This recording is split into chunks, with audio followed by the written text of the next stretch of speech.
by FAST, the drone perspective at Natural Selection.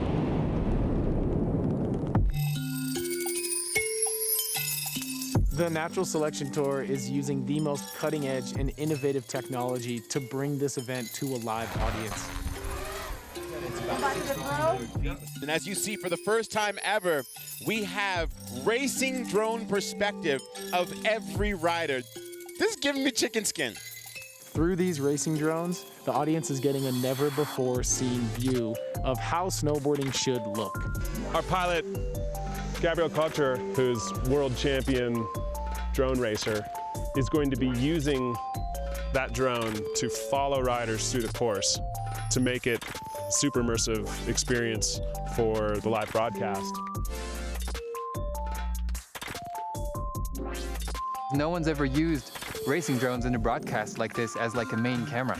It's been a haul to get that working. 9 years ago, Travis had this idea for a POV cam, and he shows up one day with this giant yellow telescopic painter's pole with a GoPro duct taped to the end of it. It was an idea for this video game angle. We need to be behind the rider, looking down on the course, seeing what's coming up, go in the trenches with them through the trees. We want to be flying through the snow. We want to be in there with the action.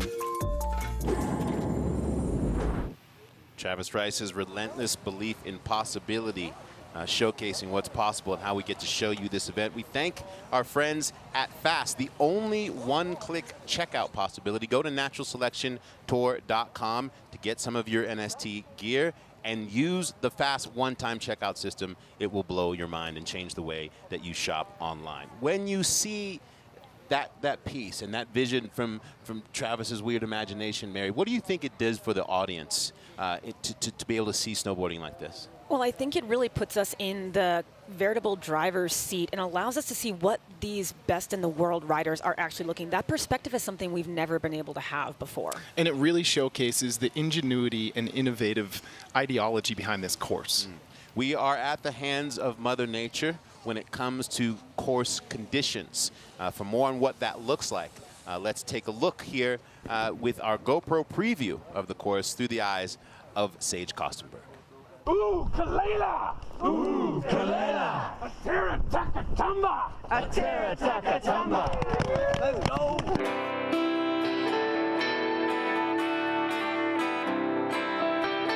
What's up, everyone? We are here on the course inspection day at Natural Selection, Jackson Hole, Stop 1, the 2022 tour. We're at the top of the course. We're eyeing up a couple of the hits, and we're going to give you a little bit of a course preview. Pretty stoked on this one.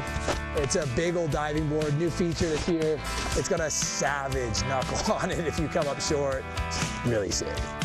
This feature's dope. I hit this one last year, backflip in, and then all right in here is just all these mashable little, a lot of shimmying, a lot of speed. We're getting towards the bottom of the course. This is kind of the last big feature right here. And you make your way over, and that's when you get your butters in. Your last little tricks before getting to the bottom.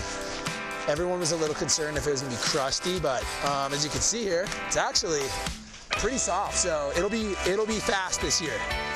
Super special course. This year they added some new features in. It's gonna be rowdy. It's gonna be all time. So definitely tune in on naturalselectiontour.com. We're all gonna be going for it.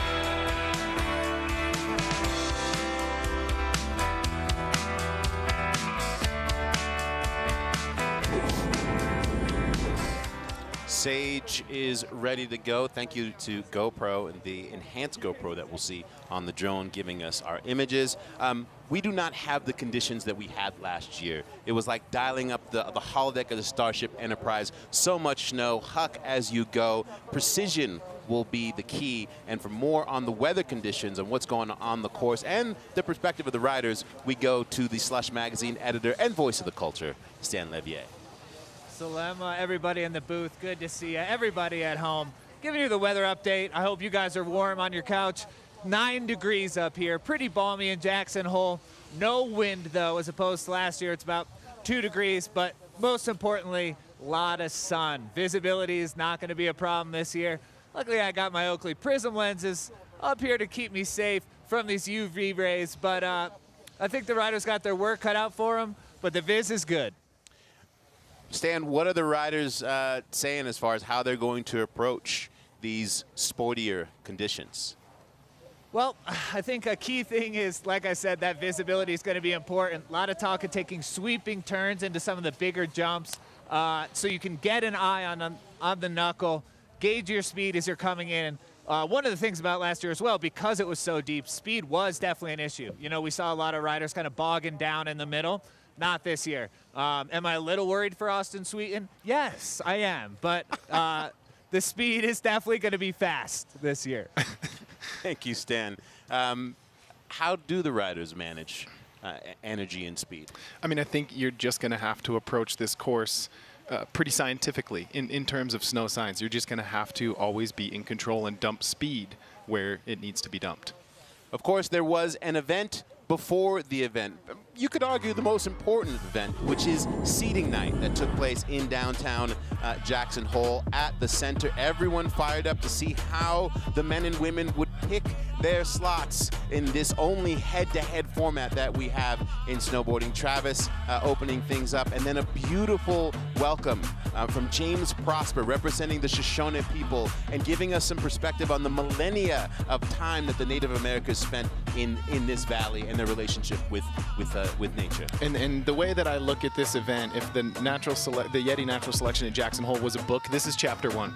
This is where the storylines really start to unfold as these riders, you know, have the pick of the litter of where they want to drop or who they want to ride against. This is one of my favorite days of the entire competition because you really get some insight into the strategies that the riders are employing when selecting, or the lack thereof. You know, just Kevin Backstrom saying he picked number 6 because Mikkel said he wanted number 6. So it's a really good time. And James Prosper, of course, blessing the riders with that energy. And then you see the way those selections are made and the brackets expand, and that will be our road into the finals. All of these being best of 3 runs head-to-head. It just gets you fired up. It really does. I'm so excited. All right. We're going to catch our breath. Set up for men's qualifiers. Stay with us. Make sure you get your drink. Get your viewing situation ready. It's day 1 here. Yeti Natural Selection Jackson Hole. Let's go.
Dude, it's deep. Thanks, man. Welcome back. You see the riders at the start of the staging area. Nothing but bluebird skies here in Jackson Hole as we are fired up for day 1 of the Yeti Natural Selection Tour. And we welcome in my friend of over 25 years, the greatest voice, authority in snowboarding, founder of Slush Magazine, former editor of Snowboarder Magazine, Pat Bridges. Welcome. Well, Salema, T-Bird, I mean, I could say the same thing about both of you. You guys have been driving the snowboarding conversation for a couple decades, so I'm honored to be here. I appreciate that, Pat, and we are getting ready to get into some pretty intense snowboarding today. beyond excited to watch what Indeed. goes down. If you're looking at your brackets, some of you at home probably saying, hey, where's Sparky? Where's Mark McMorris? He won this thing last year. That's a good point. Here's a little word from Mark McMorris, and then we'll get into some more whys. What's up, guys? I'm so bummed I'm not there this week, but I can't wait to watch you all destroy the natural selection course, and I really look forward to seeing you all in Baldface. Cheers. Coming off of his X Games win in slopestyle and getting prepared to head to China to compete for Canada at the Olympics. So that's why he's not here. Also, Zoe Sadowski-Synnott. Yep, they were last year's winners in Jackson Hole, so they get auto invites to Baldface at the end of February. If you were smart enough to pick your brackets on the front end with DraftKings and their free pool, you're excited because you have a chance at winning somewhere in the area of around 5K in the DraftKings pool. We're happy to have them as a partner with Natural Selection. Let's get into the start list and pick the eyes out of it, if you will. I don't even know how you're going to bet on this. I mean, look at the first two riders to drop. Dustin Craven versus Danny Davis. That is a battle of opposing approaches to how you ride a snowboard. Pat, who are you looking forward to in the men's heat? Well, I mean, God, it's a hard choice right here. I mean, because we've all seen these riders excel in plenty of conditions and riding into free riding. I got to say it's anybody's game. I'm with you, and we're going to see how that your ability to dance in the backcountry, filming for video and for parts, and then that competition end, and then also with our varying snow conditions, how much the slopestyle and the pipe riders may or may not have an advantage. And our format, as we come out of this unique head-to-head competition, 16 riders, 4 rounds head-to-head. In all of our rounds, they are best of 3. So you got to win 2 to move on. And, of course, it is a win-or-go-home situation. And then we get into our overall impression unique judging system. Yeah, and how they do it is it's Dave. It's difficulty, amplitude, variety, and execution. And one thing to note is that, in talking to the judges, a non-consequential fall will not be judged the same as a slopestyle or a half-pipe event. Well, totally. I mean, right now, it's so competitive in slopestyle that, yeah, it does come down to the nuance, and somebody puts a hand down, doesn't hold a grab. But here, because it is so many different variables and stuff, that it's kind of more, what is the overall flow and impression from top to bottom, and how progressive are the riders? Yeah, and I love that a hand drag doesn't get you sent home at Natural Selection. We are up to the top, Dustin Craven and Danny Davis. As you said before, 2 opposing styles. I mean, Dustin Craven, I watched his union part just to get re-familiar with him again last night. That thing could have been filmed last year. Just balls to the wall, unafraid to full send. Let's hear from Dustin on his perspective in getting this first-time invite to be here at Natural Selection. I like him because it's kind of like when you go to a contest and if it's just 16 guys, you're just like, I just got to beat 16 guys. Whereas the head-to-head, it's like, oh, if I want to move on to Baldface, it's like, I just got to give it to Danny Davis. I've known Danny since I was like 15 years old, so it's pretty cool just to like have someone that's like I respect so much. He's done so much in the sport of snowboarding, and yeah, I look up to him. So it's like if there's someone to get beat by, I'm happy it's him, and if I beat him, it's an awesome feeling for me. I saw him at the end, and we both kind of just conferred that going first and second is probably the best bet.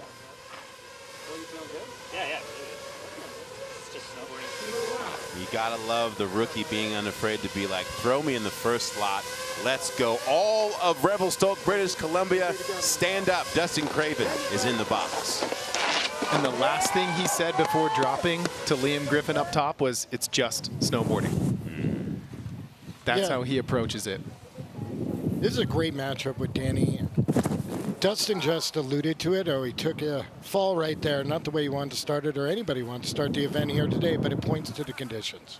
Yeah, and maybe that whole idea of slowing things down, maybe it got to Dustin a little bit. He caught the knuckle on that backside 180. There's a huge cab 5 and a beautiful frontside turn from Dustin Craven.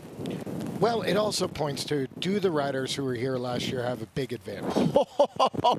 Backside 3 tree tap going up and over that massive evergreen tree as Dustin makes his way down into the bottom portion of this course. When you talk about feeling for snow, which you have to do on your snowboard with different types of snow, we know it's a little bit more shallow. What's he feeling for as he's dancing through this as the first rider? You're feeling for a crust. Anything that could make you ragdoll or take you off your feet. You're really just kind of feeling out the entire course, how forgiving the snow is, how deep it is, and if there's any crust laying underneath. Well, I think all the other riders were paying attention to that right there, because you got to keep in mind, nobody has dropped in except for Dustin now, so nobody really has any data on what the conditions are like. And that was why so many riders were right off the bat picking in that 5, 6, 7, 8th pace scene. I just want to watch. Danny Davis, not one of them. One of the most decorated and recognizable faces in snowboarding, represents all aspects of the culture. His first time here. What's it mean to Danny to be at Natural Selection? You know, I'd say the major difference between this and, you know, something like X Games or Dew Tour or something like that, it's a little fam, you know, like it's pretty tight, and these are a lot of people you see out in the mountains filming or on different trips. You never see them in the contest scene, so that's my biggest takeaway. I mean, other than the course we're riding and all of that, but yeah, it's a fam. It's much different. There's no coaches, and yeah, it's different. You take away Danny's Olympic appearances, his 2 times winning X Games gold, he just whittles down into what he just described. He's a snowboarder. He's a snowboarder. He just absolutely embodies snowboarding. Absolutely. And, you know, for as you know, kind and smiley and happy as Danny is, make no mistake about it, he is a competitor. I agree. He is a competitor, but he takes one of the 2 competitive approaches, which is either intensity or total casual, relaxed in the flow state. Which will he apply? And I feel like now we're going to find out if Dustin Craven left the door open for Danny Davis. Switch backside 1, same as Dustin, catching the knuckle there. So the speed may be not quite as fast as some of these riders had predicted from the course inspection yesterday. Yeah, it's just another one of those variables. Oof. This is the first year that we have the riders fully mic'd up. So we're hearing those real-time reactions. We could speculate all we want, but you'll be able to hear in real time where the riders' heads are at. Oof. Well, totally. And that crust layer down below, it's not just about trying to advance to the next run. It's also, there is some consequence. You know, you can get injured, and riders are keeping that in the back of their mind as well with these conditions. And you can see a little bit of chatter, maybe some tracks underneath with that fresh snow on top. And, you know, I think given the snow conditions, when Danny and Dustin chose to drop first and second, I think that was a smart play. Remember, in that overall impression judging system, flow. And one thing we did see from Danny that is just trademarked to him is that ability to flow through despite the conditions. That wasn't very good. Method was worth it, though. Absolutely, and there's the Quicksilver Surf the Mountain Award too, so that's a factor. Huh? Dance. So dense. You hear that? So dense. So dense. You can see Danny did have a little bit of trouble with those landings. Looking back on Dustin Craven's run, that Cab 5 was immaculate. And check this out, backside 3 tree tap. That is a highly consequential trick. And this trick right here, that frontside 7, this was a la Gigi Ruff last year. First rider to drop, throwing out a frontside 720 on that massive jump down bottom. Unfortunately, not quite able to ride out clean.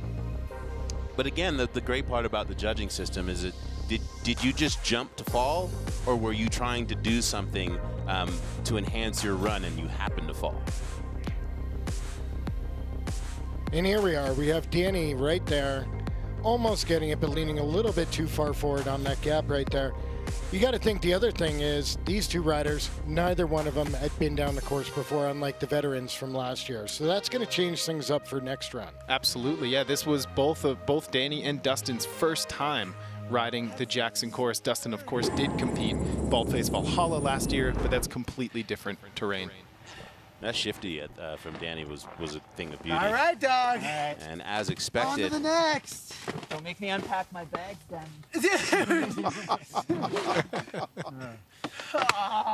I got to say, there's not only are they incredible riders, they're two of the wittiest riders in the field here too. all right, one up as we head up to the top. Chris Rassman and Jared Elston. I believe that during the selection, Jared said something to Chris, something to the effect of, "Let's go, old man." Like, it gets heated at that seating event. This is where the rivalries are born. It is all in jest. I mean, they are such good buddies. Everybody out there, everyone's pulling for each other. But, you know, again, make no mistake, everybody here wants to win. yeah, I'm not afraid. The rookie's saying, "Hey, I respect you, but I'm not afraid." But let's hear from Jared.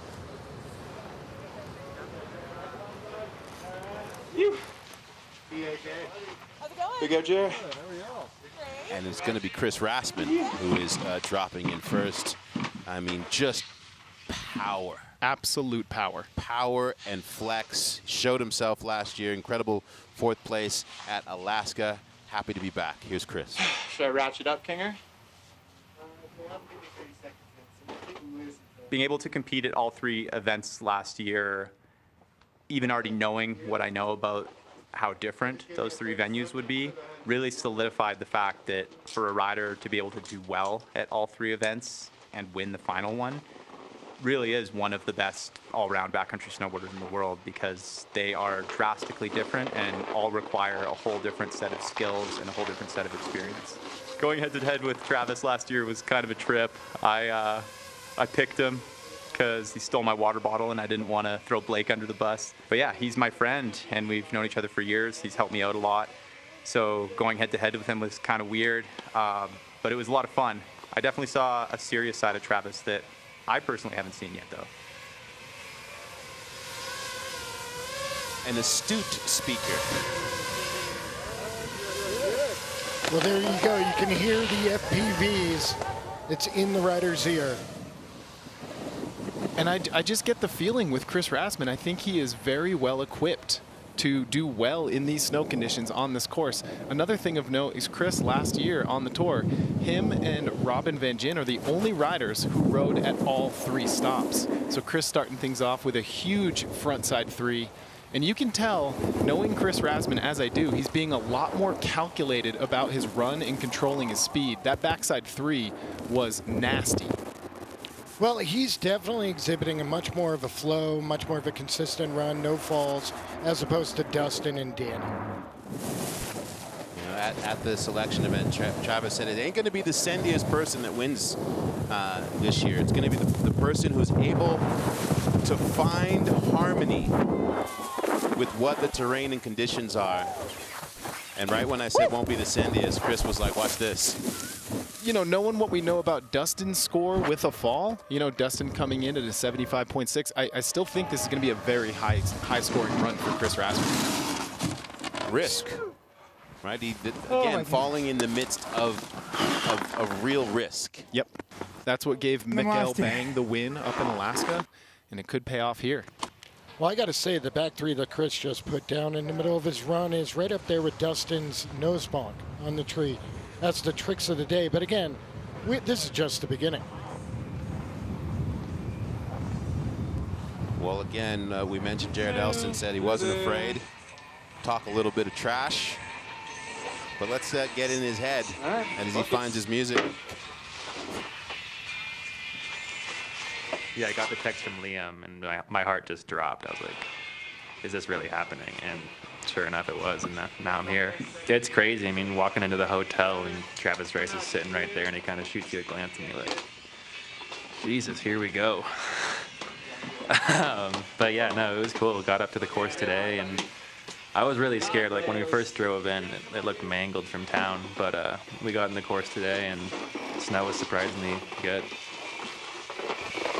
I saw Jared this morning at coffee, and he said, you know what, I was raised in conditions like this in Oregon, so I'm not really intimidated. And he's also said, I got a really great night's sleep, so I like my chances.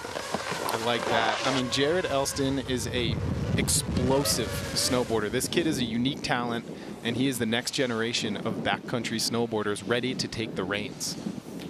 Well, he's also got a little fire. I mean, obviously from the selection event, you saw him call Chris Rassman an old head. So you got to take it personal when Rassman calls you out like that and chooses to go against you in the early round. Little backside 3. He's on fire right now. And coming up short on another backside 360.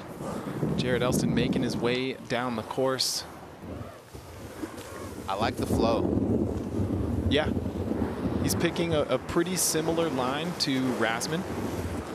But you could tell he's definitely being conservative with that speed. Off the Great Wall. Huge side 3 from Jared Elston. Capping off a pretty stellar run. He said, T-Bird, did you say conservative? Well, we're trying to find him. He's taking a unique approach to get into the bottom, but he's got to be stoked on that run. There was the little bobble about a third of the way down, but definitely more than made up for it towards the bottom. How about that? You're 23 years old. Good job, dude. It's your first invite. You're all. You told us in the interview how shook he was. That's kind of crazy, eh? And then it's like, all right, this is my moment. Let's go. Listeners out there, that is not powder. Yeah. Oh, Lord. That is exciting. Good job on Great Wall, dude. That landing. Well, and you hear how winded they are at the end of this run. As we're taking a look here at Chris Rassman, there's a front side 360 on his first hit of his first run. And I feel like so far out of all the riders we've seen, I really feel like Rassman rode this course the best. Backside 360 from Chris Rassman right there. Well, I mean, it is. I mean, I'm happy I'm not a judge because, frankly, I thought those two runs were pretty comparable. And here is where things kind of unraveled pretty quickly for Rassman. You see, you can punch through that crust and catch your nose really easy in snow conditions like this. But all in all, a really solid run from Chris Rassman. And that right there, I mean, if you say the name Chris Rassman, the first thing I think is just a textbook backside 7. He has that trick so dialed. And here we go. Is this still Chris or No, this is Jared. Yeah. Front side 360 there. And you can see a little chatter on that toe edge when Jared tries to dump a little bit of speed. And it seemed like kind of mid-course, he really slowed things down quite a bit. And this just goes to show how quick this snow moves. He was crawling off the Great Wall, and he landed halfway down the landing on that front side 360. Yeah, that's a really good point. He literally like speed checked and took his time into that. How about that adjustment in the landing? I mean, you could see how hard that snow is just in that reverb in slow motion. So weird. We're on TV. Really close right there with the scores. All right. You called it. Jared Elston. Nice work, dude. Thanks, bro. Let's go get another. Let's do it. Translation, you're mine next round. Well, I got to say, Jared did very well considering that was his first run. He had a lot of flow for somebody who hasn't been on the course. Indeed. Well, here we go. Travis Rice and Kevin Backstrom. I mean, what do you call Travis? It hasn't been said. I mean, he's the GOAT. He's the brainchild of this thing. But he's not just here to like play like welcomer. He wants to win. Being able to make it through qualification to get past Kevin Backstrom, which I did not set myself up for success with that choice. But being able to get to go up to Canada, compete at Baldface, and in part going up as well to compete on the new venue that we have up in Alaska this season. You know, this is the first level, but probably the hardest level to get to the final boss. And I want the final boss. Just sent chills down my spine. I told ya. And for even more context, this is the dude who drove to Utah and went and hit park jumps to train for this and then drove back, specifically because he wanted to get dialed in and get to that spot. And just knowing what a powerhouse snowboarder Travis Rice is, and he's on his home turf right now, I don't know if there's a rider in the field more well-equipped to handle snow conditions like this. Starting things off with a huge cab 5, but going down. Well, that just points to the conditions right there, because by all accounts, it looked like he had set that down solid.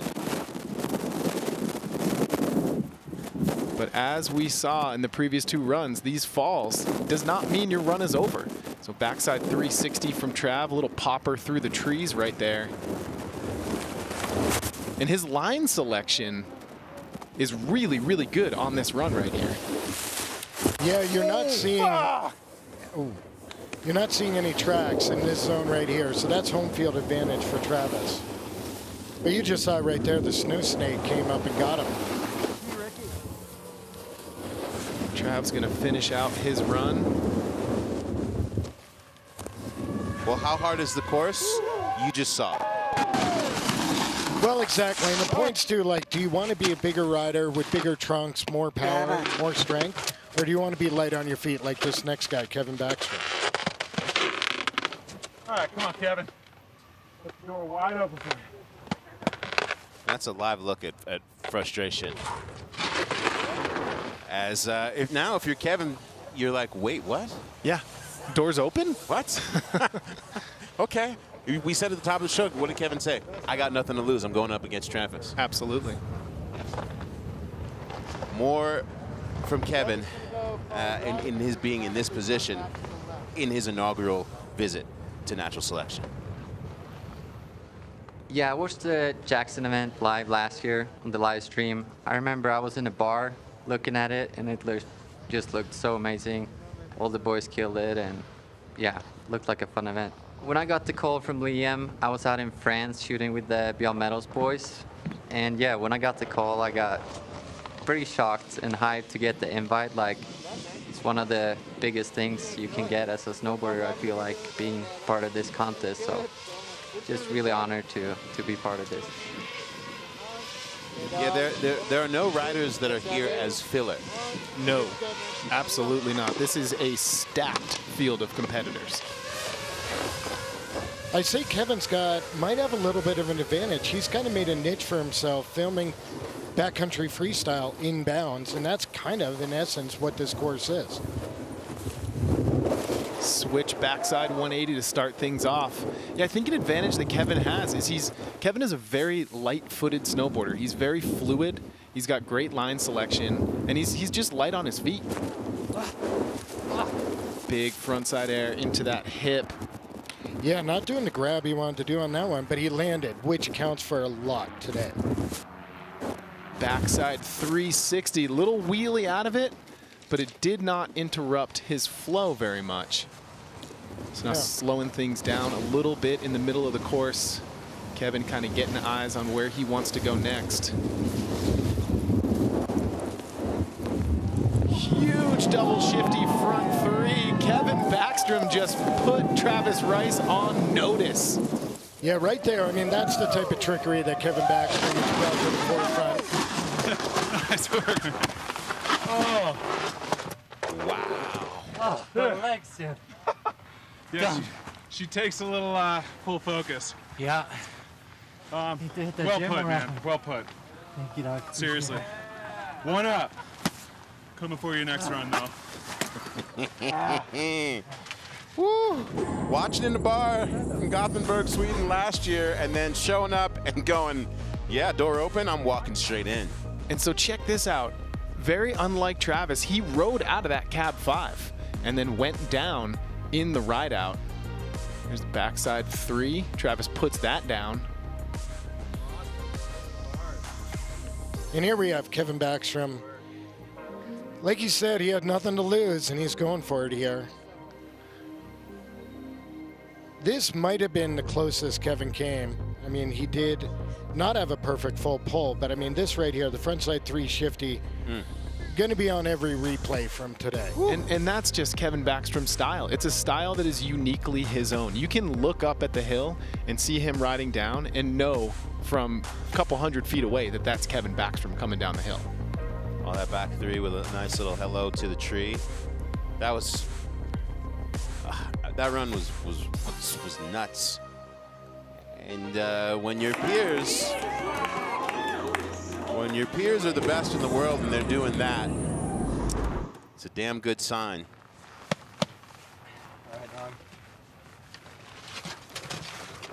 And we knew what the outcome was going to be. It was just a matter of the numbers. All right, Travis Price. Oh, beautiful day in Jackson. Looking forward to that next round. But Belgium and Norway, this is one of those matchups right off the bat where you're like, wait, how do you even pick Sebe de Buck, Torstein Horgmo? You know that Sebe is absolutely fired up.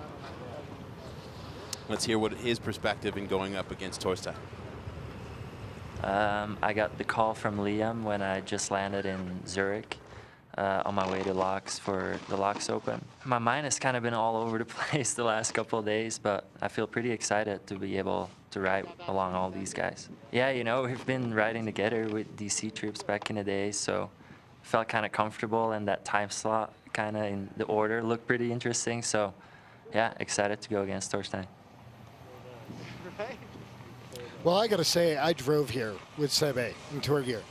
And Sebe was definitely very quiet on the drive up from Park City. And he was also with Travis hitting the jumps. He's very nervous, but I mean, we'll see once he drops in if he's gotten over those jitters.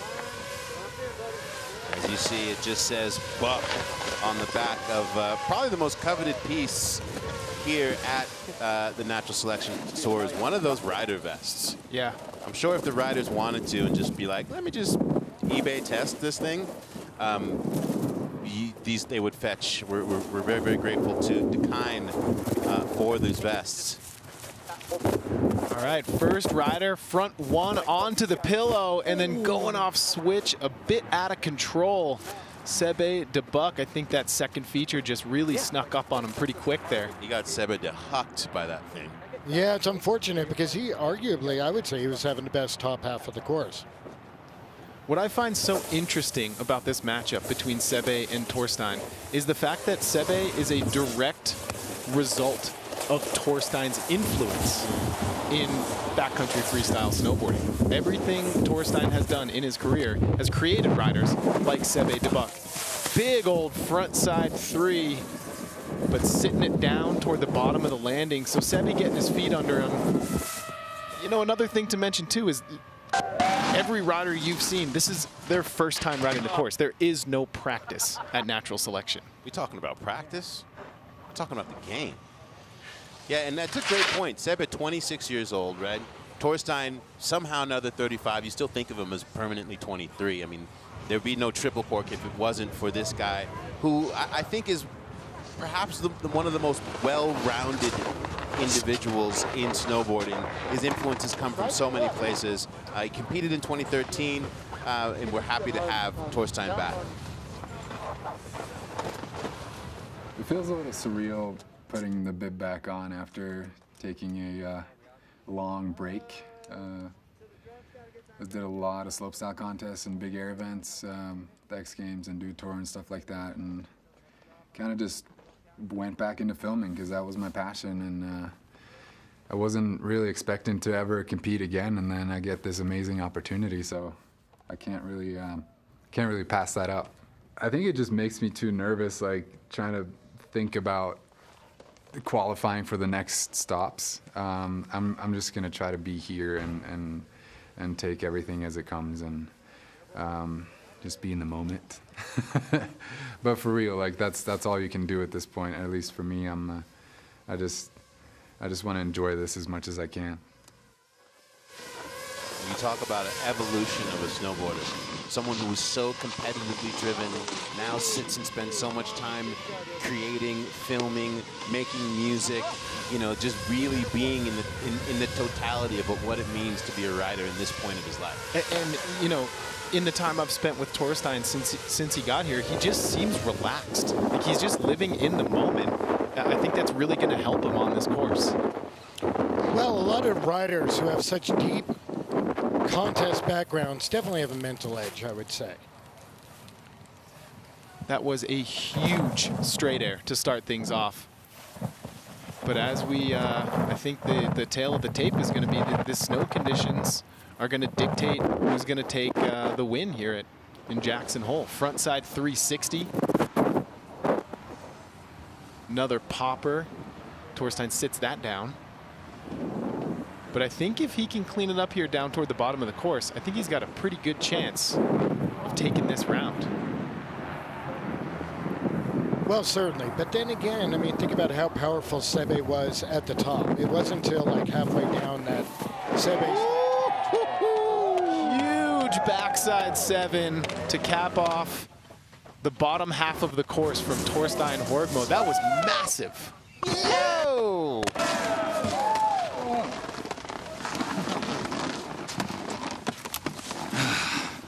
Wow. Howdy. Hang on. Yeah.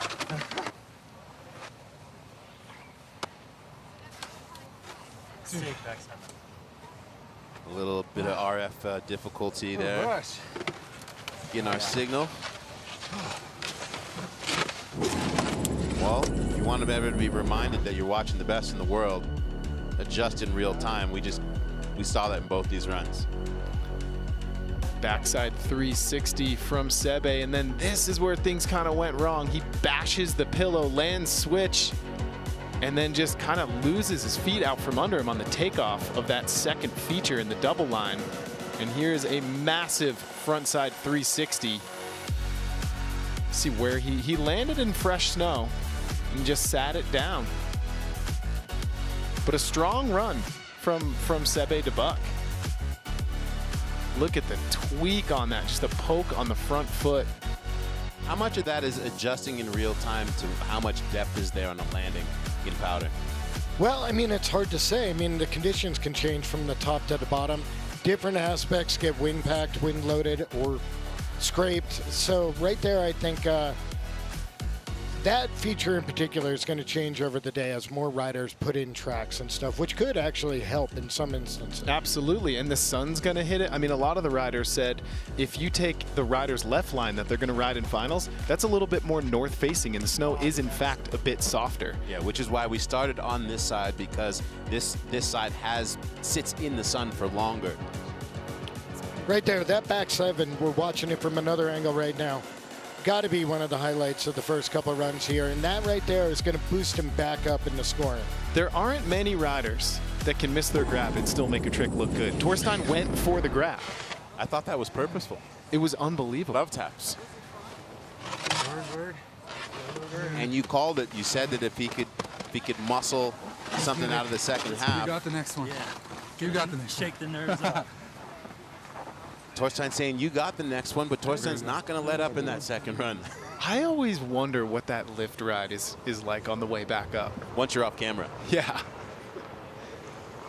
Well, here we are after one run in this first round. Dustin Craven, Jared Elston, Kevin Backstrom, and Torstein Horgmo. I mean, if you look at that start sheet in any other contest, it could be anybody in the lead at this point. It is anyone's game, given these snow conditions and the talent of this field. Well, and totally. And when you got to consider that there were only a handful of riders who had actually ridden the course last year, and in essence, it's very similar, different conditions, but you also know where the features are in the pacing of it. So you look at like a Travis, Rassman, they had an advantage going into this. In the rest of the field, now they got the beta, now they're going to go back to the top, and they know what it's like. They're almost veterans after one run. For the riders that are coming up, many of who chose to wait so that they could see what the conditions are doing, what do you think is going through their minds as they're adjusting and trying to plan lines? I mean, I think it's nerves right now on day one. You know, they haven't dropped into this course. The riders who did just go, for their first run got a little bit of beta. They're probably spreading that throughout the rider 10. I think there's just a lot of information being exchanged up top right now from the riders who haven't dropped. Yeah, the big question coming in, what would the snow be doing? Which leads us to a greater question. How does snow accumulate and do what it does here in Jackson Hole? Well, let's take a look at the science of snow, brought to you by Backcountry.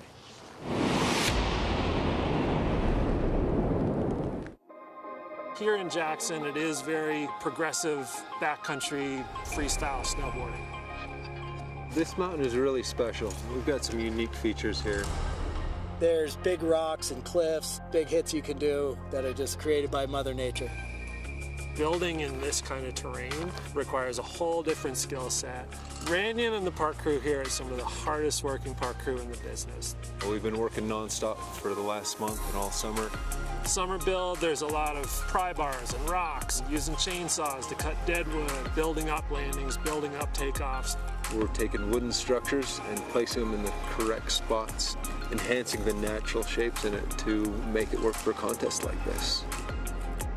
Right now the venue's closed, and it has been closed for many days, so that this event really has a natural feel to it. We've got a lot of new features that we've built on the course this year, filling out some of the empty spots. So everything here at Jackson's going to be super dialed. There's a really cool new feature called the booster shot. The booster shot feature is a gigantic kicker on the north side of the course. Standing up on that jump the other day with Travis, when he threw a snowball, gave me chills. It's that kind of jump. Best part about this venue is how many options there are. Seeing how people creatively interpret what's been given to them and drawing their own lines, kind of like artwork and science mixed together. The science of snow is never ending, especially when you are here in Jackson Hole. And we are thankful to backcountry.com for that piece. Again, go to naturalselectiontour.com to get your gear, and make sure you use that fast checkout. No logins, no passwords, just press boom, and then it's coming to you. The love is coming to you. Seamless. You boys ready for round two? It's going to get interesting now. Run two. We'll let you. We're going to take a break. You guys take a break, take a breath, get organized, make your picks, and we'll see you for run two here at Yeti Natural Selection. We're riding here in Jackson Hole.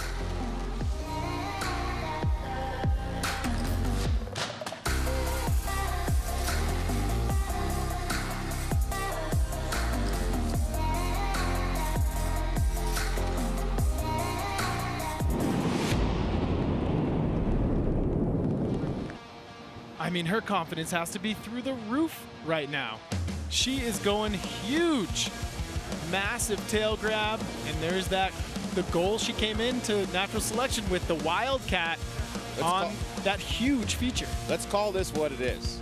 This is the Natural Selection Championship victory run. 100%. Zoe Sadowski-Synnott is reintroducing herself to the snowboard world.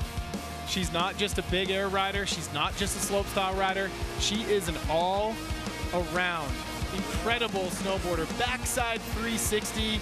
That's the cherry on top. That's the best run we've seen today, and that was her victory lap. I don't think there's any secrets here. You can hear the crowd. But check out Zoe Sadowski-Synnott, that huge Wildcat, and then the backside 360. She's staking her claim in a whole new genre of snowboarding. Went down on the backside 360 in that first run, got ragdolled, and then just goes back up and says, I know what I need to do it again. Didn't even, quote unquote, need to do it.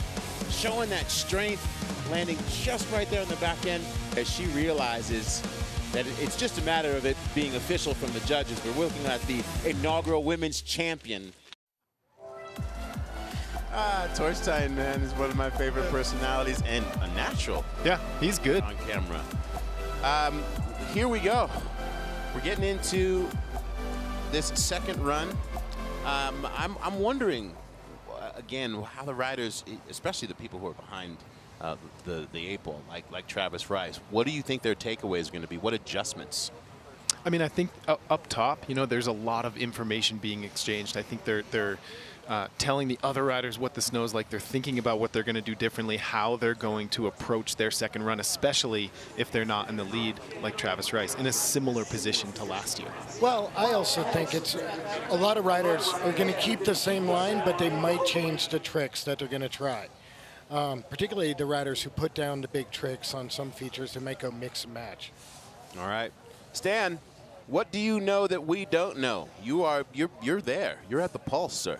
Oh, gosh, there's nothing that I know that you don't, Salema. But at top of the course here, I think that you guys kind of have it. In general, the people that have fell stay in that same line. maybe a bigger trick. You know, maybe we'll see some 180s turn into 360s, maybe even some 540s if we can. I think the road gap speed was figured out relatively quickly, and of course, talk of the town is kind of Kevin Backstrom up here.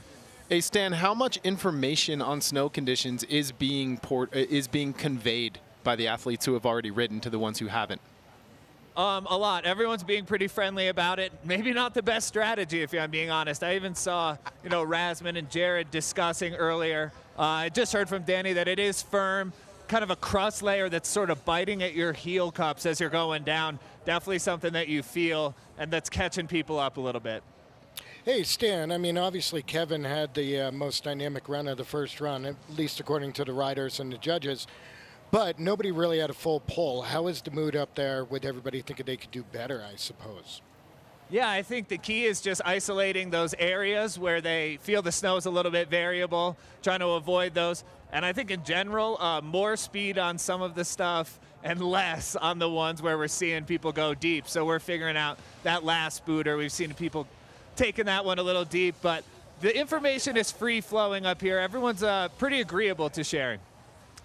Kumbaya for now.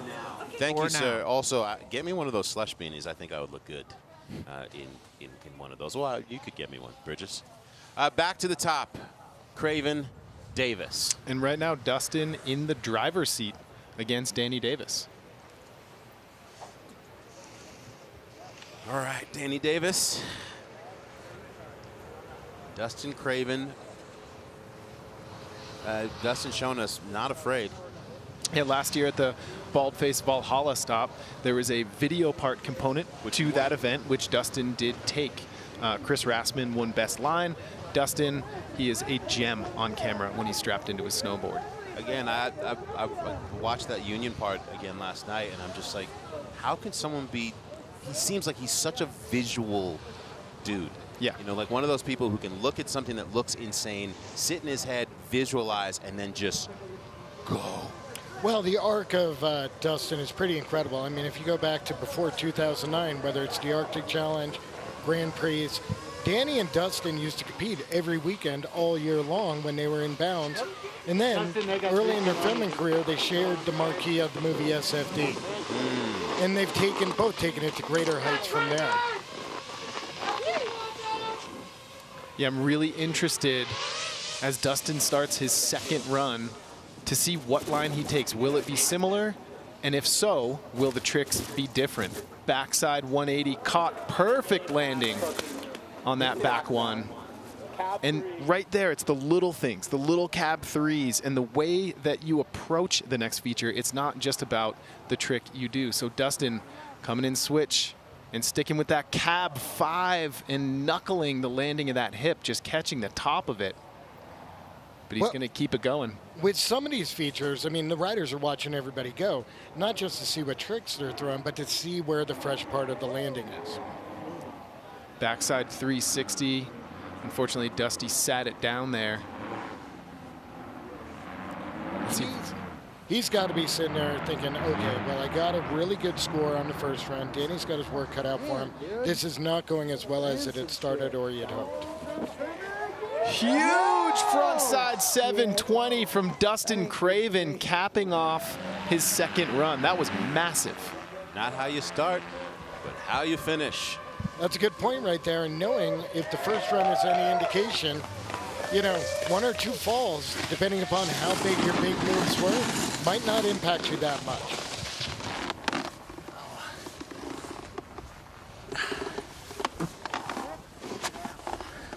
Well, it's pretty cut and dry what Danny's got to do. I mean, the surefire way for Danny to win is to land it. Yeah. Get a full pull. Yeah. Dustin was just speaking the international language of my body hurts. Seriously, you can see that. Doors slightly open for Danny Davis. And again, for all of the flowy namaste that you see from him out in the world, just loving being out here, it is that the depth of that competitive gear and how much he loves to get after it with the intention of winning. And right now, if Danny does win this round, it officially goes to the tiebreak round. And we want as much snowboarding as we can get. Yes, we do. Not saying I'm rooting for anyone. Yeah, we're rooting for snowboarding here. More snowboarding for everyone. So, Danny, in the interest of snowboarding, let's get the win here.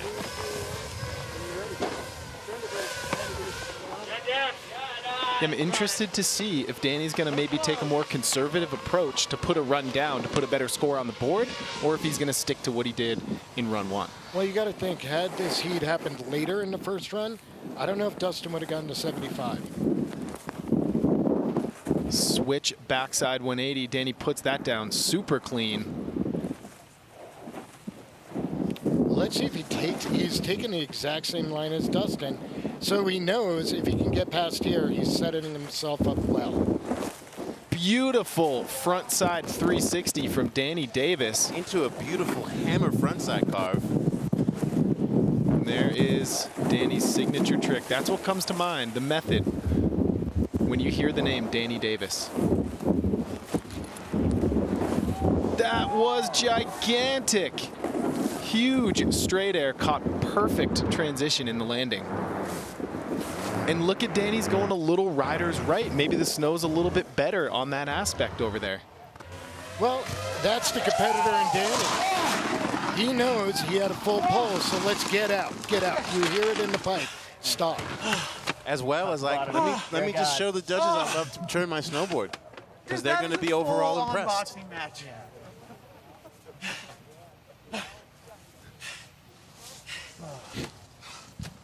I kissed that hip.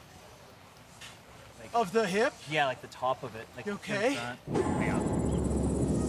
You heard Danny say that was a full-on boxing match.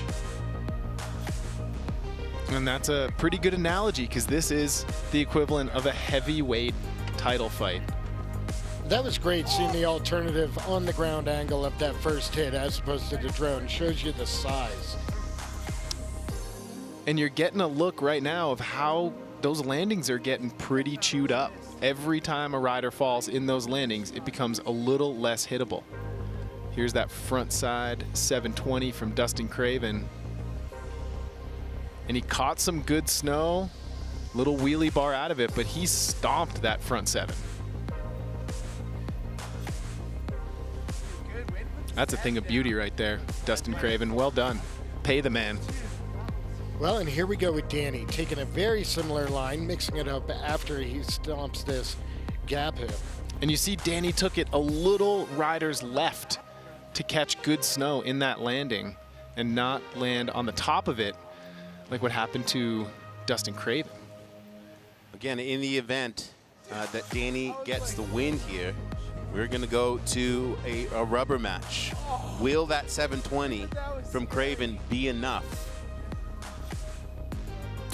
I got to say, I think we're going to go to a third run. I think that was one of my favorite runs I've seen today from Danny D. Well, certainly the cleanest. Yeah. Definitely did a nice back 70. It's definitely questionable. Back one, switchback one was good off the bat too. Yeah, Danny. Good job, bud. Way to go. No tiebreaker. Atta boy. So I'm just going to go out on an edge here and say that perhaps the intentional conservatism, the judges were like, no, that's not enough for us. Yeah. Well, that showed the disparity. What does a full pole count for, as opposed to what does doing the bigger tricks, stomping the bigger tricks on the bigger feature. Danny didn't go over 5. That's it. They're rewarding risk. Overall impression, we just put a big capital R on risk. We'll head into Chris Rassman. Finds himself in the same position as Danny D. Well, you got to think some of the riders in the 10 right now are changing their approach based upon how the judging just went. 100%, absolutely. I think there was a huge shift in ideology in that rider field as Chris Rassman drops in the passenger seat with Jared Elston currently behind the wheel. And for perspective, just give context to who's in that judges booth for the folks at home. We got Sandy McDonald, one of the most esteemed judges in the world. He's judged some of the biggest contests in snowboarding. We have the legendary Chad Otterstrom and another world-renowned judge, Connor Manning. They are tasked with the unenviable job of judging these runs. Chris Rassman, backside 360, kind of sits it down into the front side 3, stomps that very clean. Well, landings definitely are starting to show a lot of character now. They're definitely starting to get ridden in. There is some fresh landing out there. You just got to find it. So Rassman coming into the Great Wall switch. Cab 5 puts it down super clean. Chris Rassman just fired a shot across the bow of Jared Elston. And look at the way he powers through that muddy snow. He is a powerful snowboarder. Well, that's going to improve upon his first run, I would assume. We heard Rassman say it's getting bumpy. It's getting bumpy. All right, if you're Jared Elston and you had that first run where you're like, all right, I had nothing to lose. Yeah, he's bringing it. But he knew that Rassman was going to step up. I mean, that cab 5. Yeah, buddy. That was a thing of beauty. This kid right here, though, he's called Big Air Jer for a reason, and a very good one. There we have Rob Kingwell, Jackson local. Kinger!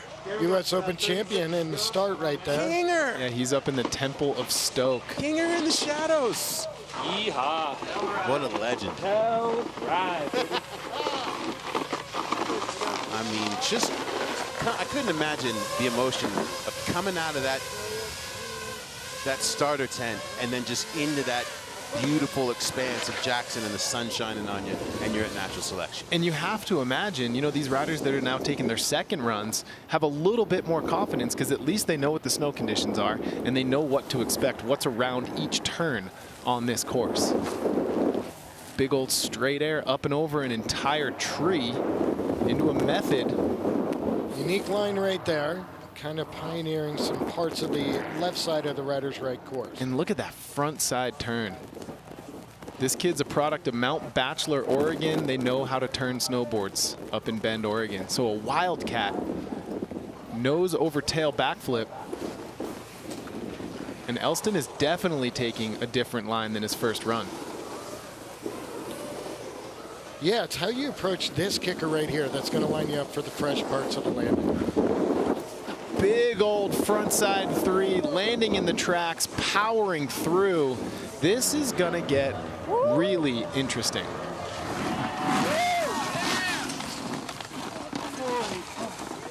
Wild. Oh, that is a hell of a apologies for the foul language. Oh, good work. Way to keep it together. How bumpy is it getting? It's crazy. I Yeah. almost fell on the end run of the Great Wall. My condolences to the next riders. Yo. Fam, love you, Dad. Elston is a comedy show. As we're taking a look at the recap here, beautiful front 3 by Chris Rassman, and then a powder cloud from the heavens. There is good snow to be had out there. It's just knowing where to find it. Backside 360, and Chris unfortunately sits it down. But check out that front 3. He went back-to-back mid-course. I mean, that right there is risk. And here is where Rassman said he almost fell coming in switch. Yeah, you saw that little bobble into that lead-in, but did not lose focus. Now let's compare them. Front 3 tail. Jared just has such a unique way of rotating when he spins frontside. It's really fun to watch. And then a huge straight air, just barely catching transition in that landing into a method. So again, back-to-back hits mid-course from Jared Elston, similar risk. But here is where he caps it all off. Frontside 360, stomped. He was carrying a slight advantage into that one, so 3.7 points was the differentiation. I also like that knock-kneed kind of surfy style. Yeah, me too. Judges. Oh! Come on, man. Well deserved. Thank you, Chris. Good job. So 1, 2, 2 eliminations already. Danny Davis gone. Chris Rassman gone. The younglings have come to play. Wow. Well, I think it's worth saying right now, it's not just the event here at Jackson Hole that's at stake. It's whether or not you're going to compete on a natural selection tour till 2024. Right. Oh, here he is, the GOAT. He told you explicitly that he wants to be in the conversation come Alaska. And you got to make top 7 to do that at this event. And he was in this exact position last year against Chris Rassman. Yes. Travis went on, answered back in run 2, took the tiebreaker, and moved on to the quarterfinals, eliminating Chris Rassman. Let's see if he can do it against Kevin Backstrom. Are we going to get our first tiebreaker performance? Travis is going to have to leave it all out. So T. Rice coming in switch.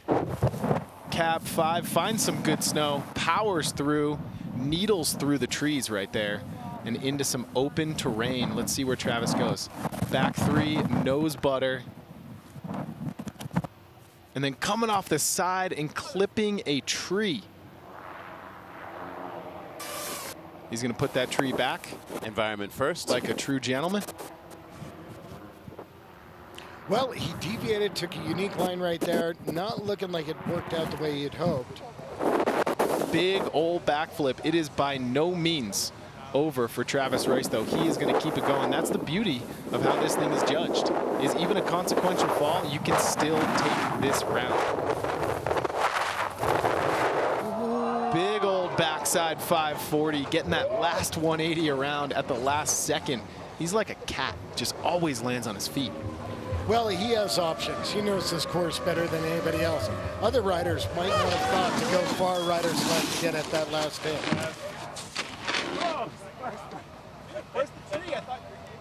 Ah, poor little guy. Oh, so bad. Little logging for the course. Yeah. Oh.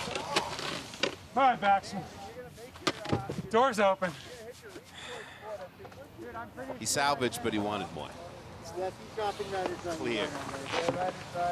If you're Kevin Backstrom right now, is the weight of the world on your shoulders? Yeah, have you gone from no pressure at all and nothing to lose to the inverse? There really are not many riders who can say they've had the chance to close the door on Travis Rice at natural selection. Well, Kevin had the highest score of the first run, which means Travis had the most ground to make up. And it'll be interesting to see if that's the case. Well, this is that part where what does the pressure of being at this event on this stage, this international broadcast, if it starts to play with him at all, we'll see it in this run. I like the point that Pat made in Kevin's first run. Out of all of these riders, Kevin Backstrom has probably spent the most time filming inbounds. Loch, Switzerland, similar terrain to a Jackson Hole. It's steep, gets a lot of snowfall, and he looks really comfortable on this course. Starting things off with a switch backside 180 and a massive ollie. And I love how much fun it looks like he's having between every hit. Huge frontside air going down in the belly of that landing on the hip. Yeah, but not losing as much flow as other riders on their falls. Huge backside 360. That is a hallmark Kevin Backstrom trick right there. He makes those look so good with that shoulder dip at the beginning. And that's key when you fall, to get a trick right away, keep your flow. Massive frontside 360. That angle was incredible from the drone. Remember. Yeah. Well played. She's a burner. Yeah. Well, man, a real pleasure. Good. Thanks for having me, man.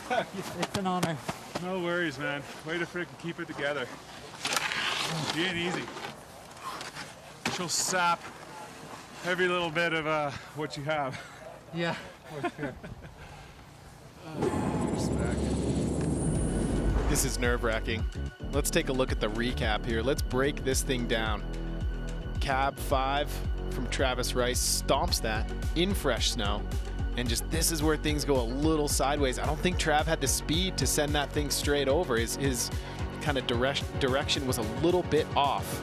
I love how he just switched right into contest director mode, though, and said, let me just move this obstacle, replant this tree. And then a huge backflip from Trav.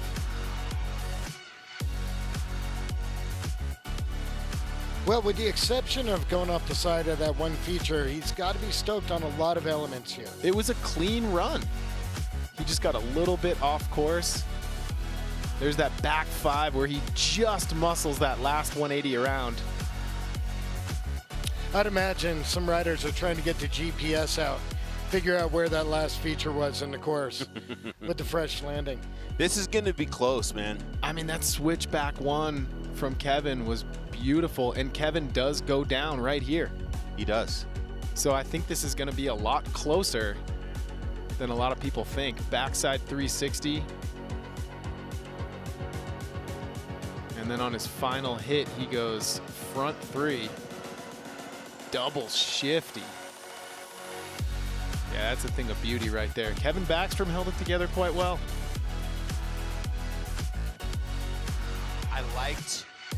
I liked the fact that Travis was forced to put it on edge.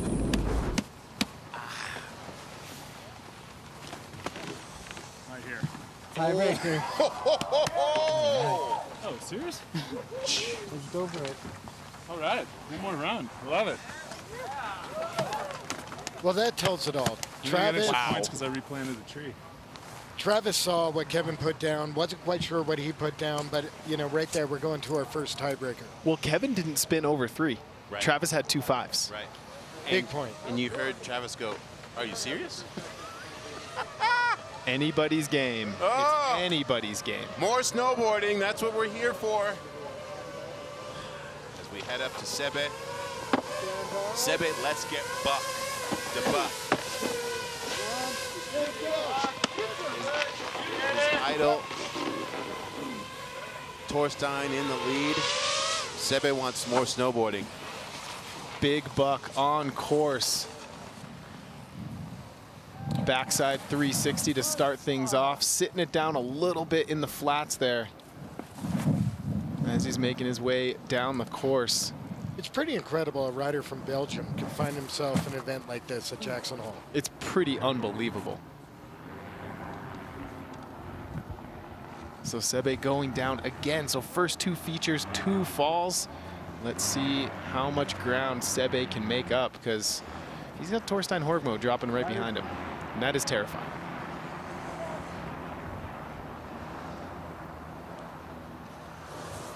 Well, you know, Torstein is on the monitor up top, checking this out and really calculating as to what it's going to take. Huge backflip from Sebe to Buck. And that ride out looks pretty Buck itself. It's getting pretty trapped toward the bottom of that course. Again, we're just sticking on this side of the course. Damn the pillow.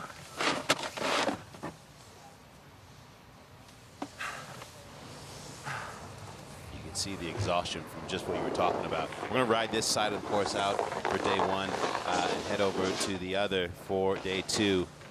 And he knows, though, you could see from Sebe, he knew that that's a little bit too much daylight for someone like Torstein. I mean, we're talking about the guy that literally put the spark to the powder keg that is terrain park and backcountry progression. Yeah. I'll never forget, it was X Games Big Air when he was first doing those triple corks, and it was just like that fast running. He just kept jumping on the sled and get me back up to the top. And then when he nailed that thing, that was one of those moments shot heard around the world, being like, oh, we're in a new zone now. 100%, absolutely. But I love that riders like Torstein and Danny, no matter how competitive they are in Big Air Park type, this pull, this like gravitational pull back into the backcountry.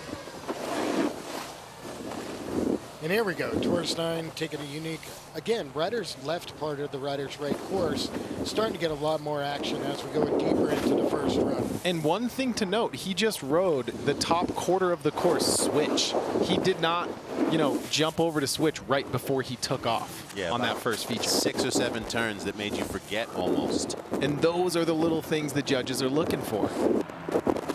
And the people at home might not realize there's like 5 inches under the fresh snow. There is a crust layer. You can see it. So Torstein opting out of that feature. I don't think he had quite enough speed, but he's staying on his feet. And it might be a bit conservative of a run for him, but he is looking to close the door on Sebe DeBuck. Backside 720 powering through Torstein Horgmo. I don't think that fall will count toward the jumping portion of that. He was out of the landing and unfortunately went down. But all in all, pretty strong run from Torstein Horgmo.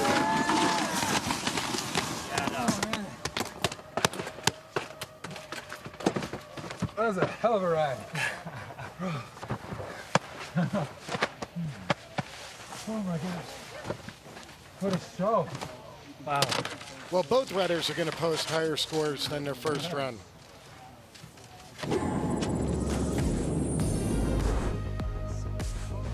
So this is where it went sideways for Sebe. Front one, and he's trying to bring it back to Goofy. Unfortunately, cannot do it. And you heard him down in the corral. He said, damn pillow. It got him. But he does cap off his second run with a massive backflip on the Great Wall feature. So far, I feel like that feature has produced the biggest tricks of the day. Well, it seems to line up really well given the conditions and how the conditions are changing. Especially since the course is split in half and they're only riding the rider's right. It kind of all funnels into the Great Wall. There is Torstein Horgmo starting things off with a big half cab into a backside 360. That's kind of a rapid fire set of features. Pretty much like linking tricks as you would in slope and pipe. I like that method from Torstein. You don't see Torstein do methods all that often. You know it's a special event when he's throwing that out there. And there it is, the backside 720. And just the leg strength on that dude to power through that tracked out landing. He might have been listening to you where you called out the no grab on the first run. And then right after that, we saw him get completely ragdolled just to give perspective of how burnt out that snow is. Yeah. Well, I'll be back. Yes, you will. No doubt.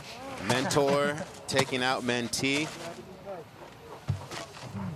I'm not gonna lie, I got Torstein going far in my brackets. I do too. No offense to Buck, but there's just too much there. Yeah, the minute I saw Torstein on the invite list, my ears perked up. I was like, oh, okay.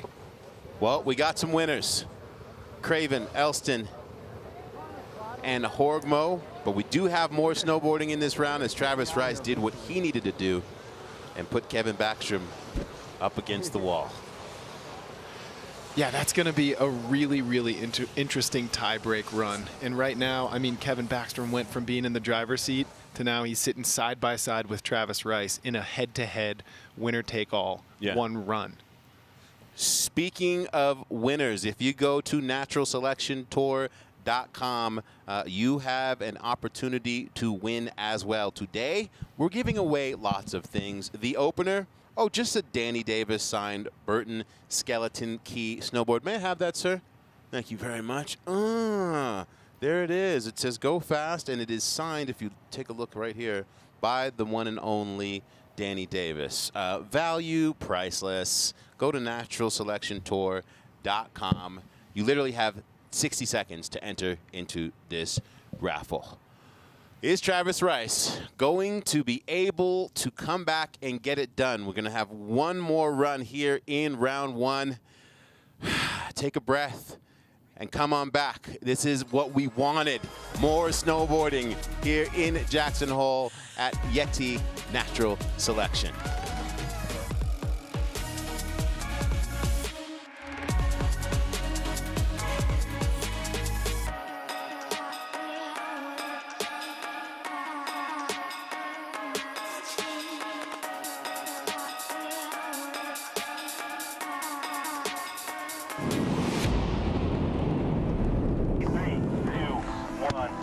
Get it, bud.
Yeah, snow is good over there. I think we got this one. Welcome back to Yeti Natural Selection here at Stop 1 in Jackson Hole, Wyoming. You're getting a beautiful flyby of our course. We are still in round 1, and one of the big talking points chattering around here at Natural Selection is the fact that Travis Rice has chosen to dive into the NFT community world, specifically to build community around natural selection. I mean, it's the next big thing, and Travis is always one step ahead in what will be the next big thing. It really makes it super accessible too, and it's kind of like joining the NST club. Come on into our clubhouse, and you get exclusive access, and you get all sorts of really cool things through these NFTs. Yeah, and what's unique about these Natural Selection Tour NFTs is they're much more eco-friendly. They're the most eco-friendly, blockchain digital art pieces you can acquire. Yeah, the manner in which they are being mined in comparison to Bitcoin, it's like 1,000 times more efficient. That's obviously one of the down points that you hear people talking about. Well, what's it going to do for the environment? $15 for the initial purchase of the NFT that is in limited edition. We're not putting a number on it, but there's 96 hours of availability to get this initial NFT. And at the end of this event, one person is going to get the golden ticket based off of having bought this NFT that will get you an actual trip to Baldface, to our second stop on the store. You may or may not be joining Travis himself. We're about to find out. Exactly. Travis wants to be there with you. So if you didn't already have incentive, and by the way, you don't need to have a blockchain wallet to make this purchase. You can get this purchase just simply using USD, simple American money, at naturalselectiontour.com. $15 for a trip to Baldface. There's not a better deal. Yeah, the value overall for that is somewhere probably in the $20,000 range when you add it all up. And unlike the riders here, you don't have to ride down Scary Cherry. Travis Rice wants to be there with you. We know about his ability to come back, his ability to dig deep, and if you think he's shaken, he then just suddenly shows you like, oh, that's the guy who that's all guy. Well, and again, Travis is the most influential backcountry snowboarder who has ever lived. He's so heavily associated with the backcountry, but as we all know, this dude's an X Games competitor. He's a US Open champion. He has a lot of competitive experience under his bibs. He actually beat Torstein Horgmo in the X Games Big Air. All right, so Travis starting things off. Huge cab 5 with the poke. Front side 360. Scrubs a little bit of speed there. And Travis Rice is looking locked in. Backflip, nose grab, scrubs a little more speed. You can tell he's a little more controlled in these runouts. He kind of knows what he needs to do, knows where he needs to slow down. And Travis is putting together a burner of a run right now. switch back 5. Wow. Sure looks like he landed that pretty clean. Don't poke the bear. Well, that's Travis's best run of the 3 we've seen today, for sure. You come at the king, you best not miss. There we go. Did you hear that? There we go. And you know who else heard that? Kevin Backstrom. He saw it, heard it, and felt it. And could you imagine? You're just like, oh, wow, okay. That's right. That's who I'm up against. Yeah. What a moment, though. What an opportunity for Backstrom. On the world stage, back against the wall. As he said the night of the seeding event, nothing to lose. He's like, I win no matter what. If Travis Rice knocks me out, I got knocked out by Travis Rice. If I beat Travis Rice, that's a pretty big deal. Bridges, as we see him look to the sky, what do you think is going through his head? Well, right now, I mean, similar to Travis, he's got nothing to lose. There is less strategy involved in this. The strategy is ride better than Travis. Mr. Backstrom. You know, and he saw what he did. He's got every bit of what it takes. And Travis is pleased with that run. That was one of the best runs we've seen today on this course, hands down. It was powerful, it was fast, it had all the tricks, very little falling, bobbling. Like a superhero, he just was like, let me just apply my, press my coat button, just go full coat right now. Well, it is almost unfair. He definitely knows the course like the back of his hand because he built it by hand. But Backstrom here, it's unique. Like, this is his 3rd run in the course, and now he's got to be as comfortable as anybody is today. He's got the beta on the conditions. Only Travis has ridden it more. So switch back 1 from KB. And there you go, Wildcat on that little popper. So he is definitely looking to step up his first 2 runs. There's a big old straight air maxing out the hip, almost going off the backside of that thing. He went so big. That's where he had trouble in the 2nd run. There's the backside 360 from Kevin Backstrom. He's making his way down to the bottom portion of the course. Well, the one thing that you mentioned that might have held Kevin back in the scoring of the 2nd run, he didn't go over 360. And there it was, frontside 720 tail grab. Kevin Backstrom just put it down. Huge takeaway right there for Kevin. Hey, that's what it takes. Dude, I had to push him to at least ride at a little bit of his potential. That 7 was so nasty. Thank you, bro. Dude, so nasty. Oh. Holy. Dude, that freaking poke. I mean, talk about the mental game for Kevin. Not crumbling when Travis puts down that run. That was a beauty of a cab 5 with that Rice poke midair into a frontside 360.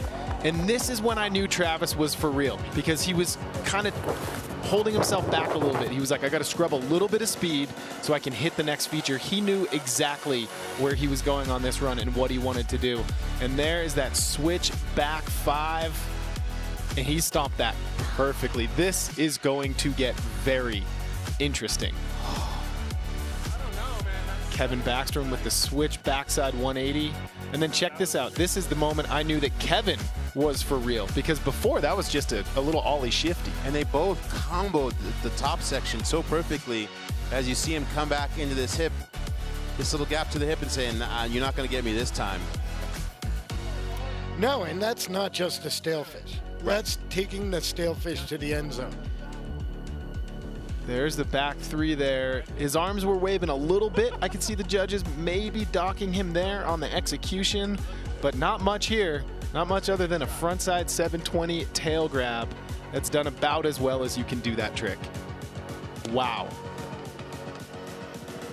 I love that dip of the shoulder and just enjoying the ride. This is gonna the kid is fluid. Kevin Backstrom is fluidity in motion. The rider tent explodes. Look at Sage, hands on his head.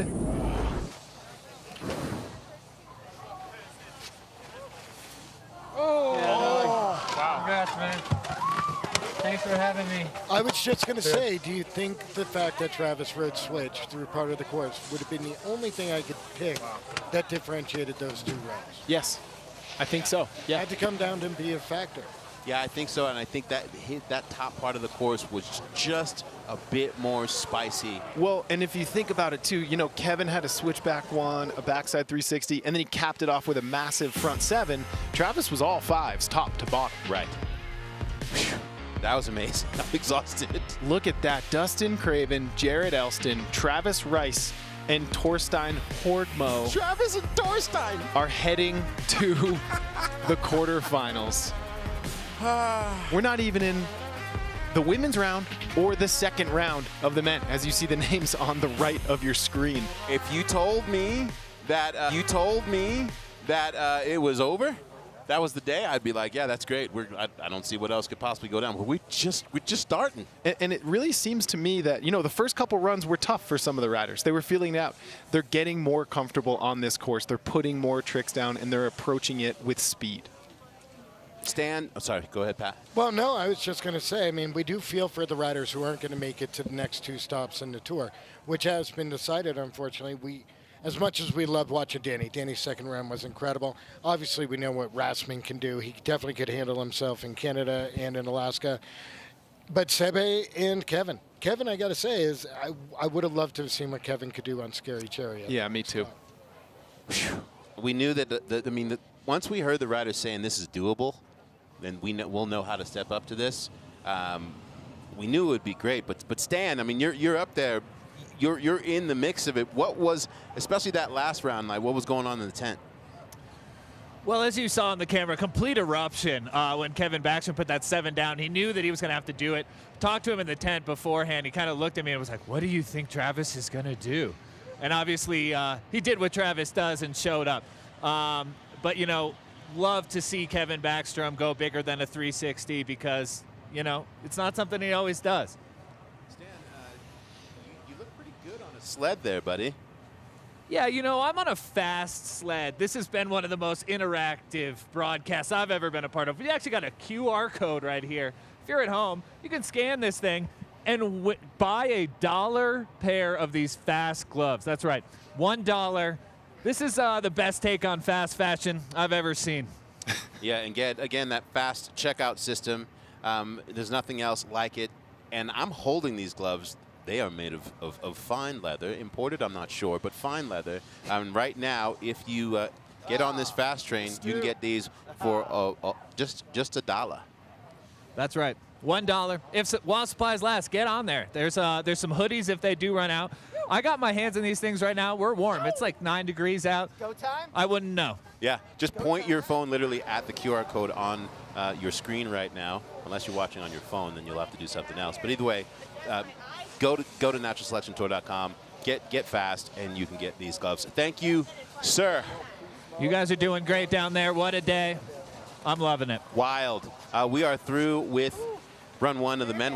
We, as a collective, are going to breathe, and we are going to bring in the one and only Mary Walsh and Matt Barr as we go into round one of the women. Folks, you have made the right choice today. You chose yourself. You chose the progression of snowboarding here at stop one of the Yeti Natural Selection Tour. We're in Jackson Hole. Let's go.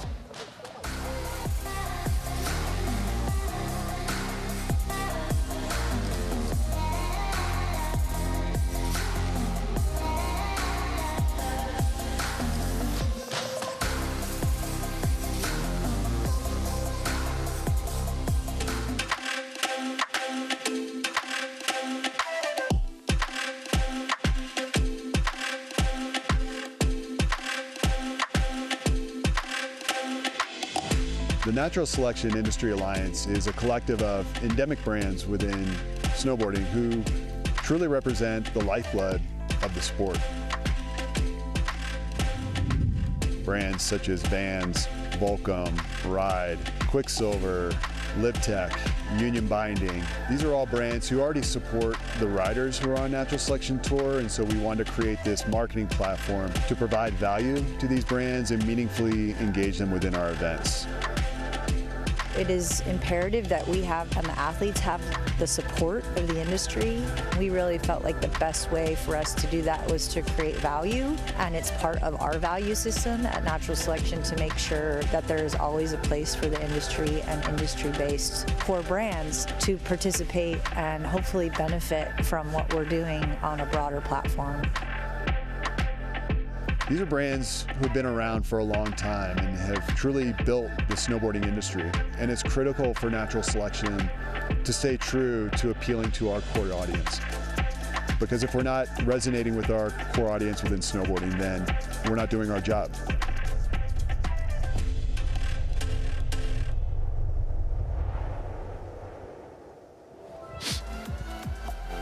Welcome back to the first stop of the 2022 Natural Selection Tour. We are here in beautiful Jackson Hole Mountain Resort in the Teton Range in Wyoming. It is the Yeti Natural Selection. My name is Mary Walsh, and I could not be more ecstatic to be seated here with these two fine gentlemen. We have veritable encyclopedias of snowboarding, esteemed Jackson Hole local, Chief Marketing Officer of the Jackson Hole Ski and Snowboard Club, veteran announcer Jeff Moran, and we have our friend who is with us from across the pond, author, journalist, and longtime industry pundit, as well as the host of Looking Sideways podcast, Matt Barr. Thank you, Mary. Very glad to be here. Still kind of recovering from that last round, really. Travis v. Torstein. It's going to be a hell of a matchup. Absolutely. And, you know, I think we can all agree that we knew coming into this, the course, the snow wasn't exactly what we were hoping for. It wasn't the same as last year, but the riders are handling it more spectacularly than I think I would have ever thought. So impressive watching them adapt as that round went on. As they dialed it, they dialed the speed, they dialed the conditions. Yeah, it's going to be great seeing how the women handle it as well. Absolutely. Yes, we cannot wait to watch what the women are going to put down in this quarterfinals run. But obviously, when you're looking at that start order list, there is someone missing. Miss Zoe Sadowski-Synnott could not be here with us today because she is obviously going to a competition in China very shortly. Let's hear from her. Hi guys, super bummed I can't be in Jackson this week, but I'm so excited to watch. Matchups are looking heavy, and good luck to everyone, and I'll see you in Boldface. You.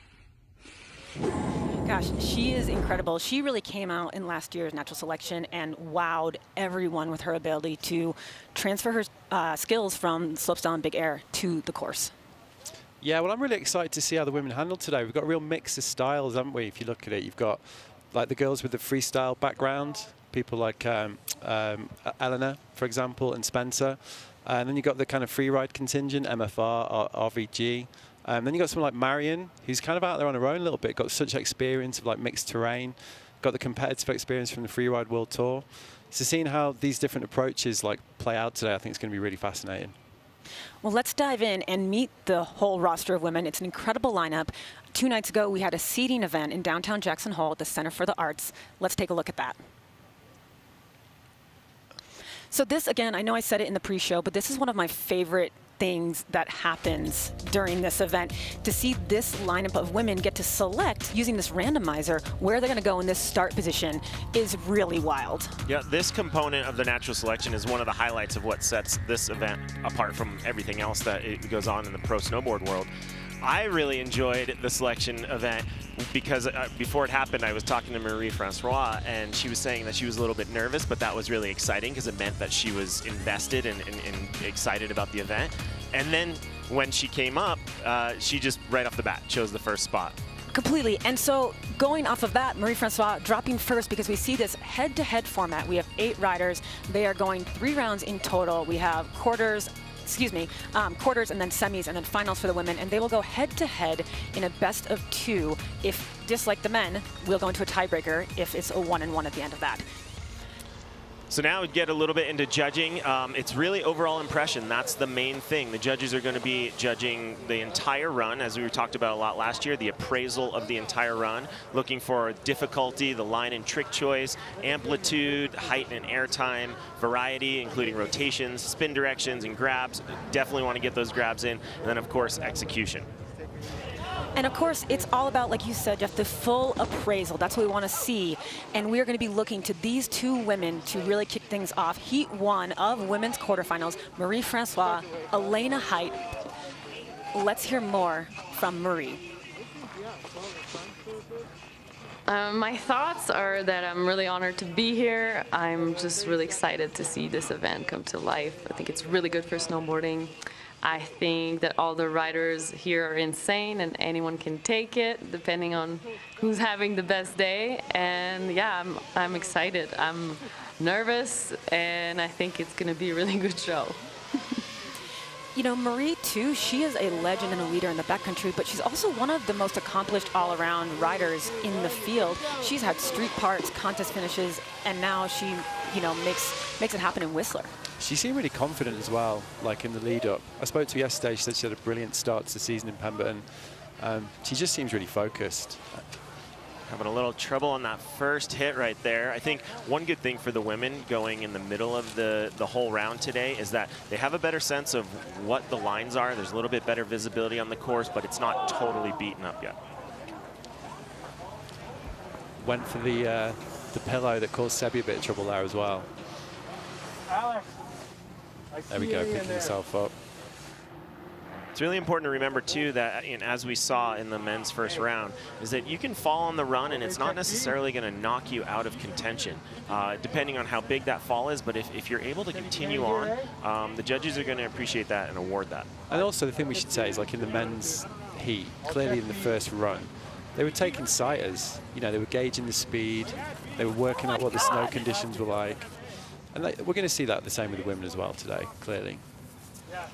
Looked like Marie-Francois was going for that iconic method. I love her method. That's what I showed up for this year. I want to see her crank one of those for us. Well, Travis on Instagram said he was jealous.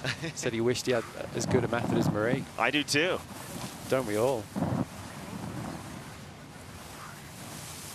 Yeah, they're going to just need a little, you know, first run, get to grips with the snow. It's clearly, I mean, word of the day has been sporty, I think, on the snow, hasn't it? Yeah, clearly pretty grippy. Going to have to get used to it. Oh, it's savage. And we see just, you know, really...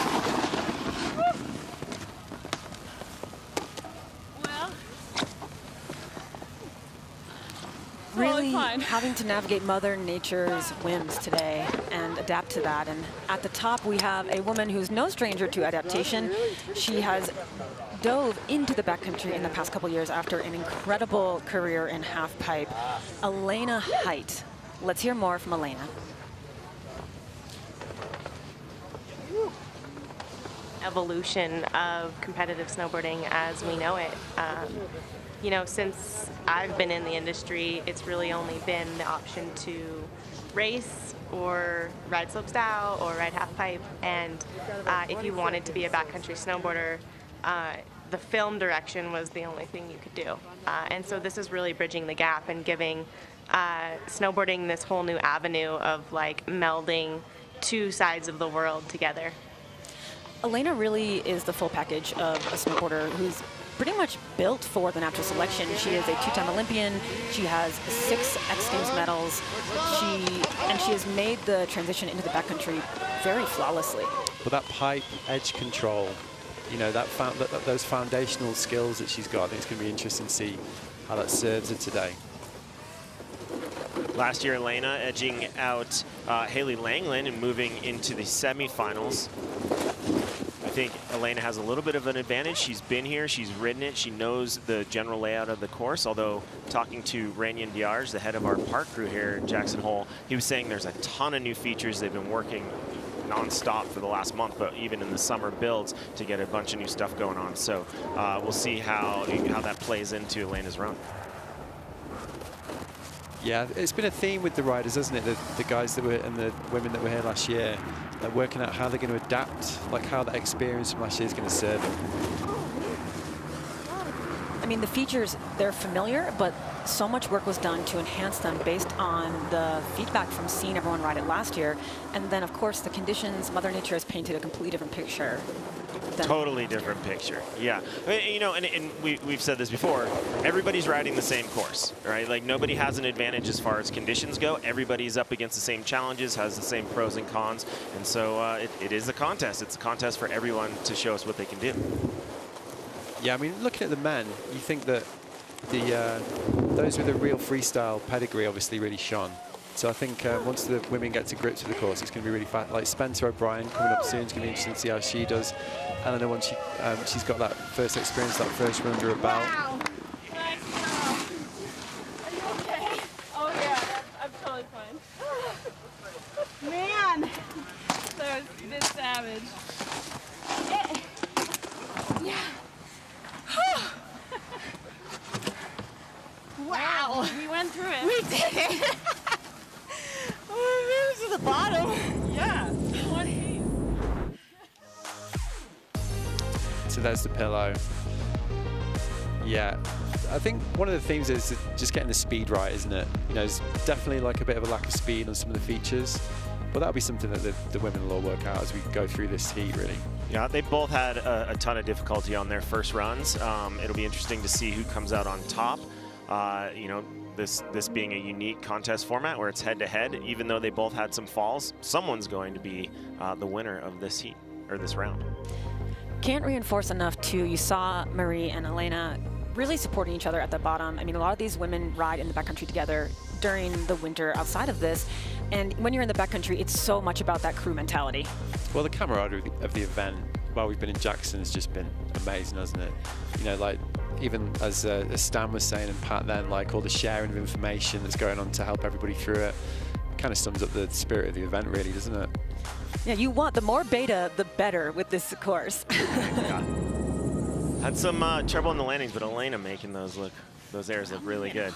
What are you gonna do? Well done. Oh, we got 20. Well done, yes.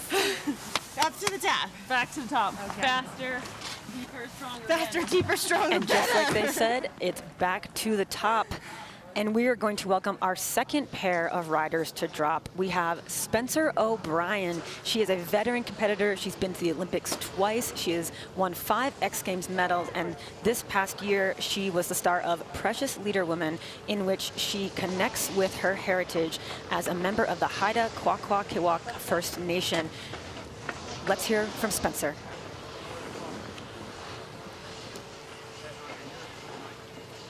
I guess just at the beginning of last year, I had 2 back-to-back ACL surgeries coupled with COVID and, yeah, just a pretty tough final rehab. And I kind of realized if I returned to competition, it would kind of maybe not ever give me the opportunity to ride backcountry. So it kind of became this choice of like, you know, what do I want to do more? Do I want to go to another Olympics, or do I want to pursue this other side of snowboarding that I've always dreamed of? And yeah, so it kind of came to a head, and I realized like I would really regret ending my career not having ventured into the backcountry and seeing how I would do out there. You know, Spencer has had a very storied career in slopestyle competition, but seeing her in the backcountry this past season, it seems she truly belongs there. Well, she's just embraced it and attacked it, hasn't she? You know, she's thrown herself into it. It's been one of the great stories, really, in women's snowboarding in the last year or so. I think she had such a bad experience at the Olympics as well. It really fired her up to kind of try something new in her career, didn't it? And I think it's a common story for a lot of our riders that they come from the competitive background and then transition into backcountry. But these are the people we're featuring. It doesn't work out for everybody. Like, it takes a specific type of rider to be able to transition those skills and bring them into the backcountry. That was massive. I think we were talking about this before. You forget how big these features are. Oh, yes, Spencer, first spin of the day. Huge as well. Yeah, when we start seeing some of the still photos get dropped after day one, then you start to get a real sense of how large all these hits really are. Full send from Spence there, wasn't it? And you hear that little bit of chatter, some of the breathing, some of the snow conditions. This is the first time all of the riders are wearing body pack microphones. Ooh, going down there. Another great thing is that POC has come on board this year for natural selection, and all of the riders are wearing back protectors. It's better to be safe in that situation, obviously, and with consequential course like this in the backcountry, you want to make sure that you're doing everything you can to protect yourself. We got the helmet tap from Spencer, but it looks like that hit got her pretty good, but she did give us the helmet tap saying she's generally okay. We'll see how this works out for her. Full commitment though. The 2 threes, going huge. Yeah. She could have played it a lot more conservatively, especially for her first run. Yeah, exactly. I mean, it'll be interesting if she's feeling all right, like how she does in run 2.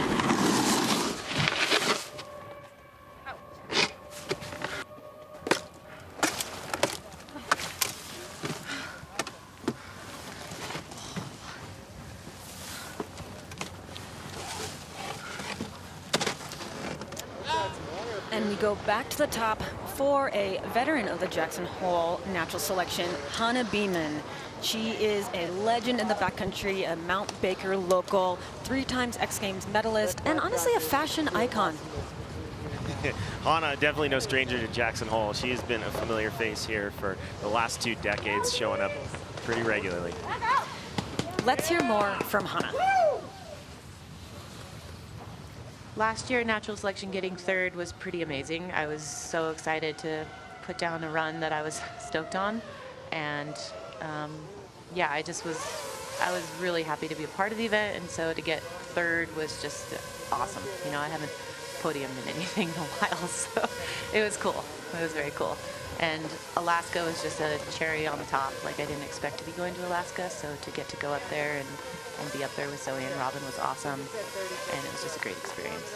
I don't think I feel less pressure, but I have a little more confidence and a little more understanding of the course, and that helps, but I feel like that pressure's still there.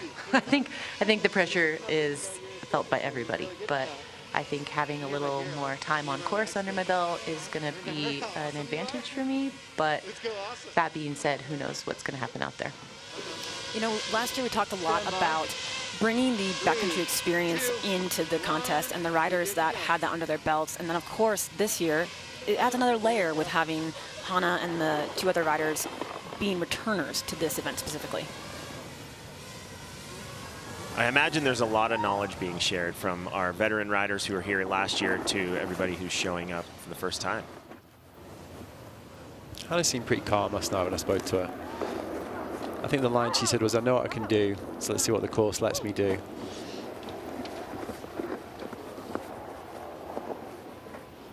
Nice calculated approach, isn't it, this?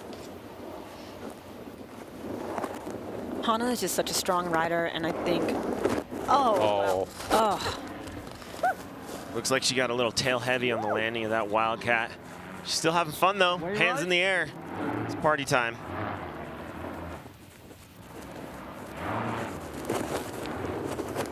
Little straightener on one of the smaller features. It is incredible to see as the drone follows the different riders through the course and they're choosing different lines, how many different features there are out there. There's so many little things hidden in the trees. And here's where the audio really shines. Yeah, the rider mic's brilliant on this run.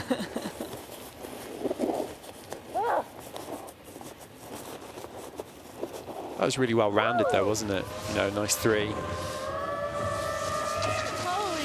Started off.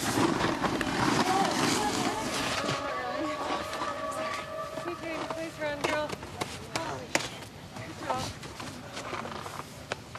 Oh my God. Thrilling. Very thrilling. Thrilling.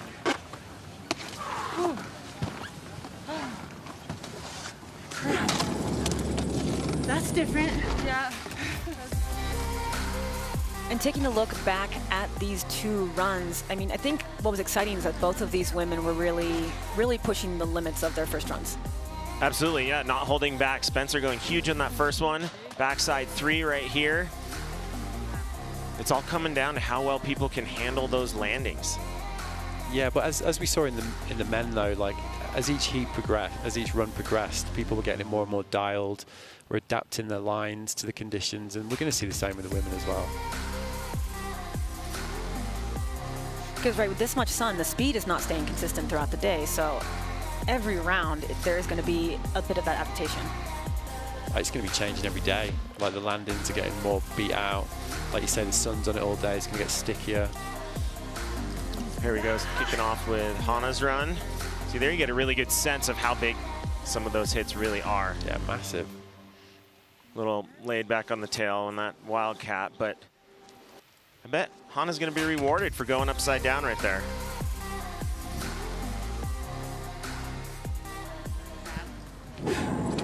I'm like, I'm dialed in. Oh, he doesn't have to go again. He's good. Nice, Hana. Called it, Jeff. Hana, all right. Back to the top. Oh, man. And so Spencer will look to that second run and see if she can force the tiebreaker. Next up, we have a change in the roster. Leanne Pelosi, unfortunately, not going to be competing today, but in her place, we have the New Zealand phenom, handplant queen, Steffi Luxton. Let's hear a little bit from Steffi about joining the competition.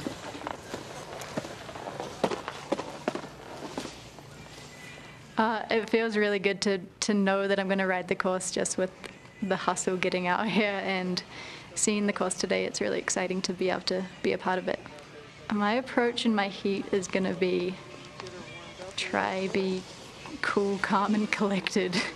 I don't know, I'm going to try think about it as like a skate park almost and try hit little features and not try, go too crazy and crash, but just be smooth and hopefully stylish. Steffi has an incredible pedigree in snowboarding. She was a member of the New Zealand national team for years. She went to the Olympics in 2014. And I'd say in the past 5 or so years, she has really dipped into the backcountry more. She lives in Mammoth Lakes. She's been starring in DC movies, and it's really exciting to watch her ride in these elements. Well, obviously last year's Kiwi wildcard became the story. So let's see how Steffi does. I like that we have our wild card this year lined up against our reigning tour champ. Yeah, great matchup. I mean, she's looking solid, like that first landing then. Goes for the pillow. There we go, yes! Steffi handling it, no problem. Getting a little hung up coming into that next hit, a little bit too hot. Yeah, the swiftness with which some of these features follow each other has been really catching some people out today, hasn't it? Shows how important the line selection is going to be throughout the contest. I was listening to an interview with Steffi recently, and she was talking about how she's not a big planner. She doesn't put a lot. She lets life come to her and handle it appropriately as it does. And I thought it was interesting her just talking about how she actually did have a plan to approach the course as a skate park. I like that analogy, and I think we're seeing that go down. Lots of little different features that she's using. Maybe didn't have enough speed for that one. Looks like she thought about it. It's a great start to the run, wasn't it? A couple of solid landings up top. Yeah, I think she definitely made a great first full run for achieving that kind of flow that she was going for. Another sighter. Get used to it. That pillow hit will play well for her. We haven't seen very many people at all hit that. She handled it really well. Yeah.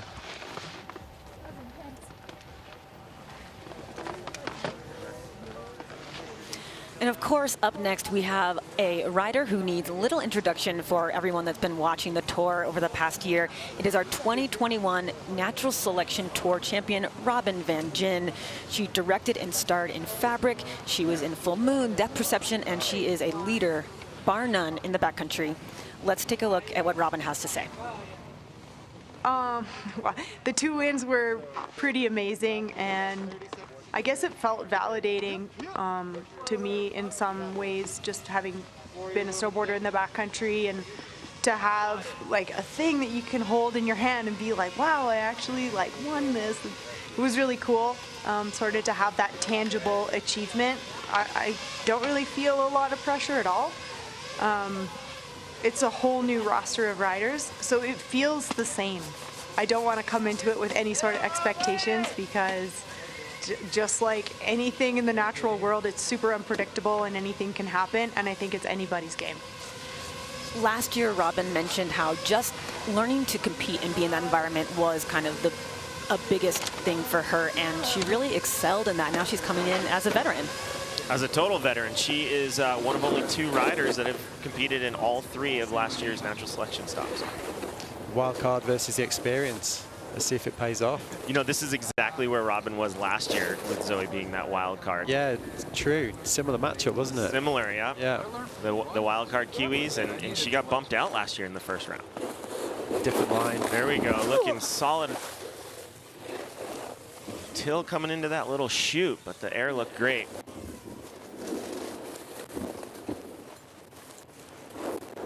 Nice. That was solid. That was a similar issue that a lot of riders are having, right? They're catching the landings really well, but it's their ability to shut it down in these variable conditions in between the different features is where it's really challenging. The bobble factor. The bobble factor. Let's just put it out there. Let's get it out of the way. It's the bobble factor. We can say it, Jeff. It's yeah. fine.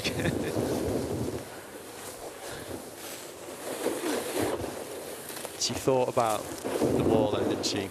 It'd be interesting to see if she takes it on next run. Wasn't a total throwaway. I like that she used the little side hit there. Yeah. Bongo would be appreciative.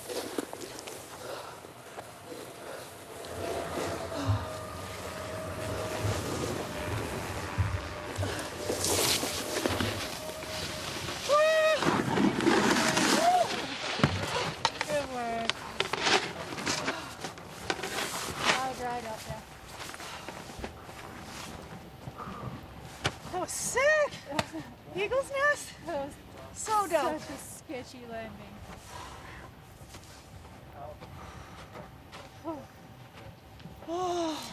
Let's take a look at their runs. I mean, this is a really solid beginning. Absolutely stomped. Probably the most consistent landing we've had off the pillow, really. But there's that. Yeah, I suppose she got caught out a little bit. Caught up on her. Puts you right into that next feature, and if you're not ready for it, she probably just didn't know it was there, this being her first run through the course. Yeah, exactly. Nice speed.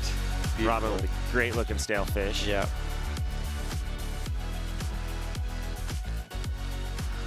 She caught that landing perfect. Yeah.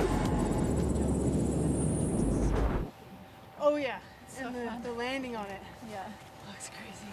And it looks like Robin heads into the lead as they go up for run number 2. Yeah, so be interested to see what Steffi brings run 2 now.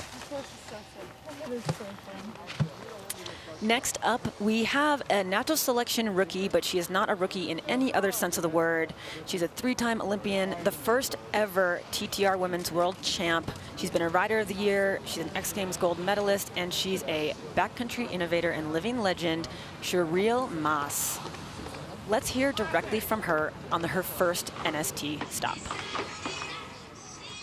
I think the natural selection, this whole new tour, is like what snowboarding needed, what was missing, because I mean, snowboarding has progressing so much in the last years. It's been amazing to see, but we kind of lost the touch and feel of what snowboarding meant for everybody, and it became just like such a contest circus. And now it's like bringing it back to the natural surroundings of riding a mountain and then doing the best tricks and just having fun on the mountain. That's what like natural selection means to me, and I think that's like people can relate to that. Like when they watch it, they're like, oh, I want to go out there and ride powder. The quads are sick, but nobody's going to want to do that when they go out snowboarding.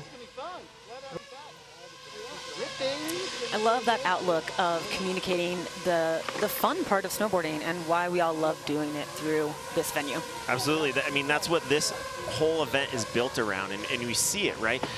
We see the camaraderie. We see even when when the riders are having a tough run, we see how much fun they have when they get to the bottom. They're hugging and high-fiving and cheering each other on. Like at the core of this event, it's about having fun and showcasing what that means for all of us.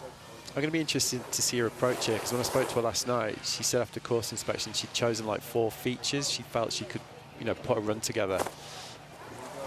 There's the first. So, you know, bit of a speed issue, but she'll dial that, definitely. And she's a student, though, Cheryl. She prepares. You know, that's been a hallmark of her career. And that higher risk is going to be get a higher reward. You know, she started off her run with a backside 3. A lot of people have been choosing to just go straight air. I mean, you'd expect nothing less, really. Full commitment. Yeah, you can see, I mean, there you go, look how chopped up it's getting.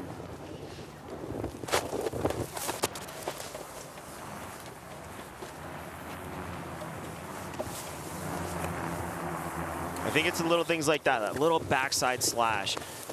The judges understand that the course is challenging. It's challenging for everyone, but it's those little features, putting in the extra little cherry on top in between the features that are going to help stand people apart.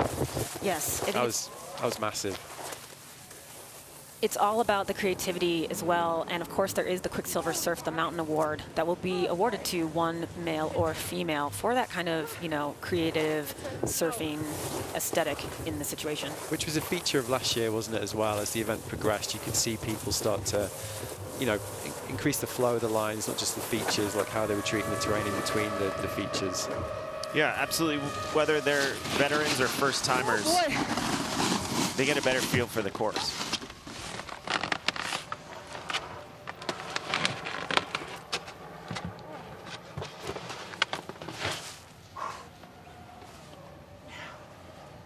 Respect for everyone.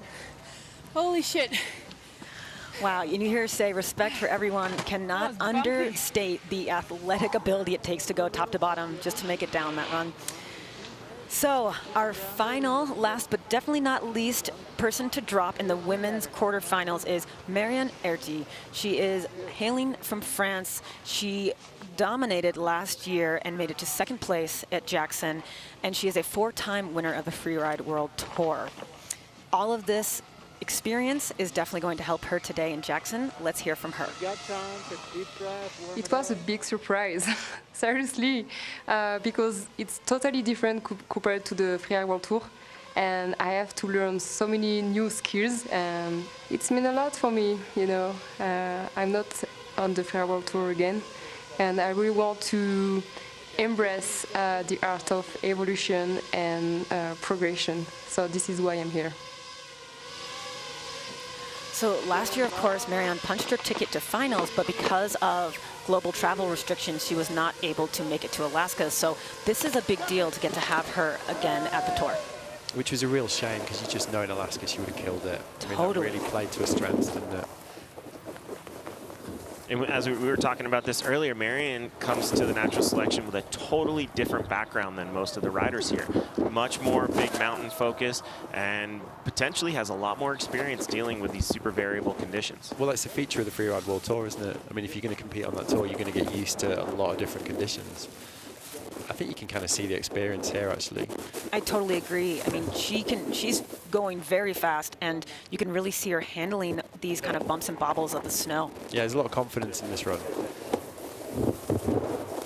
New feature for the... Nice. Yes. There we go. Yeah, I don't know that she could have caught that much more perfect. No, right at the ribbon. This is looking good. Getting out over into that rider's right side. There we go, adding a little flare, backside butter. Yeah, I'm kind of calling that as the most solid run so far. What do you think? I agree with your statement about confidence. She handled that very confidently. Little 3 at the top as well. It's heavy, huh?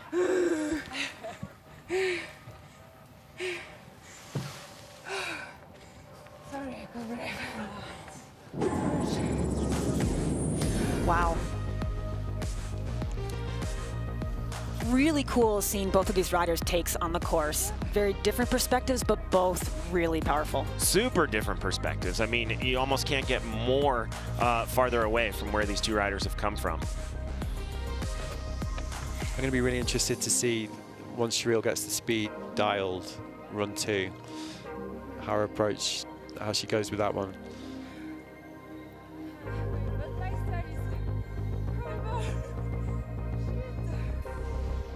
Wow, big and just holding through the landing, a little tail heavy, but that does not stop her. Just powering through it. Spotted it all the way, didn't she?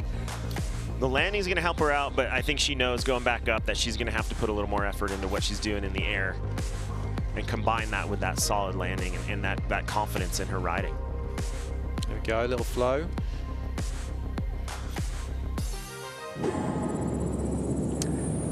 Wow.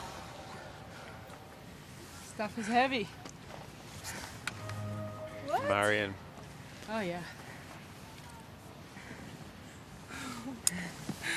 Well done.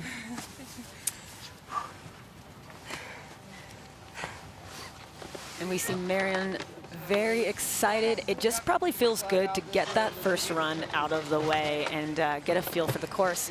And they will head back up, or they will each have a second opportunity to dial in their runs.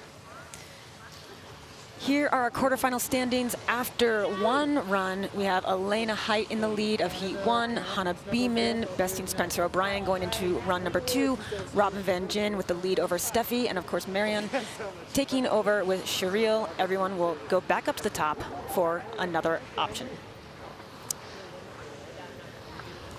So before we get into run number 2, during the men's qualifiers, had to get that straight.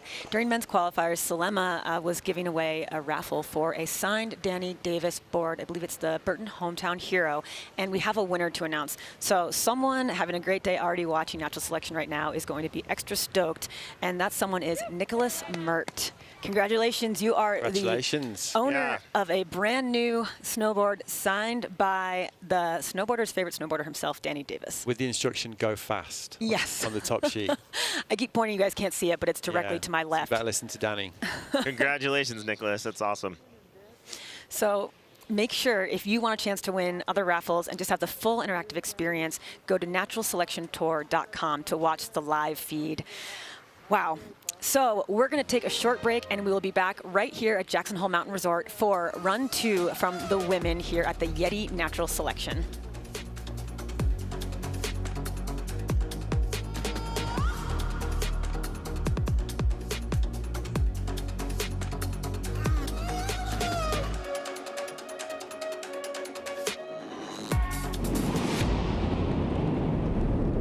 Switch method, we keep going back to it. That one was huge. The switchback 5 he did on day 1 was one of the most beautiful tricks we saw of anyone. And then, of course, trying to get a rock ride or at least tap it. Like, these are going a long way for him, and that's why we're still watching him.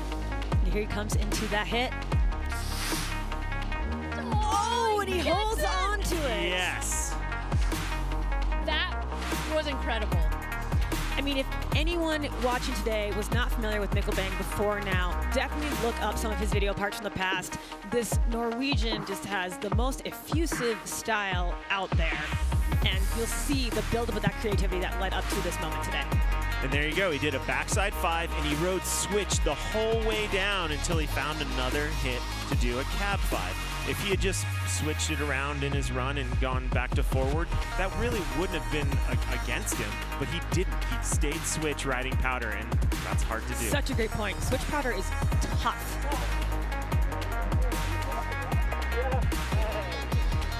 All right, let's take a look at Mikkel's run.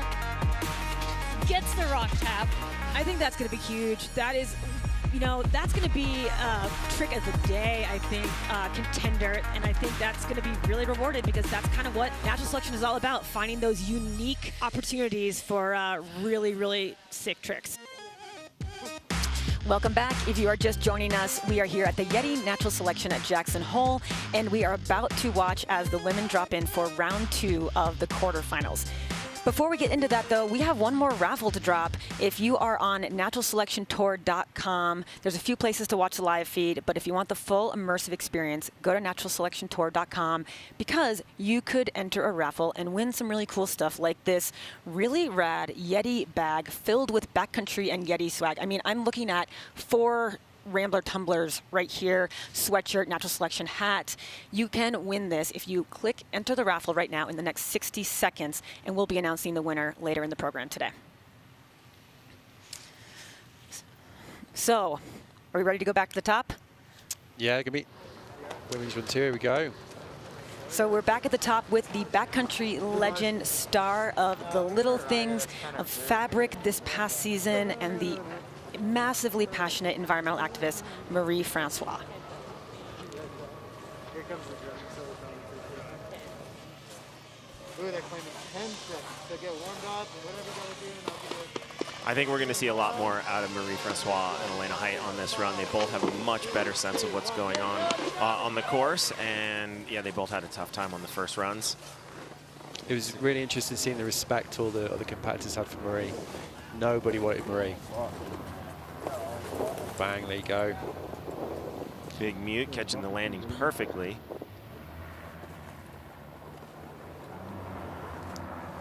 not quite enough speed for the pillow.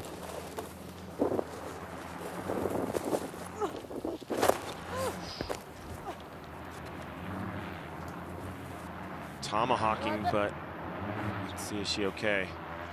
Yeah, she seems all right. Seems all right. Probably going to be shaken, but she seems good. There's that map. Yeah, you called it, Jeff. There it is.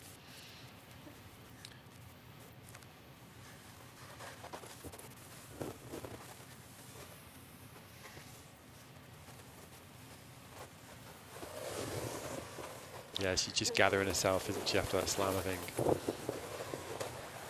And a bit of fatigue, I think. You can hear the exertion when she went off of that. Well, it's a really good point, because when you've got, I mean, any snowboarder in the world's going to empathise. When you've got snow this heavy, it's just draining, isn't it? And navigating essentially it's getting a bit chundery, I'm sure, through those tracks. Yeah. That right there might have been my favorite of anyone's run yet today. Just blasting through the moose brush. I love that.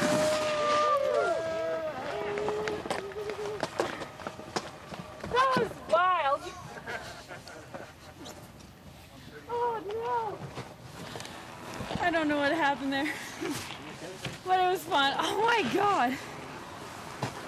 Somehow I'm totally fine. I don't know what happened with that lip. Classic Marie-France right there. Just always a smile on her face. So positive. And we go to her competitor, Elena Height. Again, one of the most storied competitors in the halfpipe, who has really already made a name for herself through Ode to Muir, Jamie Anderson's Unconditional, and last year where she was a quarterfinalist here at Jackson. I mean, her progression into one of the, the strongest backcountry freeride snowboarders in the world has been one of the kind of great stories over the last 5 years, hasn't it, in women's snowboarding? I totally agree. When her first season diving into the backcountry around her home of Lake Tahoe, she looked like such a natural. She had such power, and as you mentioned that earlier, that edge control and finesse garnered from the halfpipe. So see how she approaches this. I don't think it matters what particular type of background you have coming into natural selection, especially today, but you are digging deep into your bag of tricks to make something work on this course. She's kind of got the option to play quite safe here, I would suggest, really. And that's part of the calculus as well, is, this is only the first round. Yeah. There's 2 more to go through.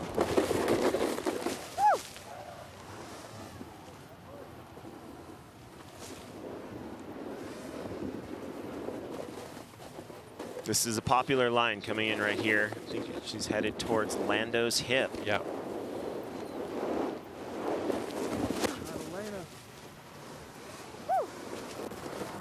Probably didn't quite get the landing she was looking for there, really. I think the challenge with that feature is that it's one of the most fun features on the course, and you kind of get drawn to it. But on the other side of that, it gets beat up the quickest. Yeah. There's only so many landings on that hip. And with snow this grabby as well, if you don't actually really nail it, get your weight right, you're going to struggle. Full send.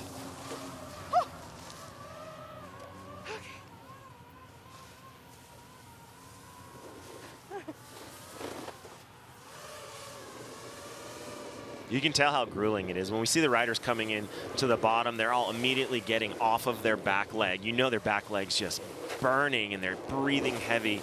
This is so much more than just a contest run. None of us would ever ride this whole face like in one full shot, trying to hit as many jumps as we can. And I feel like I need to stop, maybe take a break, have a coffee in the middle, a snack, before I continue on.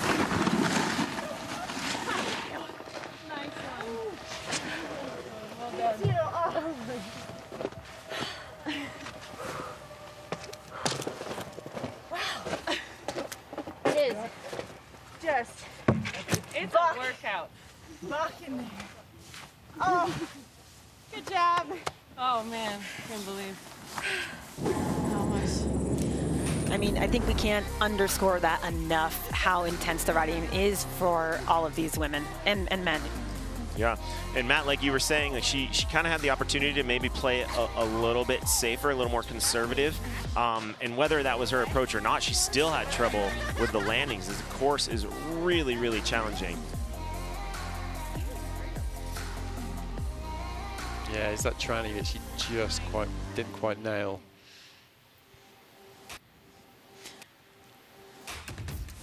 And I think, too, worth pointing out that these are the best snowboarders in the world. Like, these individuals are incredible, and when they're having any trouble landing in these conditions, you know it's gnarly.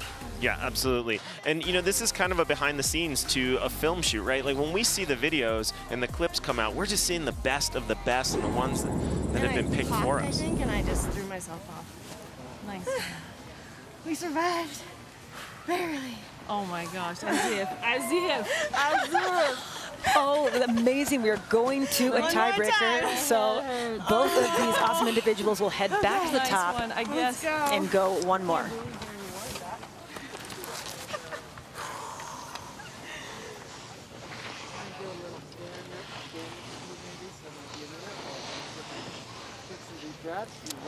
So we've just got word that, unfortunately, gutted to hear that Spencer O'Brien is not going to take her second run because she has injured her ankle during her first run.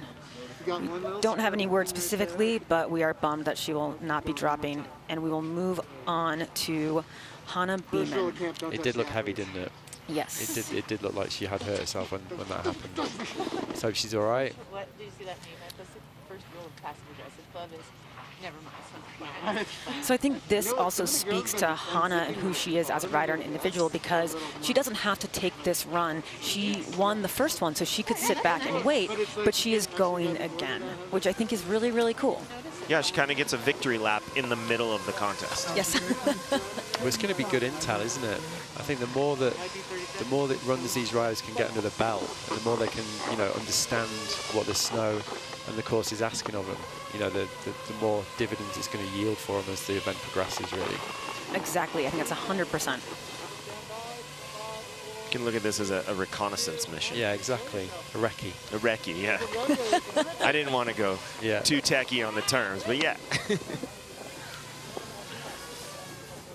And probably kind of nice having a little run through the course where you can kind of shake off some of that pressure and just explore a little bit. Yeah, I was going to say, I wonder if it'd be interesting to see if she takes a dramatically different line, you know, just to sort of find out a bit more about the course now. Well, starting off, she's not really holding back. She's hitting jumps, putting in grabs. It's still a contest run for her. Yeah. I love when we see this, right? These little pockets of the course that haven't been hit yet. Yeah, where's all this fresh snow coming from? This is amazing. Exactly. You know, that's the eye of a veteran backcountry rider, is they're like, okay, let me find these pockets. I can suss this out. Yeah, don't get drawn into where everybody else has already gone. She's exploring, isn't she? She's kind of, you know, banking it for later, I think. This is helping out all the other riders too, right? Everybody's getting to see. Everybody's getting to see these different parts of the course. The rider mic, I think, is such a great addition this year, isn't it? It's amazing hearing Hannah's, you know, talking to herself down the run. Proper having a word with herself. Yes. As she goes down. I think it really shows us what it's actually like to be riding right now. There's a little less pressure for her on that run too, so she could open it up a bit. So long down here. Yeah, let's hope Spencer's all right. It was definitely the heaviest landing of the day, I think.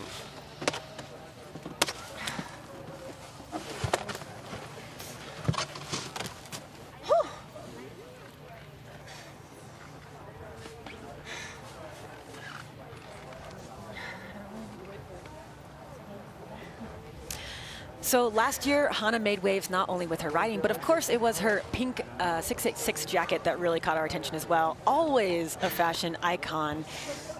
We have a backcountry gear talk with Hannah, and we'd love to get a little more info about what she's riding.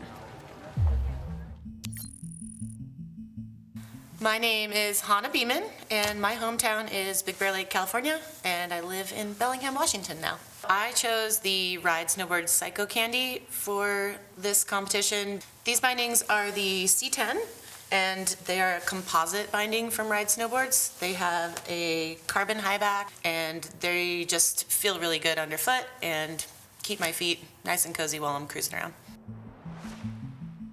My kit this year is 686 new women's shell, Gore-Tex shell. I also have the 686 women's Hydrostash bib on. Those are Gore-Tex, and also have Hydrostash water system in it.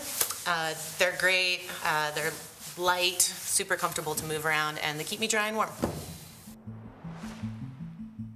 We have some ski straps, a shovel, we got a probe, hand sanitizer, goggle cover from Avalon 7, headlamp, just in case you find yourself out there after dark, and the microphone.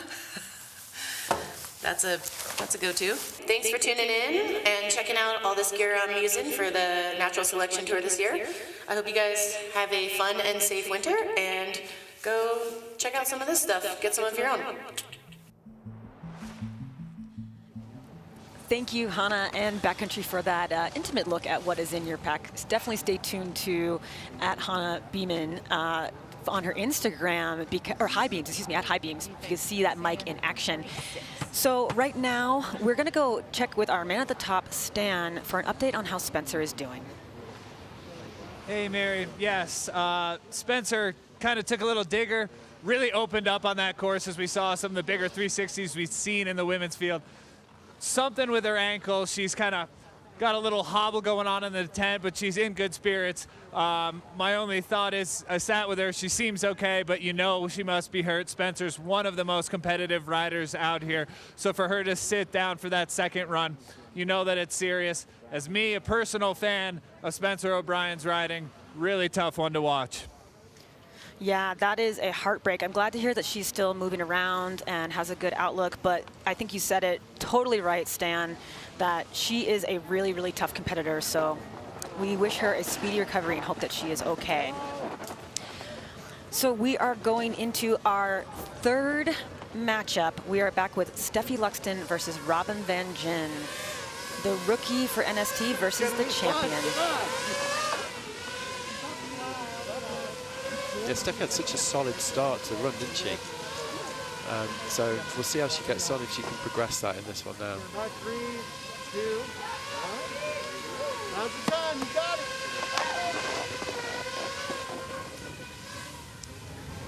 Steffi's got some pretty big tricks that she takes to the backcountry. I know today is a little different than when she's out filming, but I'm hoping to see her open it up a little bit now that she knows the course after one run. I think that was where you really see, even something like that, like a feature at the top of the course, like where you, how deceptively big this entire thing is, really. I mean, that counts as one of the smaller jumps, but you can see from the amount of time she was in the air, I mean, the whole thing is massive, isn't it, really? Yeah, not only massive, but a lot of these are true gaps where you have to make the landing. We've seen a few people come up a little bit short. Luckily, there's enough snow on the back sides of those to add a little padding, but yeah, there's consequence there. And Steffi is a very smooth rider, but she's also very powerful. I mean, you can see her sending that hip, and she didn't grab the landing like she wanted to, but she is very, very good. That looked great. That was beautiful as well. Little tweak. Japan and Jackson Hole by a Kiwi. There we go. Still some fresh snow out there on the course. Worth noting, too, that Steffi is actually a personal trainer in her downtime, and a strength coach, and she's currently, while she's here in Natural Selection, studying for her biology finals while studying the course.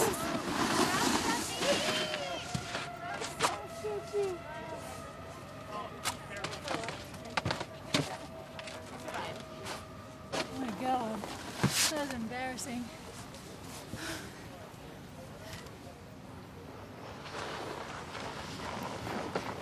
I'm sure it's tough to not be critical of yourself at the bottom, but I think hats off to every individual going down this course. This is a tough course in any conditions. And we go back up to the top to a backcountry icon. This past year when she won Natural Selection, I mentioned it before, but she catalyzed and directed and starred in a 5-part documentary series named Fabric. So no stranger to accomplishing many things and excelling at all of them, Miss Robin Van Gyn. she's kind of got a choice as well, hasn't she? Again, like how she approaches this really. Does she play it safe? Does she do something similar to Hannah? A bit more, you know, try and find out a bit more about the course. I think this is hers to lose right now.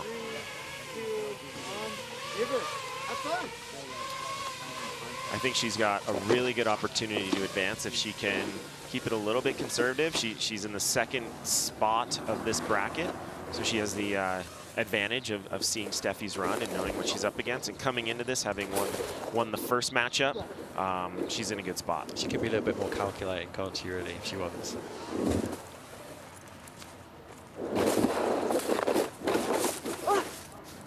Kind of similar to her first run. Great looking start with a stalefish grab on that air, but having trouble coming through that channel. Kind of chokes out a little bit, and as we can see, the snow is hard to handle. It's getting bumpy, sure.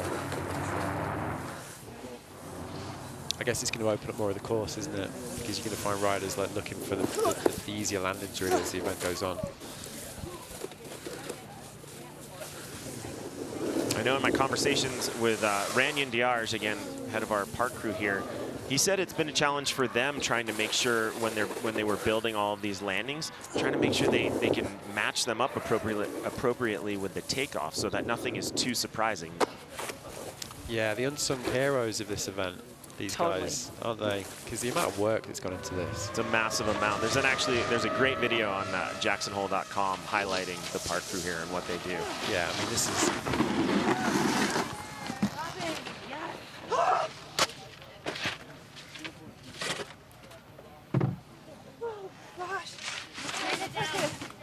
Rodeo.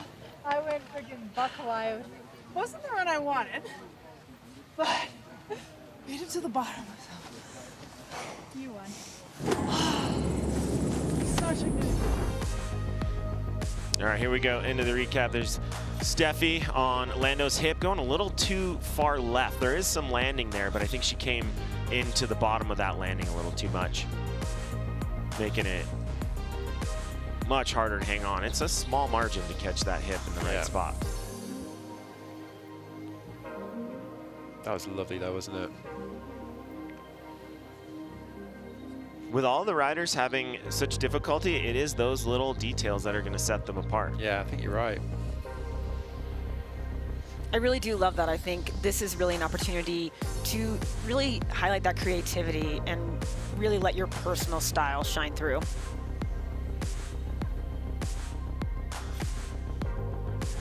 Got the speed banged on there, didn't she?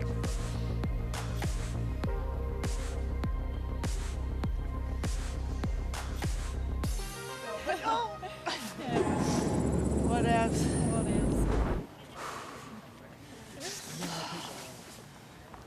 You win. Great job. The champion advances. The block thickens.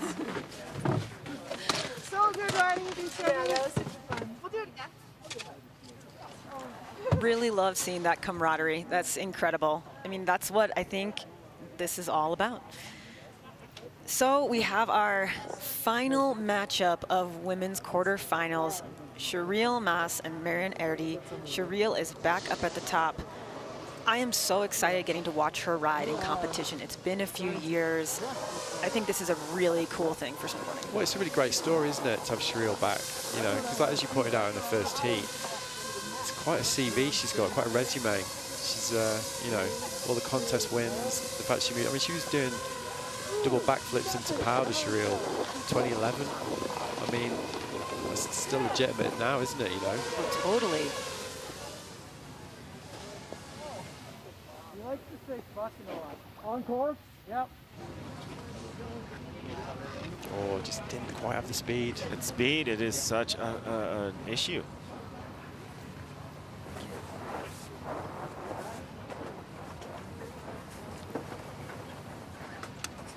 And a big part of the judging, too, I think is worth noting again, is that you can have falls in your run. Like the whole run is being appraised from top to bottom, including everything in between the jumps, in between the features, all of your turns. So if you do put your butt down, put a hand down, even if you go full tomahawk, it doesn't totally knock you out. You still have a chance. So there's no throwaway runs. Yeah, we saw that in the men's heats, didn't we? You know, that it's an overall impression really that's being counted by the judges.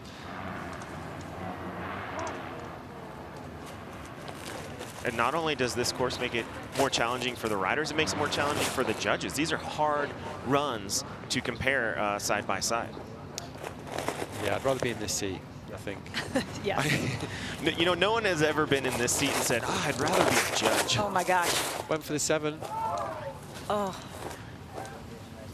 Yeah, hugely grateful for the judges. Their job is not easy at all. Very appreciative of them. Very, very much so. And we've got some of the best in the world with us. Indeed.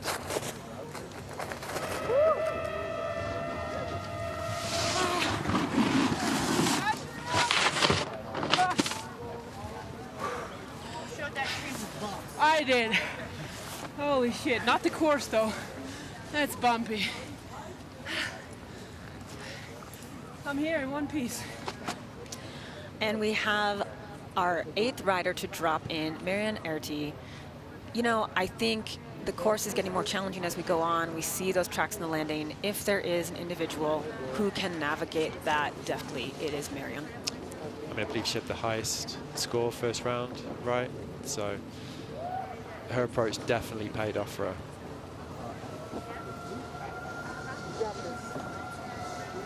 I mean, she's from Chamonix. You brought up there, you get used to riding a lot of variable conditions, top to bottom. I wonder if it was a calculated choice that she was going to attack the course the way she did, so quickly and powerfully, or if that's just simply part of the way that she rides on a regular basis. I think it is how she rides. I mean, she's got a lot of experience in this type of competitive situation. That was amazing. Wow. That goes to show how much strength and effort it takes to hold on when you're landing in these conditions. Yeah, she held on fine, didn't she? See, that was creative. That was Lando's hip. She took a smaller line than what everybody else has been taking, but she stayed on her feet. She got the grab. She made it look good, and she continues on. She hasn't put it down yet. It was calculated, wasn't it? You could see she thought about it, and she'd come back and she'd adjusted her approach.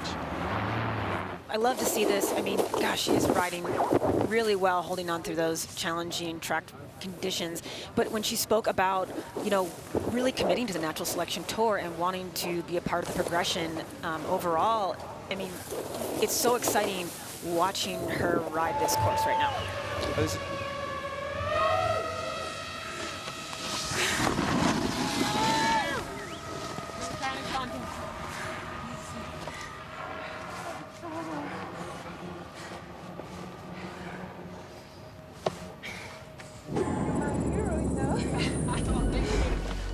And let's take a quick look at both Sherrill and Marianne's runs again. Yeah, I think that first hit really does show like how critical your speed judgment is today. I mean, she's the only one to try a 7 so far. She had those 2 bobbles at the top, so I think coming into that lower section goes to show that she understood she needed to put something bigger down in order to stay in the game. It was all on the line there, wasn't it, really? Yep.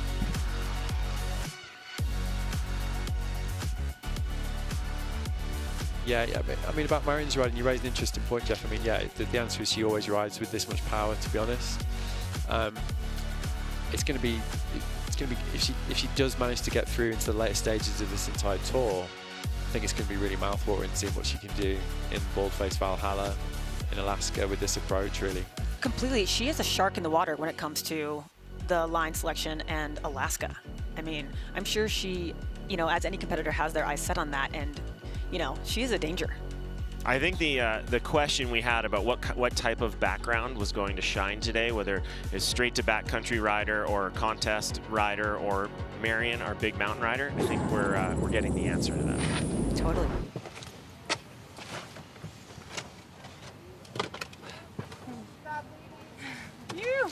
So we've got one tiebreaker.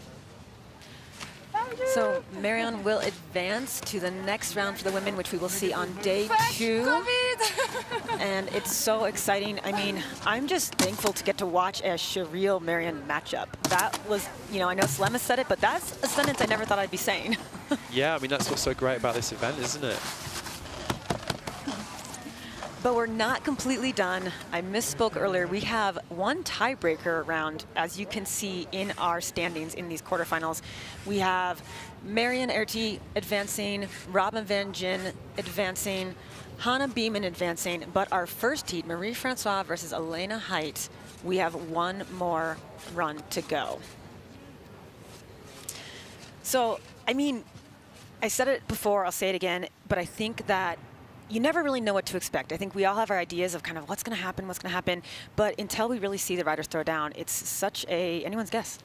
Yeah, I'd be interested to see how the DraftKings wagers are going out there. Like, there is so much complexity to these matchups. You mix in the conditions, you mix in the backgrounds. There's some people that are some underdogs out there that I think that are making a few bucks today. And you know, we talked about the different styles of riding and who was going to benefit. You know, you just mentioned that earlier, Jeff, and I think the mood among the riders, I think, in the last couple of days, that it was going to benefit like the more freestyle-orientated riders, and you certainly saw that a little bit with the men.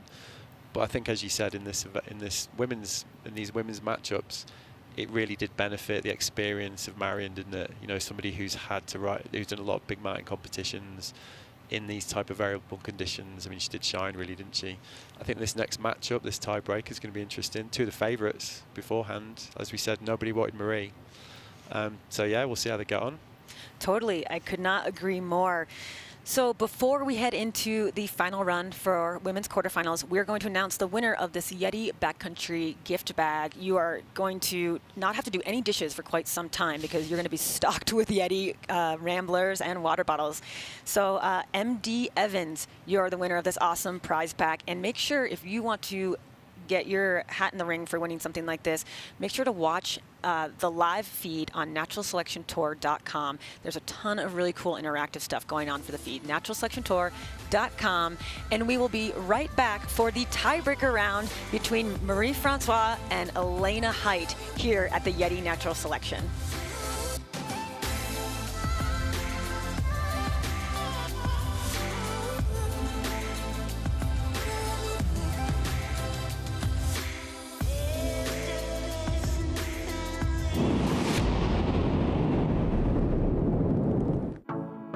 Sustainability means protecting our mountains, rivers, and air for future generations to be able to enjoy them as well. For us here at the Natural Selection Tour, we really think it's important that we take the same level of energy and excitement that we have for snowboarding progression to climate action. How do we actually make this event leading on sustainability? First, we've got our carbon accounting. It was really important for us to be a drawdown event, which is a first in the industry. We measure all of the carbon footprint of the event, and then we offset it twice over. 100% of all of the carbon that we're emitting, we're offsetting via Conservation International, and then we're also doing 100% domestically. With our sustainability partner Yeti, we're really trying to minimize as much single-use plastic waste as we can. And then third, it's messaging. Education was a core component of our sustainability plan, not just locally through a speaker series, but also for our streaming audience. Show that we're really trying to put Mother Nature first.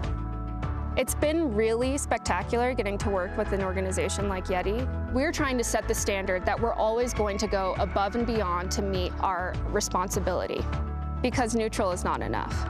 The impact of natural selection is not just going to be kept here in Jackson, but it's really going to be felt around the world.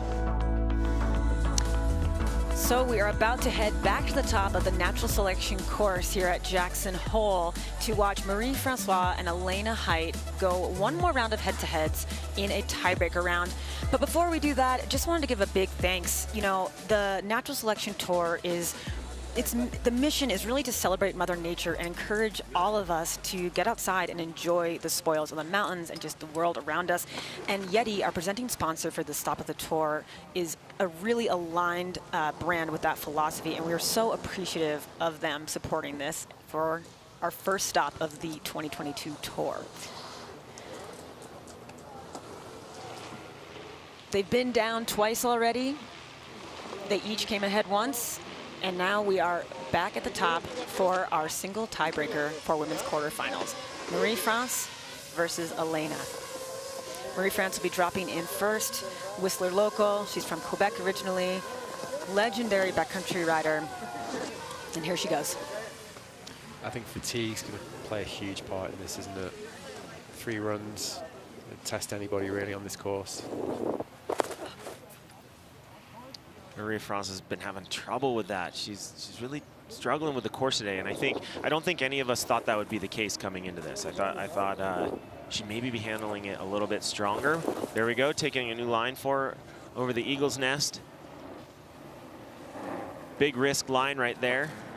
You know, the Eagle's Nest is one of my favorite features on the course, and it's so cool to see some of the riders kind of veering that way and adding that into their lines. And also, you know, have to say, being able to see it from the top through that GoPro 10 angle on the drone really is a really rad perspective. Yeah, you can hear it on the mic, sorry, can't you?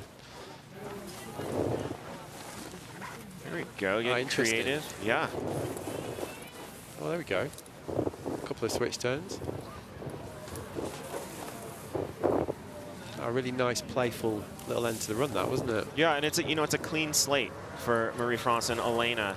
And strategy is a big part of this. They're not falling back on previous scores. It all comes down to this run, and so riding every bit of the course that you can before you get to the bottom is going to be really important.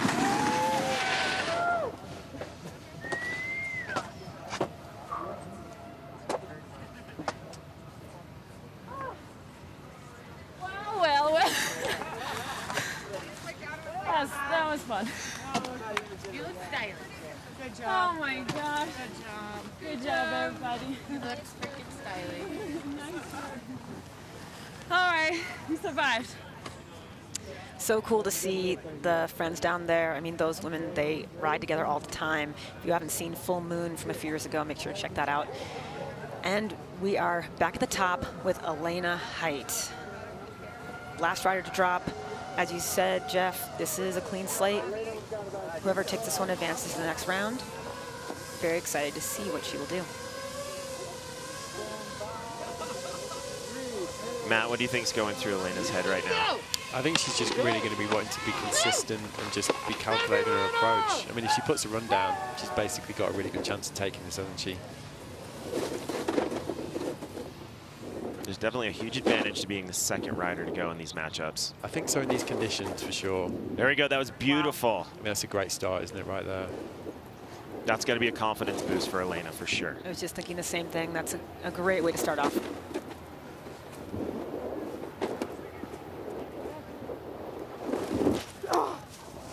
That's that, you pointed out, I mean, it's that feature, it's just getting more and more challenging, really, the more beat up that landing gets, isn't it? It is. To actually find the right line. The find the Lando's hip? Yeah, and we can see there's still some landing there, but you're definitely going to have to punch it to get out to the end of it, and then that margin of error becomes smaller and smaller. Nice. There we go. I think that little washout won't affect her that much. The air looked great. She got her grab. She rode away, but it was the little bit of a washout trying to slow down. I think those are the kind of things that the judges distinguish between.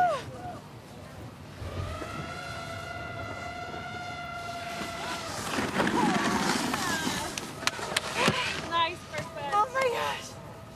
Yes, you made it. You made it. Wow, that is so tiring.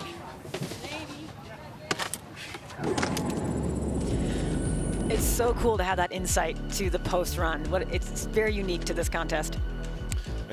And I think a big part of what's going on in what we're seeing is that a lot of these professional athletes put so much time and effort into maintaining a really high level of fitness. Snowboarding isn't what it used to be, you know, a number of years ago. Like, these are really world-class athletes, and today that strength and conditioning is really playing a big part in their runs. I really like the way Marie ended this run.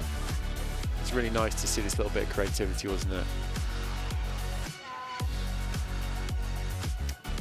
Yeah, that was a great start. that gives a really good perspective on how big that first jump really is. Yeah, you can really see from that angle like how beat up that landing's getting now. As you said, that margin for error is just going to keep getting smaller as the day progresses, isn't it? Elena with a great looking method, but tough landing there. Elena put a lot of effort into making sure her airs look good. She's grabbing her board. Yeah, she put that down really nicely. Like really solid landing, wasn't it?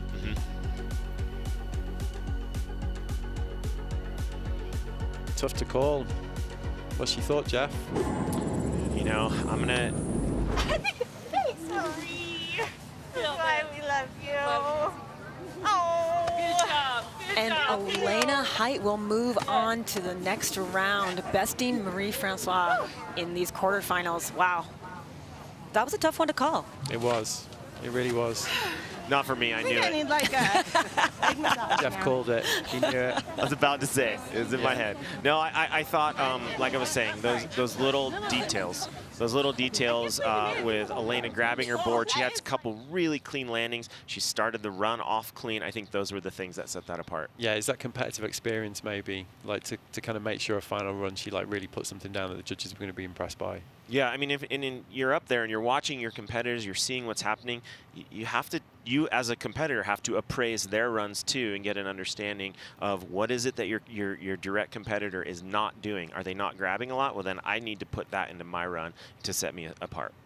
Yeah, well, some great matchups coming up for the next round, basically. But yeah, it's going to be tough to call, I think, really. Marion, the clear standout, I'm going to say, from today. You know, the two highest scoring runs of the day. And like you said, it answered the question, like which type of snowboarding was this, were these conditions going to favor? And today it was Marion. So really incredible performance from the women. And we're going to take a look at the standings for who's going to be advancing to semifinals on day 2. We have Elena Height going against Hannah Beeman. That is incredibly exciting. And Robin Van Gyn, our winner for the tour, going against Marion Hardy, who was second in natural selection last year. I mean, these are two very consequential matchups. We don't know when day 2 will be, but these 4 women will be riding on that day. I think it's interesting to point out that everyone advancing are veterans. That's a really, really good point. I mean, you know, that wisdom really helps. So next up, we have 8 more men who are going to compete against each other for a spot in the men's quarterfinals on day 2. We are really only halfway through the action right now for day 1 here at the Yeti Natural Selection. We will be right back with you, but stay tuned because we have 8 more men dropping into this incredible course.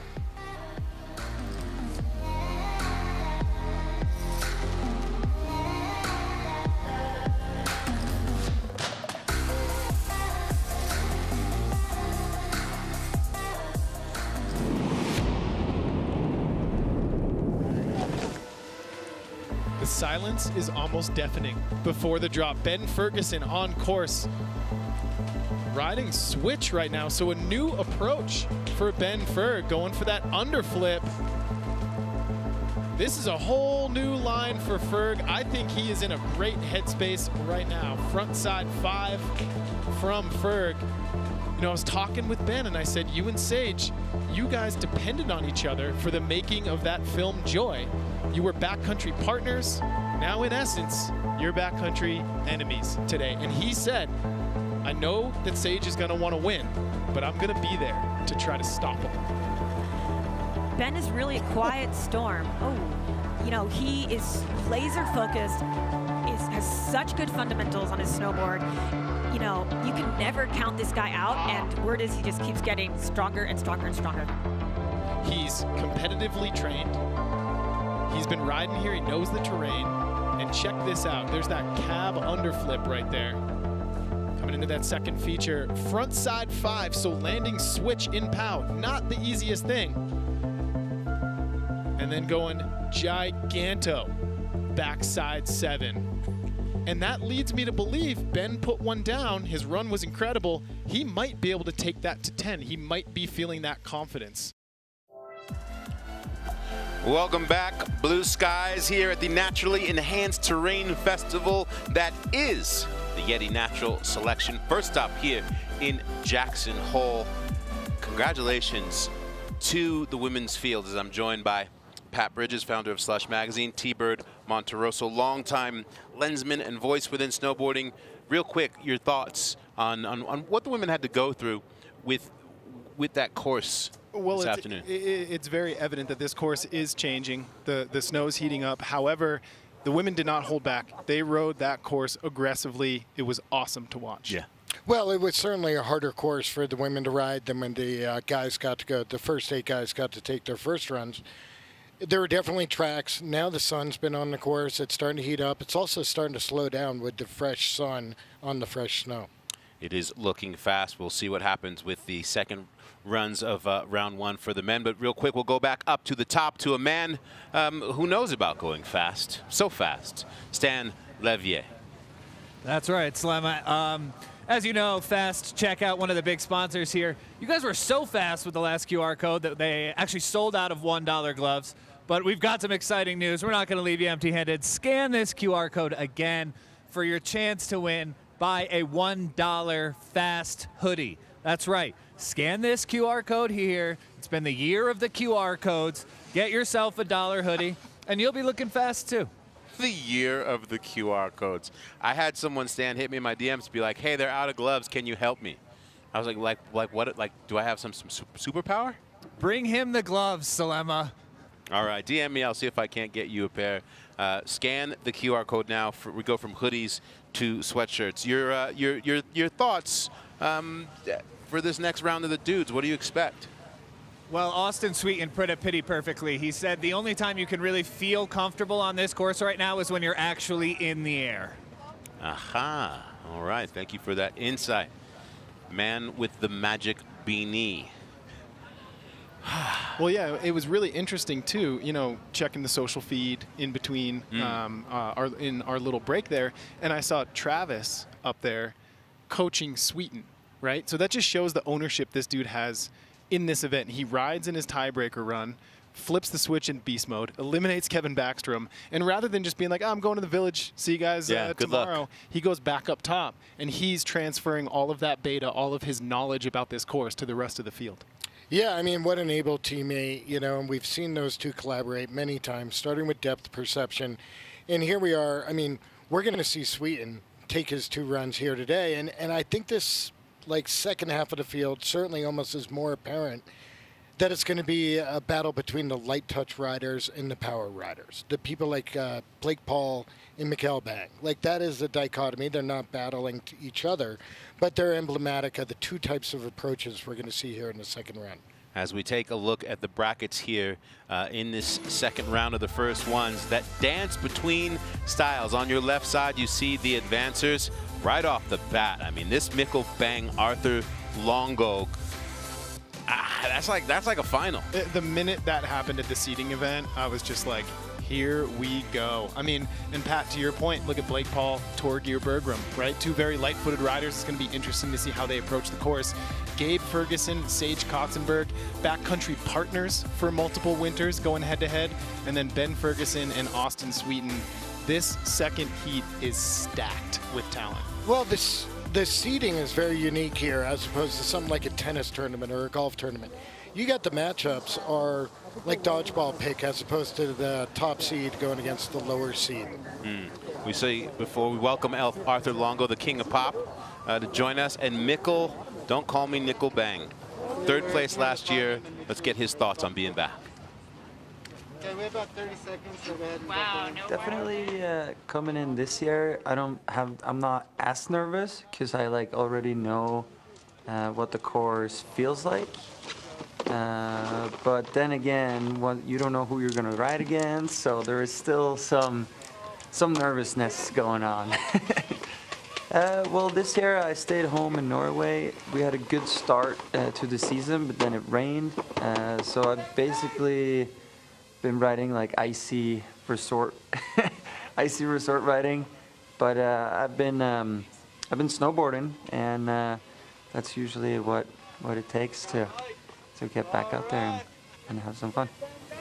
How does that experience of what he's been in perhaps serve Mikkel? He's been riding firmer conditions inbounds on a resort. It's exactly what we're dealing with today as Mikkel Bang drops in. Now look at this. He's riding switch toward his first feature. What line is Mikkel going to take?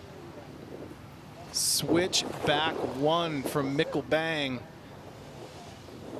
Seems to be one of the more popular tricks up top. We saw Kevin, a couple other riders doing that same move. Dustin. Nice little tap on the pillow popper into a backside 360. This dude is pure power. Got a little sideways on that takeoff of the second feature there, but he was really linking it together. Judges are going to love how rowdy he was up top.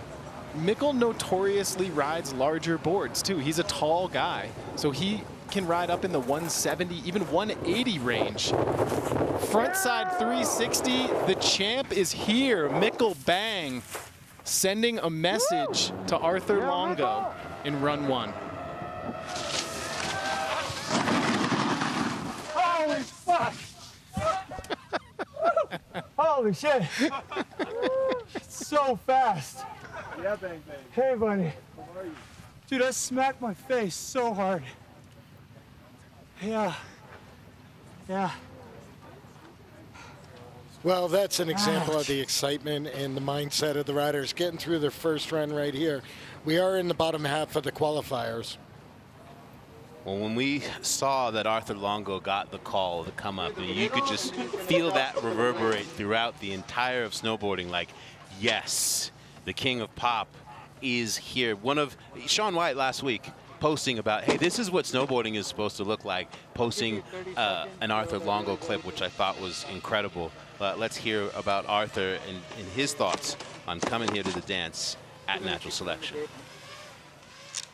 I think competition is cool and it's entertaining, but it's not necessarily something I want to do, like to just beat someone else or like get beat from someone else or lose or win or whatever.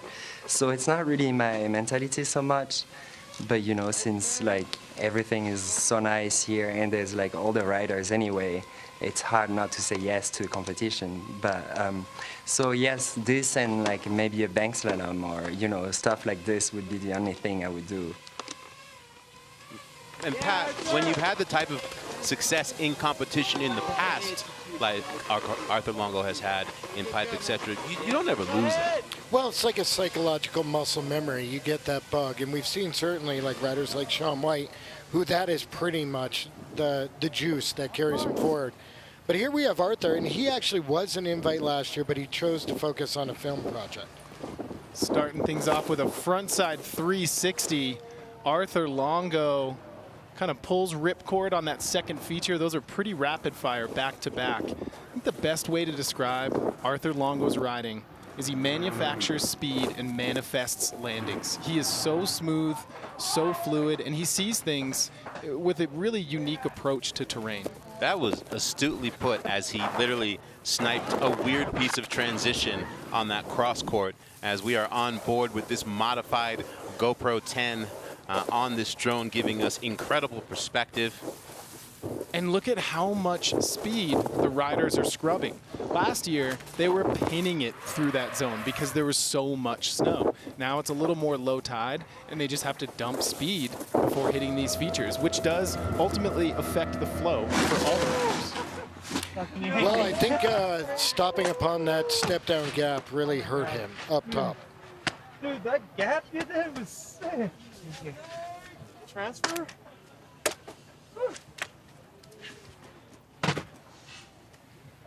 Oh, dude. I was in another realm. Yeah, I know.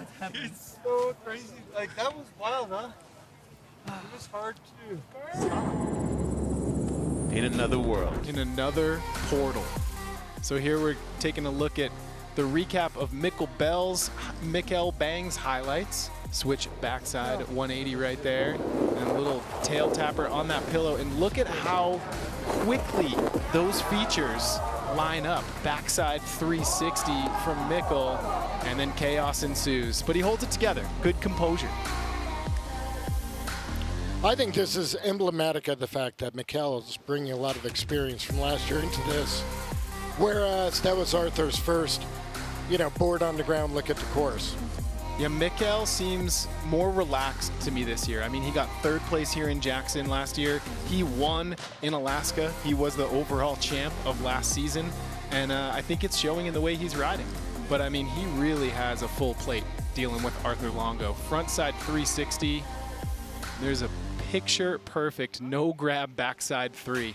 It is really hard to make no grabs look good, but Arthur does it. Unfortunately, kind of sits it down in the landing there. And here it is, just sniping a little pocket of transition right there. It's going to be interesting to see how this is scored. Both strong runs. They attacked the course aggressively. I think Mikkel stayed on his feet a little bit more, so I'm interested to see how the judges score this run. Well, like you guys were saying, that sniping the landing, that's kind of the flavor that we all came to love with Arthur as of late with Side Hit Euphoria. Something, I don't know. All right, well, judges handily giving it to Mikkel. I mean, that top of that attack and just how crazy he got. That calculated risk being rewarded. As we head back up to the top, Blake Paul versus Torgeir Berggren. I mean, Blake, of course, like local hero. Jackson's so proud of this kid. And, you know, in our conversations, with his knowledge of this terrain and riding this type of terrain in his home mountain, may have an advantage. Let's hear what Blake thinks. I definitely had a lot of nerves last year. I was definitely nervous at the top of the course, and I feel like that's something that if you compete more, you kind of like get used to or you're more aware of. But also it was cool last year because I didn't really know what to expect, so maybe I was just living in the moment a little bit more, where this year we have a lot to compare it to. But I was just excited on the overall experience, hanging with all the invited riders and kind of just being a part of the event. And snowboarding in Jackson and cruising around with everybody, that always means a lot. So I'm excited for that again, no matter what. Well, all that nervousness still got him to the semis last year, T-Bird. And I had a really interesting chat with Blake during a little content grab interview we were doing where he said this zone, before that Teton quad was put in, this was the first place he ever built a backcountry jump. This actual slope was his introduction to backcountry snowboarding here at his home mountain of Jackson Hole. So things have come full circle for Blake Paul as he is on the world stage, starting things off with a huge backflip nose grab, one of the hallmark tricks from Blake Paul. You gotta be kidding me. Front side 360 to the deep end. Yeah, right here we're seeing a lot of solid landings coming out of Blake, and that's something where we're really seeing how a light touch handles this choppiness. They don't call him Gordon Lightfoot for no reason. This kid is the real deal. Backside 360 tail grab, holding on. You see how choppy it is, even in the fresh snow, it can take you down. And it's that deception, right, of that Lightfoot matching powder.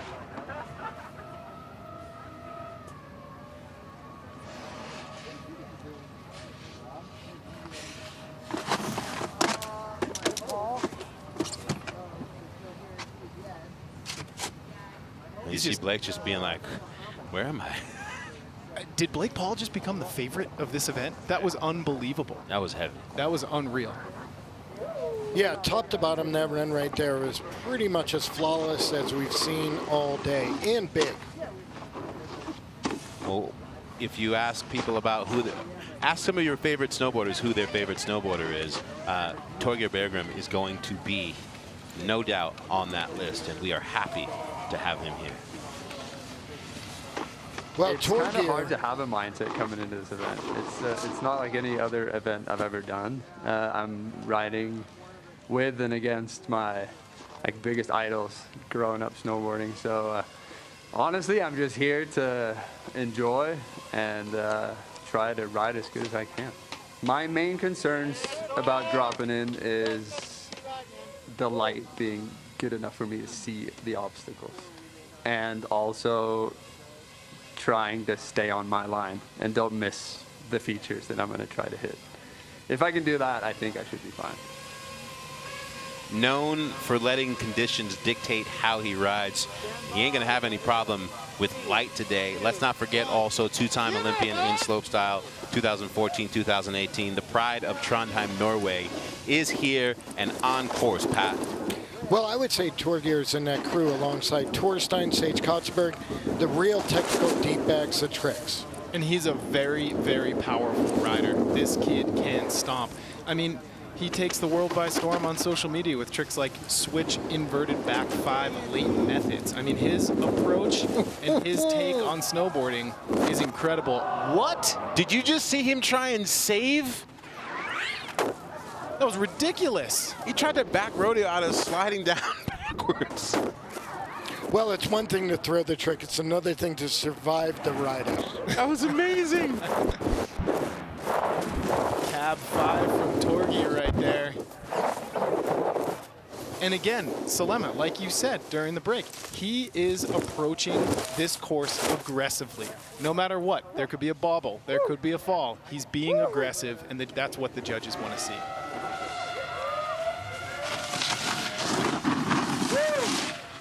Holy shit. That was crazy.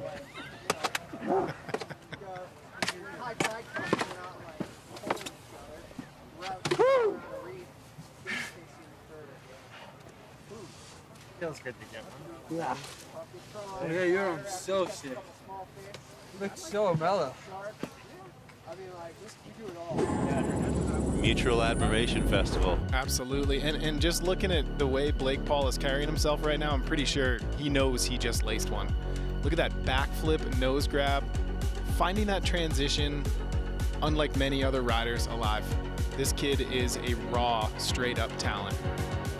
Well, unlike last year, where we saw a lot of wildcats and backflips, we're starting to see only a handful of riders going upside down this year. Backside 360 tail grab right there.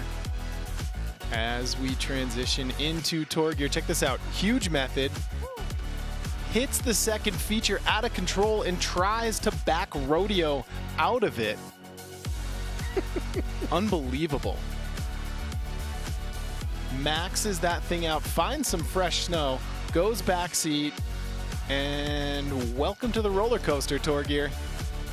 He almost had it. He needed a little bit more airtime. I would have taken my headset off and walked out of the booth. You guys would have been on your own if you'd made that. Unbelievable. Well, I also think what we're watching right here is like we saw with a Craven and a Danny Davis. Is it going to be the threes, finesse, size versus the technicality? I will say, with Blake Paul's run, the flow was just unmatched. I mean, the line he chose and stuck to in his run, it was quite frankly beautiful. It could be the high score of the Probably day. not the best idea. It's all good. Hell yeah. Uno mas.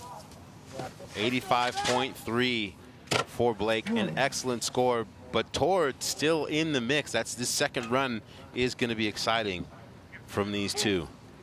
Well, that speaks to the unique format. Torgeir could have beat other riders if he wasn't against Blake. Exactly. Gabe Ferguson keeping it in the family. He is excited to be here because if there's one rider who just absolutely loves the backcountry, it is Gabe. I think riding backcountry is just really fun. I did half pipe for so long and so repetitive, and just like year after year it gets pretty old. And I grew up riding Mount Bachelor, and I love free riding and hitting jumps and doing it all, so I want to do that. And yeah, I don't know. It just like, I never did half pipe thinking I'm only going to ride half pipe. I was always doing it to hopefully just be a power rider. And it's kind of weird doing contests again, like quitting contests and now we're just going back into another contest. It kind of feels crazy, but. That right there is 18-year-old energy on full display as brother Ben Ferguson coaching him up at the top in his Dakine vest. One last hug from brother. I saw him this morning when we were getting coffee, and he said, I got lines that I like, but the question is, are they going to be there by the time it's for me to go? That's where the strategy comes into play. Starting things off with a half cab, Gabe Ferguson, who at one point in his career was one of the foremost half-pipe riders on planet Earth, coming out of Bend, Oregon. That place just breeds snowboarders who have board control. Backside 360 to the bottom And Gabe is flying down this course. Yeah, a lot like Blake Paul, Gabe and his brother are both snowboarding prodigies. So as much as he's one of the youngest riders in the field, he's kind of a veteran.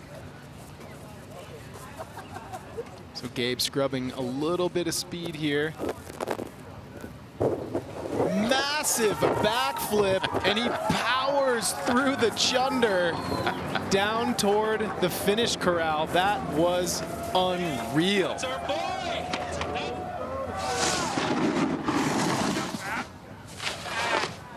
Holy moly.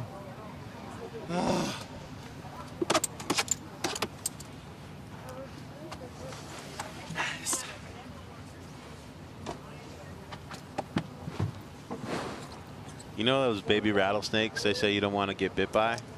Yeah, that's Gabe Ferguson right there. Woo! Sage Kostenberg definitely coming in this year, feeling like he's got a little chip on his shoulder, a little something to prove. But his mindset coming in is not to let that overtake him. Wants to try to figure out how to just maintain and stay relaxed. What's going on in my head in the start gate? Probably thinking about the first feature, and that's about it. I kind of don't think about anything else going down the run besides the first feature. I just let it come at me. I try to stay pretty calm and relaxed as much as I can. I like to have fun. I like to listen to music at the top, and I like to be joking around. This year, just coming in, I've just been riding at home. It's been really fun. So snowboarding a lot and having a good time, which I think that's when I ride the best. So looking to put down some runs for sure.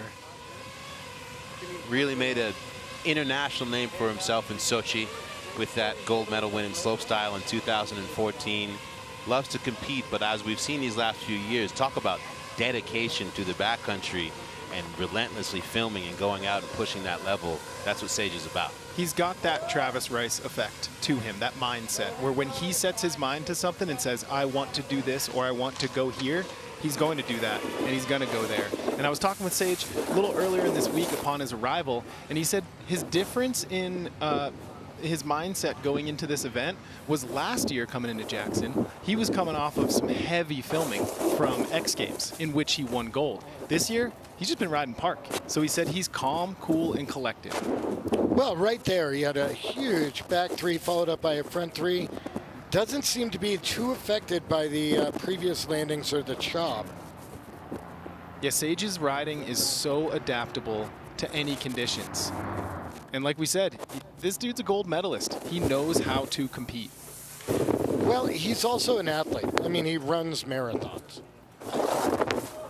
Yeah, you can find him regularly in the gym with Jeremy Jones and crew in Park City, the fitness being optimum.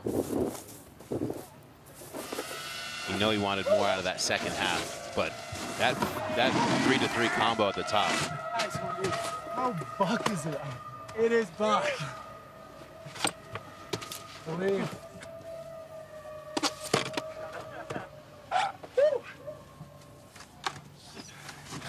Woo. It's rowdy, dude. Cowboy pal for sure. I love it. Cowboy pal. Yeah, I feel like the second half of Sage's run just wasn't quite what he wanted, but he had a really strong top section. Here we're looking at Gabe Ferguson. Look at that massive backside 360. That's why they call him Eagle Boy. Dude is good at flying through the air. And then a huge backflip, barely hanging on. And as you can see, just the conditions are getting a little tougher as every single rider drops and every track gets put into this course. Well, it's almost as if the second run is going to be the real matchup, because that, again, was Gabe's first run. The energy in the rider tent, you gotta love it. That's the beautiful thing about snowboarding. They're all competitors, but they're pulling for each other. They're pulling for their friends. Yeah, at the end of the day, like, yes, there's going to be a winner, but this is snowboarding is the ultimate winner. Yep. That comes out of this event, and all the riders are here for it. And this right here is where things went a little wrong for Sage. Lands a little bit back seat. Doesn't come to a full stop. How did that one feel? It felt pretty good. It's not that poppy. So it came in and kind of yakking a little bit. Wow. But the landing's really good. Yeah. And it's kind of landed at the top, I think, and wheelied. And 88 for Gabe To Ferguson. the tap, I mean, to the one jump. It's Yeah. like going off the lip, you're like, okay, I could die right now. Yeah. And then coming out of it, you're like, It's so gnarly in there. well, if you wanted to know whether or not we're embellishing about the stakes, just listen to the riders. So we go from one Ferg to another. Ben Ferguson versus Austin Sweeten. This is going to be sweet. Ben Ferguson, of course, coming in to Jackson, been wrestling with a knee injury. Was kind of questionable whether or not he would come, but feels like he's just there and is excited to see if he can take it to the top. Yeah, so last summer, I had to get surgery on my knee, just like a little meniscus repair. I was on crutches for like 6 weeks this summer and spent a lot of time like in the gym. Actually, Red Bull's got like really great facilities and they took really good care of me, got me in with really good PTs and trying to get the knee back up and running, and it's feeling really good right now. It gets sore every once in a while still, but I think it'll be ready to go. For me personally, to win this thing, I think I just gotta like stay consistent, ride good lines, try to mix it up, like don't get trapped in the same run over and over again, be able to be fluid, and yeah, just have fun and hang out. Incredible second place performance last year. I saw and got to spend some time with Ben this past summer as he was in Southern California at Red Bull doing the rehab, and he was diligent coming to California for weeks at a time, making that knee a priority. And you're going to see how strong this kid is now. If you've never seen Ben Ferguson ride before, this is what he's all about. Starting things off with a big old method into a huge front side 3. Unbelievable. Well, and what's got to be going through his head after seeing his brother lay down the third highest score of the day just now? So Ferg kind of dipping into the trees there. And this is a unique line. I don't know if we've seen this line before. Ben was talking about how he's going to be very strategic coming into this year's event. Second place in Jackson, second in Alaska. That is a backside 7. One of the best we've seen today. Ben Ferguson came to win. I'd say that's the biggest trick of the second half of the first qualifiers. oh, I thought I was landing on rocks. Jeez.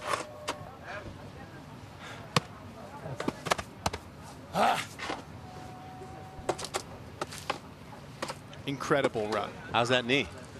Looking pretty good to me. Well, Austin Sweeten, the speed manager, what will he be able to do to downshift, adjust the gears? Nobody loves backcountry as much as this kid. One of my favorite follows on the IG. What does it mean for him to be back here? And what does this event mean to snowboarding? Let's hear it from Austin. The Natural Selection Tour has given myself and many other riders a space to show our backcountry freestyle skill set on a bigger platform, and is really helping the backcountry snowboard community, because before this contest it really just depended on videos, and with the lack of videos now, it's just like enhancing our platform, and it's cool to get all the backcountry riders together and see what everyone is capable of doing.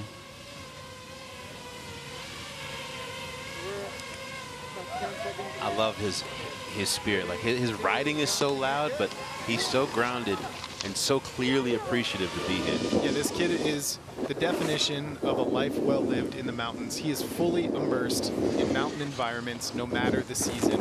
Huge frontside 360 to kick things off for Austin Sweeten. I mean, I'd say a lot of this terrain is similar to what he cut his teeth on in the Northwest at places like Alpental, Stevens, and Crystal. And when we said this kid flies, you're seeing it now. We were not lying. Backside 360, and he is moving down this course.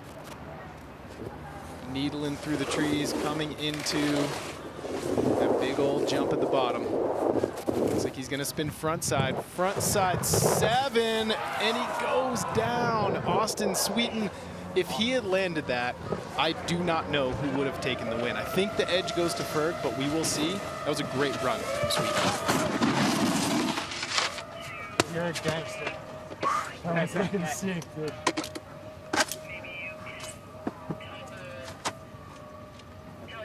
Yeah, dude, it's proud of you. Oh my God.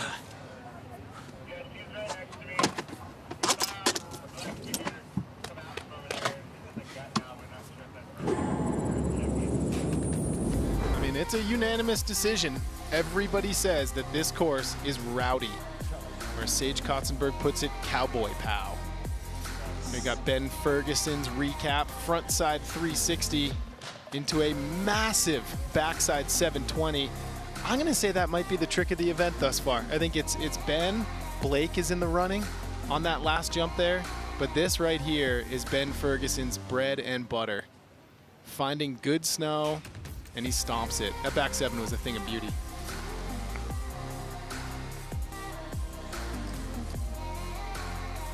You can see just how close Gab gets with that drone. And that thing's, you know, no further than 6 feet away at certain points from these riders. And here we see Sweeten up top, definitely figuring out the speed, at least at the top. I think, you know, the 7 at the bottom might have been the bigger challenge, but he had a good pull here up to that point. Yeah, here's where things went a little awry for Austin. Looked amazing in the air. Front 7 spots the landing, and it's just it's a little rough in there. It's a little rough in those landings this late in the day. And that's where you got to wonder, if he was a rider like Mikkel, could he have punched through a little better? You were saying earlier that perhaps a little bit more real estate under the feet for some riders might make a difference in these conditions.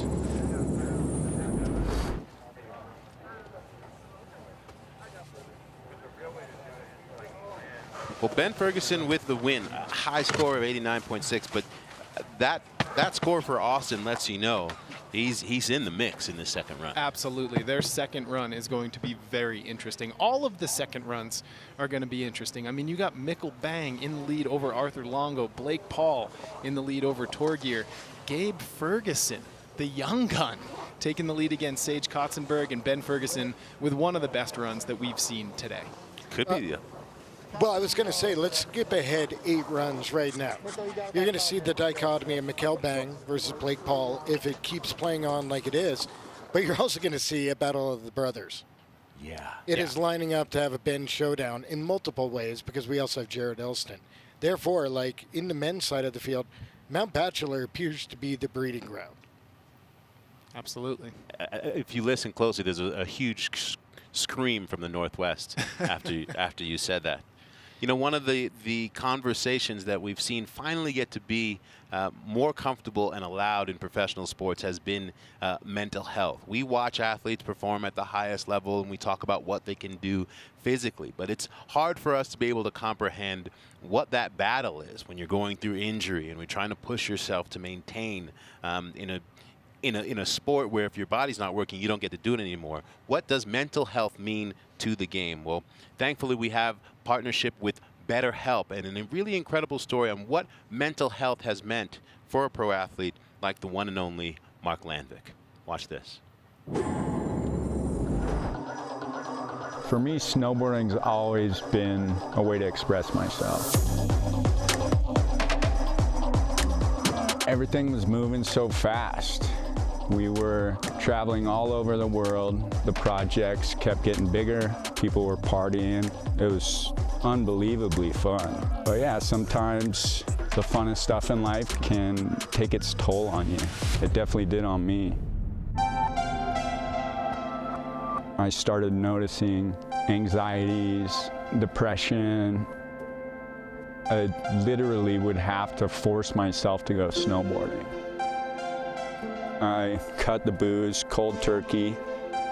I had to start dealing with a lot of things that I didn't know were there. My girlfriend at the time got me an appointment with a therapist, and within 15 minutes, she had diagnosed me with bipolar.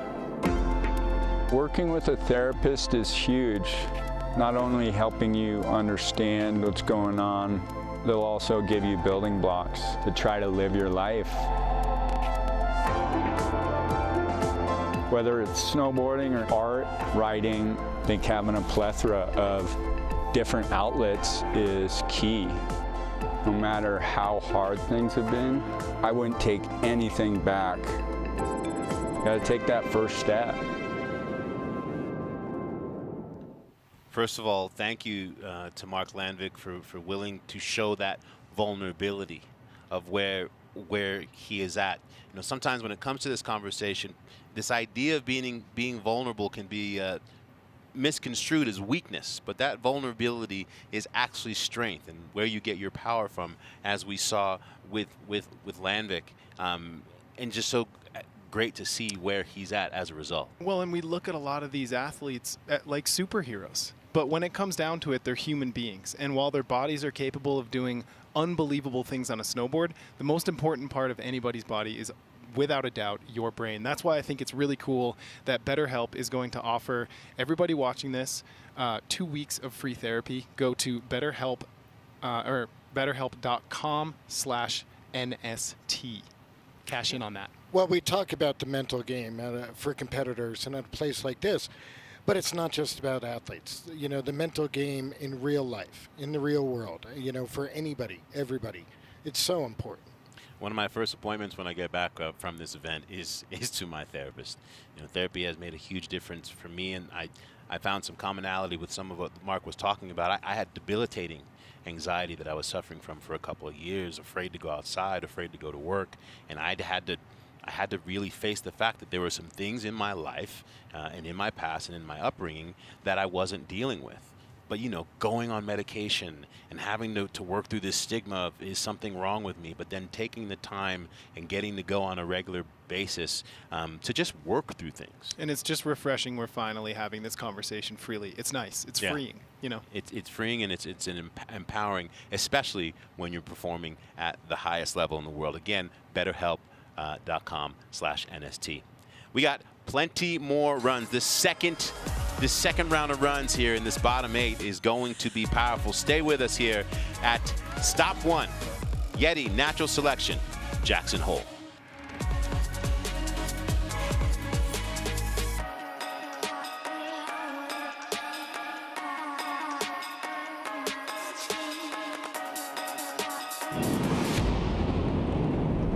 Love that you're getting this in the first round.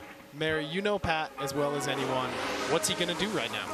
Oh, man. Well, that's the thing is he's solid, but he's got a lot of tricks in his sleeve. Like, right now, just starting off with a really smooth 3 and heading into the second jump with some speed. Oh, man. I mean, that's Pat Moore right there. Okay, so Nils went 3-3. Pat goes 3-7. What is he going to put down here? Front 7. Wow. Wow. That was ridiculous, followed by a cloud of powder the size of a school bus. Yeah, that is Pat Moore. That is, I mean, he always impresses, and I think he's he's ringing the bell. I mean, right it's now. time put in. What has Pat Moore not done on a snowboard, right? It's just hours and hours. Showy method to end it off. And I found it! I found it! Oh my God. Good job. Yeah, you too. Taking a look back. So Pat Moore starting things off with a front 3. And here comes one of the sickest tricks of the day. Super corked backside 720. Wow. There's that front 7. That's what Nils was talking about at the bottom. He said, you found it. You found the fresh tracks. Welcome back again. Couldn't dial up better conditions if you asked for. Blue skies abounding here on this day 1 as we get ready to head into these second rounds. Quick thoughts. What do you think we're going to see? Well, I got to say, Blake Paul, You know, it's his home hill. He was came through the event last year. He's looking really good, especially going into these second runs. But again, there are a lot of riders who are new riders first year, like a Gabe Ferguson. They're now know what the course is bringing to them. They're not flying blind. That's going to be the story of the second run, I think. I think Blake just became a favorite, and I think Gabe Ferguson just introduced himself to a large amount of people. Amen. I second all of that. We head up to the Red Bull Athlete Zone to catch the tone before these second runs with Stan the Man. Hey, Salema, what's up? We are reporting live from the Red Bull Athlete 10. As you can see me behind me, got some of the contenders here. And, you know, I think the name of the game is the same as it's been all day. Stay on your feet. Treat it like a park almost. And it's firm, so watch out. I'm also told that we've finally been blessed by our other sideline announcer, Jack Matrani, decided to show up. So that's exciting. And Jack, are you here with us? I'm excited to talk to you. Get your take. I'm here. I can't even believe it. I missed my flight last night, not going to lie. It was actually canceled. But I'm here. First time seeing the course in person. Let me tell you, it is mind-blowingly huge. My soul is at ease watching snowboarding. It's been really fun to hang out down here. Everybody's having a blast. Ben Ferguson actually just said that this warm weather is actually making the conditions even better. So I think we're going to be even more excited for round number 2. How are you guys? I miss you. I'm so happy to be here with you guys. We are fantastic. We're here. We're happy to welcome you, especially since you have a lot going on at home. Another newborn on the way, and I just love the fact that you just get here and you go straight to work and you give us the info. Thank you, Jack, and welcome. Thank you, Salema. Jack, did your flight at least have in-flight entertainment, buddy? It sure did. I hope it was a comfortable flight for you. It was very comfortable. I slept very good at 5 a.m. this morning as we flew in. Beautiful sunrise, though. It's a beautiful time to fly into Jackson. That's awesome. Before we get into these second runs, don't forget Travis and company at Natural Selection have decided to build this NFT community to really build membership and help people gain access and community and feel a sense of ownership to help move Natural Selection Tour forward. $15 is the initial purchase for some of this incredible digital artwork that also transfers into some physical pieces depending on what you purchase. And of course, we have that golden ticket opportunity. One person who buys one of these NFTs over the course of the next 96 hours or so is going to have a chance to go to Baldface for Stop 2 and hang with the crew. I can't think of a better investment than that. I mean, and aside from that, it's just really cool because it's the Natural Selection Tour involving more people. Come into our circle, be part of this tour. Travis, Rice, and crew want people to have ownership in this tour and feel a part of it. Yeah, absolutely. And I mean, for $15, getting the golden ticket or an opportunity to win it, to go to Baldface, I mean, I've been fortunate. We've all been fortunate to be there. And for somebody else to get a chance to experience that, I mean, that is the gift that keeps on giving. Yeah, that would be the most amazing way to get your first time to Baldface ever. Wishing you all good luck. Go to naturalselectiontour.com to learn more. Let's head back and get some more snowboarding popping, shall we? Mikkel Bang and Arthur Longo ready to go. What does the third place finisher, Mr. Mikkel, need to do here? I mean, I think he's got to kind of stay true to what he did in run 1. You know, Mikkel is a strong, tall, powerful snowboarder. What Pat said, you know, during the break is it's going to benefit a lot of these riders to size up. Mikkel already rides a pretty large board because he's about 6 feet 3 inches tall. So he may have a technical advantage in his gear as we speak. So switch back one in to start things off. Tapping that pillow again with his tail into a backside 3 rapid fire features. And the judges have to understand how quick the transition is between those two features. Well, and it's not only finding the right line, fresh snow, you got to avoid the trees. You know, especially when you land and you land multiple tricks in a row, you are speeding up with each successive landing. So Mikkel going down mid-run there, but this is Natural Selection Tour. You get back up and you send it. Huge frontside 720, Mikkel Bang. Holy cow. That was unreal. Well, he had that trouble up top, but I think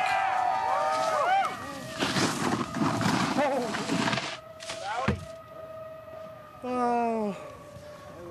Oh, man. Mikkel, just how rowdy is that course up there? It is a lot more firm, and the snow heated up, so it's really, really fast. Is that good or bad? It's very tough. Like the one jump I hit before, went a little too far, landed, had no chance of braking because it was just going so fast. How about that frontside 7 at the end there, though? That was a thing of beauty to watch right here. What was that like to land and ride away? Oh man, that felt so good. It was a really fun jump. Well, congratulations. Let's go. The ride out was almost like crazier than the trick. Well, let you catch your breath, Mikkel. Have a seat and let's watch Arthur Longo. Proud of you, dude. I mean, these are some of the most fit human beings on the planet, and you see how winded they are from this course. Yeah, like it's almost like, oh, congratulations, you just made a trick. Now try to stop yourself from warp speed in the middle of an asteroid field. Well, I think this will be interesting with Arthur. Bear in mind, last run was his first look at the course, and here he is. Now he knows what the snow is like, knows his line. I think we're going to see a different run from him here. I think so too, you know, and it seems that Mikkel might have left the door open a little bit with that fall, and it looks like Arthur running into the same problem that Mikkel had, could not quite slow down before the tree band. Well, we haven't talked a lot about line selection, but certainly you can get lost. There are so many. Whoa! Get out of here. Are you serious? Talk about manufacturing speed. He rode for 50 feet and went 70 feet. Yeah, Arthur Longo is otherworldly. Inbounds at a resort. Well, I can't wait to see the replay to see how intentional that line was. As far as did they build it purposely for that line?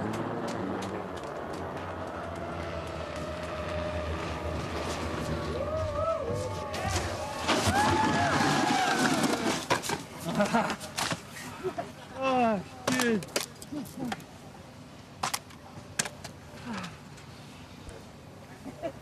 So insane. Dude, it's so rowdy. So intense. Dude, that gap you did there again. You had it, man.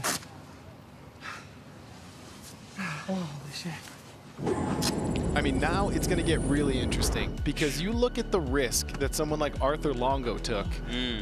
I really want to see how that scored. I mean, Mikkel's run was a little bit cleaner with the exception of this fall right here in which Mikkel said he couldn't slow down. And then look at this front side 7. I mean, that is just about as good as it gets. Well, it's unfortunate that Arthur, you'll see in a second up top, after we look at the alternate angle of Mikkel here, you're going to see Arthur up top kind of get a little lost on a new line. I mean, that transfer was unbelievable. There's the big old front side 360, and now we got eyes on what went wrong. He just was a little bit rider's right and couldn't slow down before the tree. And then look at that. You got to be kidding me with that, Arthur. That's just... So we could be looking at the first tiebreaker, depending upon how the judges are going to score the consequence. And you notice how Arthur went really far rider's right on that to try to catch a little bit of that fresh snow. I mean, he was dancing on the edge of that landing right there. That is actual precision. This is when the overall impression end of things, just, I wouldn't want to be a judge. The transfer was ridiculous. It was 60 to 80 feet. Yeah, I mean, he was in the air forever. And again, it's a small pocket to catch.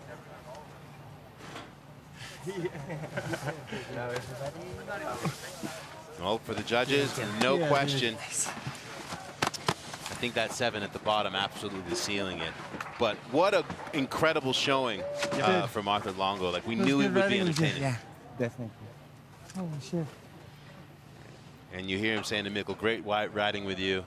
Mikkel going to be filled with confidence after overcoming Longo. As we head back up, the man to beat right now in his backyard. T-Bird letting us know that the first backcountry jump that Blake Paul ever built was right here in this pitch. And now to be doing this on the world stage at Natural Selection, what a feeling it must be for this kid. And I mean, this kid's just a threat. His style, his poise, and his knowledge of this zone and this terrain just gives him a really big competitive edge. Well, he lands in the backcountry as if he's riding a park jump. The lightest touch of his board, and you can see right there, his board's actually reverse camber. So Blake dropping in for his second run. He is currently holding a pretty commanding lead over Torgeir Bergrum, and sticking with a similar top section, backflip nose grab. I heard that little squeak of the bindings. Means he's pulling the nose of his board. Front side 360. On display, that light touch that Pat mentioned at the top. Yeah, Blake is a true pleasure to watch ride a snowboard. Scrubbing some speed up and over those two rocks as he's now entering the bottom section of the course. Back 7, and he can't quite hold on in the ride out. He's cutting really hard riders left to hit a jump that not a lot of other riders are hitting to get fresher snow. I was going to say, the landing looked like 9 o'clock.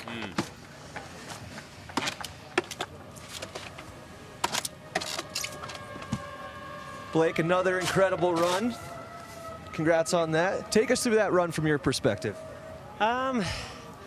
Most of all, trying to stay on my feet, trying to clean up my first run. Add a little bit of a bigger trick on the bottom. Snow is hard to slow down in, so it's hard to find little landings that have good snow to slow down and try to avoid those sections of the course, but yeah. I don't know how you could clean up your first run. Your first run was literally the most beautiful thing I've ever seen. So what happened? Just that backside 7, just didn't have enough snap, or what went wrong there? Yeah, just didn't quite have enough pop, I guess, on that one. Landing came up a little quicker than I thought, but all good. Happy I tried to step it up just a little bit, you know? Well, congrats. That was a thing of beauty, man. Send it back to you guys. There's not an award for it, but clearly the least winded. Yeah. Yeah. Tell me you live here without telling me you live here. Exactly. As we head back up to Torgeir Bergrum, who had, I mean, all the elements were there in that first run. Yeah, from the same town as Torstein Horgmo. You talk about generational influence that a rider like Torstein has. Torgeir Bergrum starting things off with a backside 360. And the landings are starting to look a little bit more like a spring jump landing. The snow's heating up. It's getting a little faster. And these riders are feeling really at home. Matt is he just jumped into a little bit of carnage right there on Lando's hip. I just love that somehow or another he thought he'd be able to grab some snow on that hip.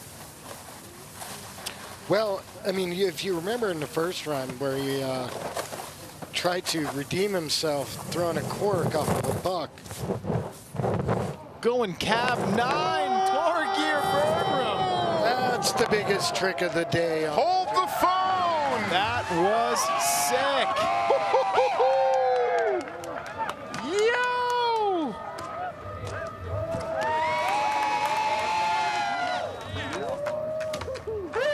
Yeah. Oh my God. Wow. Oh my God. Oh. Good job on that last one. Thank you.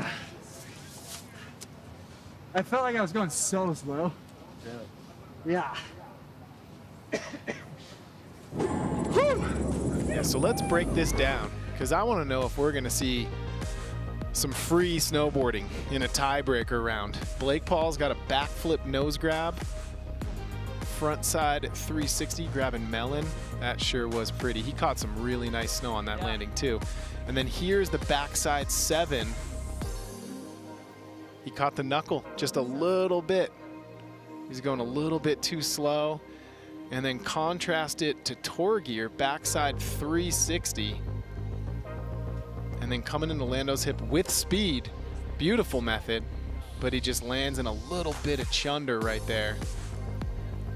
Yeah, look at the shadows on this landing. That's where it's going to be firmer. Yeah, he just goes a little back seat there. But this right here, my opinion, trick of the day. Look at that poke right there. Cab 900, stomped.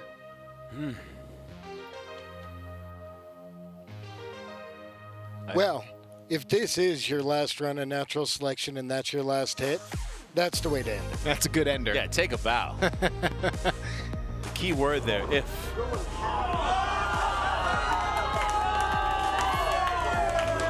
They say people remember most the last thing you did.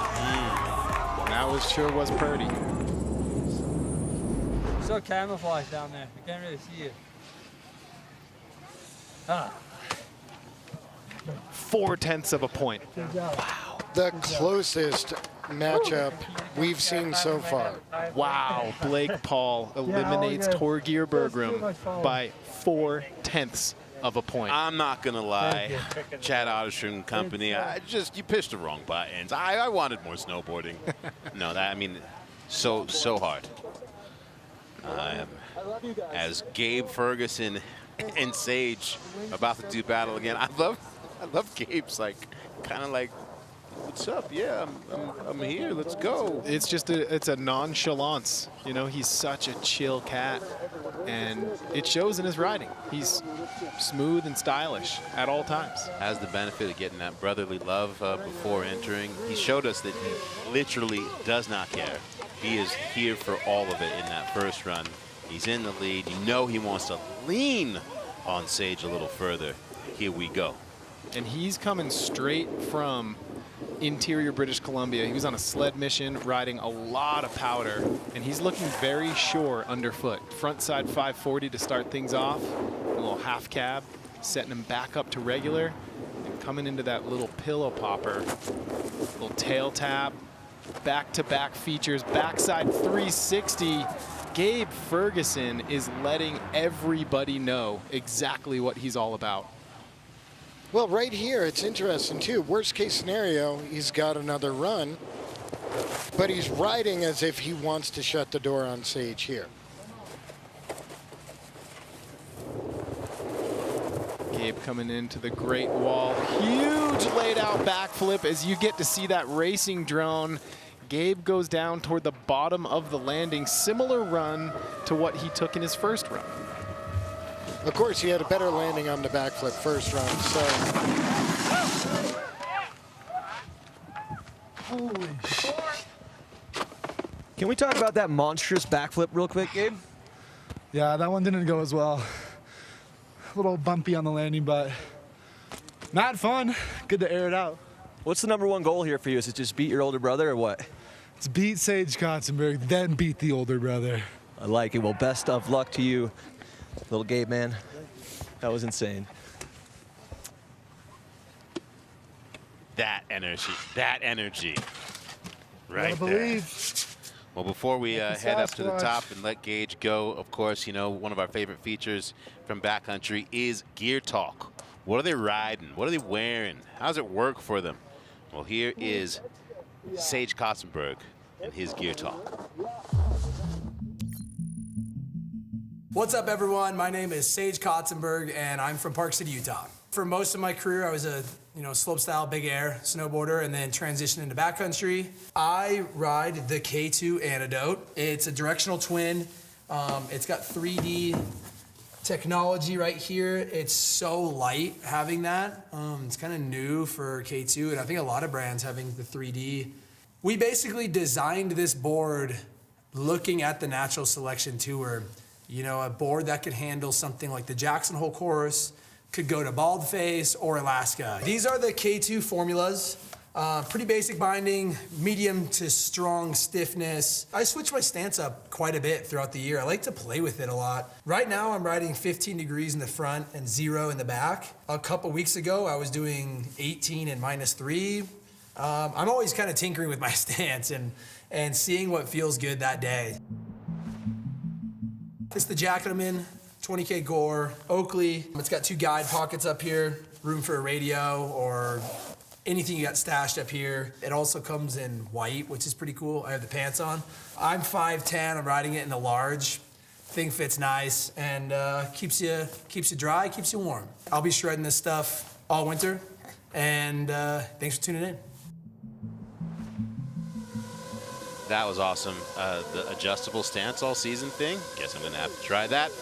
Everything that Sage is riding and talked about, you can find on backcountry.com. And of course, that fast checkout pass can help you do it easy, as here he is on course. Nothing to lose, but a little bit of room after that last run from Gabe.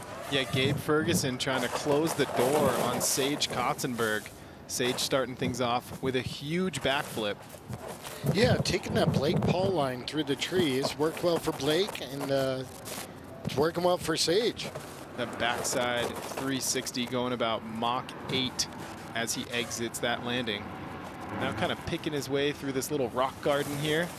Seems like the riders are choosing this line to help scrub a little bit of speed while still riding the course. Pretty strategic move. Now Sage coming in switch. He's going cab 5 underflip and pinning it out of the landing. I kind of like that technique. Don't try to turn in the landing. Just pin it. Just get out of there. Why you put the pressure on me like that? Dude, you're fucking... That was cheese. That was... Why you put the pressure on me like that? Dude, you realize we might have to go again. Oh, wow. Yeah, good ride. You're riding so good. Insane. It's so sick. Not so much of an eagle child. All right, let's take a look at this recap here. This is Gabe Ferguson. A little tap, stomp, and then that second takeoff is about 2 seconds away. In the blink of an eye, backside 360 from Gabe Ferguson. And this is making me think that we might see our first tiebreaker here in this second heat. Oh, more snowboarding's coming. Let's go. I wouldn't be surprised either, except Gabe being able to thread that double line up top where other riders like Arthur couldn't. Yep. And flowing it might make a difference. More risk farther up the run. Now we're taking a look at Sage. Back flip. Gets a hold of that nose. Yeah, he had to try for it. Nothing comes easy. Backside 360 right there. And then this was a thing of beauty.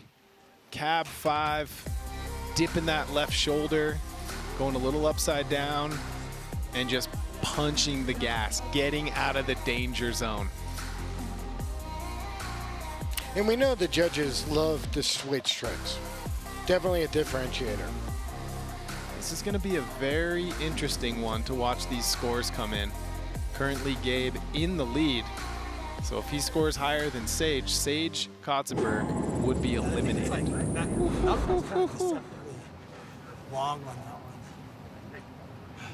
one. Let's go! Yeah, we fire! Let's go!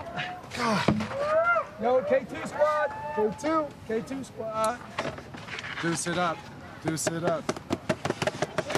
Teammates being like, one more time. I like how Gabe at the bottom said, you realize we might have to go again now. He knew it. Well, we're all here for more snowboarding. I'm excited. But Ben Ferguson, older brother now. Yeah, can Ben shut the door on Austin Sweeten? He knows that Austin, he saw what Austin was capable of. Just really missed putting together a full pull. Oh, absolutely. With what Austin Sweeten is capable of on any given day, if I'm Ben Ferguson, my foot is on the gas and not coming up until I'm in the finish corral. But I kind of think Ben's always got his foot on the gas, regardless of where he's sitting. Yeah, you're right in that. A lot of switch here. Switch back 5. Ben Ferg came to play. That was unbelievable. That was incredible. Those trees up there are so tight, too. They are not spaced out very far. Well, he just saw what happened to his brother with Sage, and he does not want to open the door to Austin. And let's not lose sight of the flow that he's putting on somehow or another through this death snow, making it look like he's riding freshies. If there's one thing these conditions are doing, it's showing how powerful this kid is on his snowboard. Backside 7, and he goes down. But that was an absolutely incredible run from Ben Ferguson.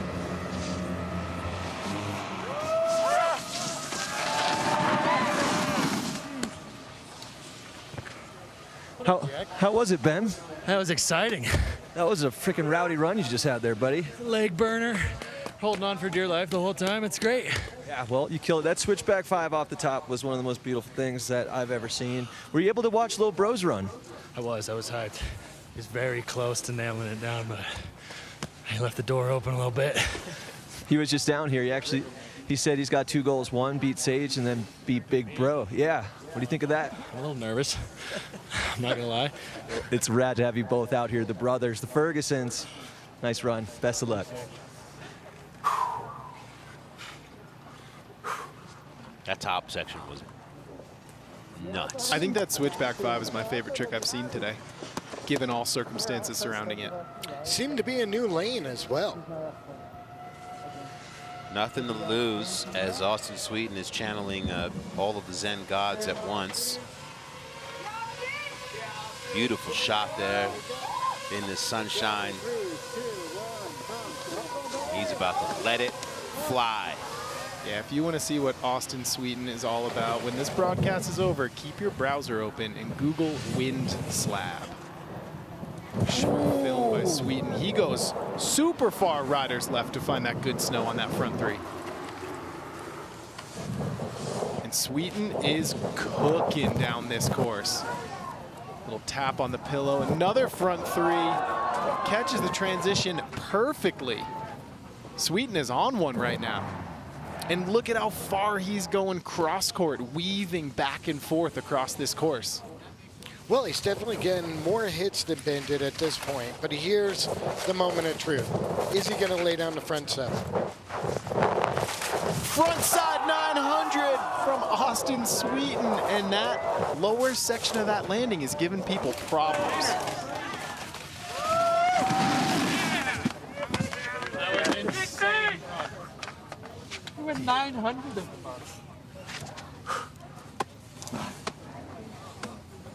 Yeah.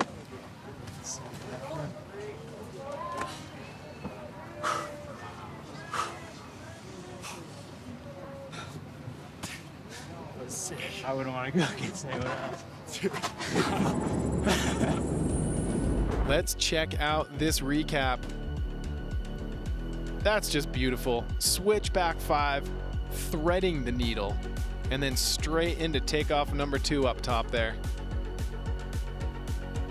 And Ferg was putting such a good run together. And then on that backside 720, he just goes a little bit back seat. Very similar runs. It really is interesting to see the riders really use their whole body to try and muscle out. Make sure we saw so many ragdolls early in the day, and we're seeing none of them in the afternoon here. And it's just wild to see such big spins off of powder jumps, because this isn't a groomed park takeoff. You can't take an edge into that. There's 1 or 2 tracks. You got to stay flat base, and you got to unleash your energy into those big spins. That frontside 3 by Austin Sweeten was beautiful. I love the way he committed to that heel edge and popped cross court to find that snow. That's smart, strategic snowboarding. He didn't even do any checks, anything, or line correction between the pillow and the next hit. And this was unreal. I thought he was going frontside 720. He brings it to 9. He stomps, but he's just a little off balance, sitting back over his heels, and he goes down. I'm calling more snowboarding.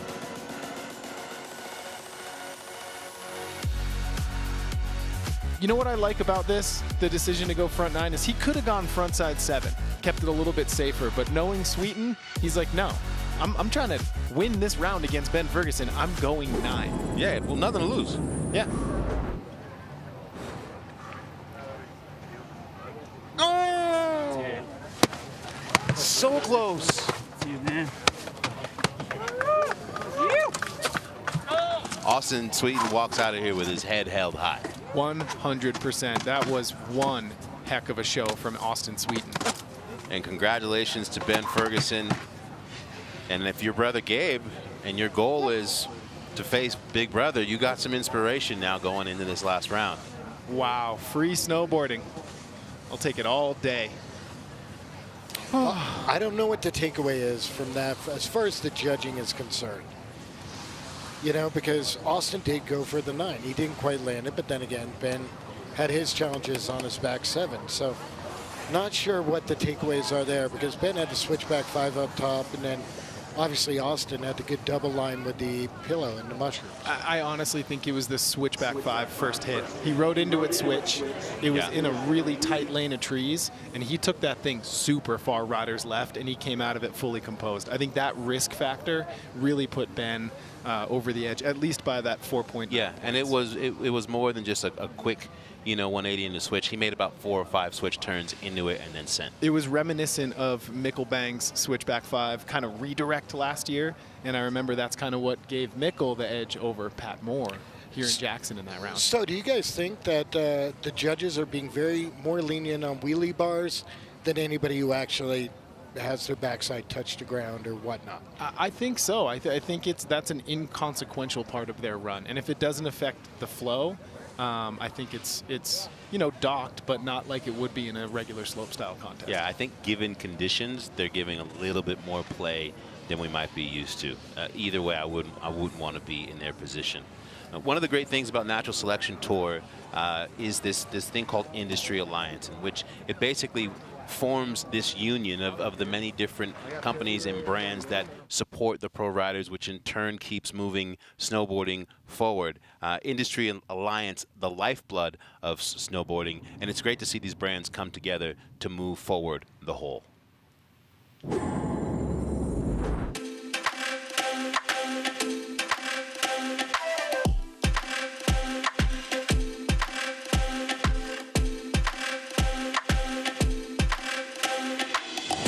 The Natural Selection Industry Alliance is a collective of endemic brands within snowboarding who truly represent the lifeblood of the sport. Brands such as Vans, Volcom, Ride, Quicksilver, LibTech, Union Binding. These are all brands who already support the riders who are on Natural Selection Tour, and so we wanted to create this marketing platform to provide value to these brands and meaningfully engage them within our events. It is imperative that we have and the athletes have the support of the industry. We really felt like the best way for us to do that was to create value, and it's part of our value system at Natural Selection to make sure that there is always a place for the industry and industry-based core brands to participate and hopefully benefit from what we're doing on a broader platform. These are brands who have been around for a long time and have truly built the snowboarding industry. And it's critical for Natural Selection to stay true to appealing to our core audience. Because if we're not resonating with our core audience within snowboarding, then we're not doing our job.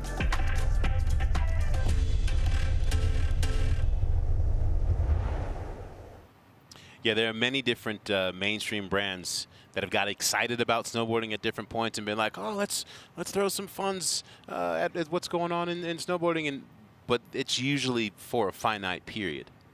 And these snowboard companies, weathering the popularity and the up and down of snowboarding, without it, the industry doesn't exist. Yeah, the core is the foundation, right, that the house is built upon.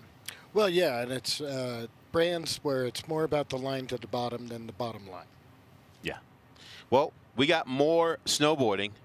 One tiebreaker, Gabe Ferguson, Sage Kossenberg, to see who is going to be moving forward into day 2 on this incredible display of snowboarding and adaptability of professionals at the highest level here in Jackson Hole. Yeti, Natural Selection. Stay with us.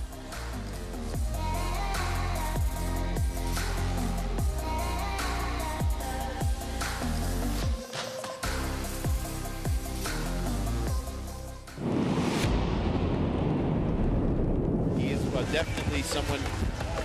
SFD, straight down, is what you get from this guy. And when I think of Austin Sweeten, and I believe we're going to see it here, the first word that comes to mind is speed. This kid rides so fast, and I really think that's going to play to his benefit as he makes his way down this course. I mean, if you think about it, he grew up in some of the most, some of the most consequential mountains in North America. I mean, the slopes of Baker really curated his style and his style of snowboarding. This run is getting ridiculous. Wow. Austin Sweeten is letting the world know exactly what he's about. Gigantic front three. That was huge. To the flats. That was ridiculous. Straight to the valley floor on that one. That was enormous. Oh my God. Hey, he made me look good with that speed reference, though. Sweeten sent it to the valley. Hey, SFD. That's what we said straight from the top. I'm shaking. Same. I think the cumulative energy just got unlocked. That was my favorite part from him, the way he just tap danced through that section. Oddly enough, ironically enough, or coincidentally, it reminded me of Geeky up at Baldface. Right. He attacked those gap out to butter pads.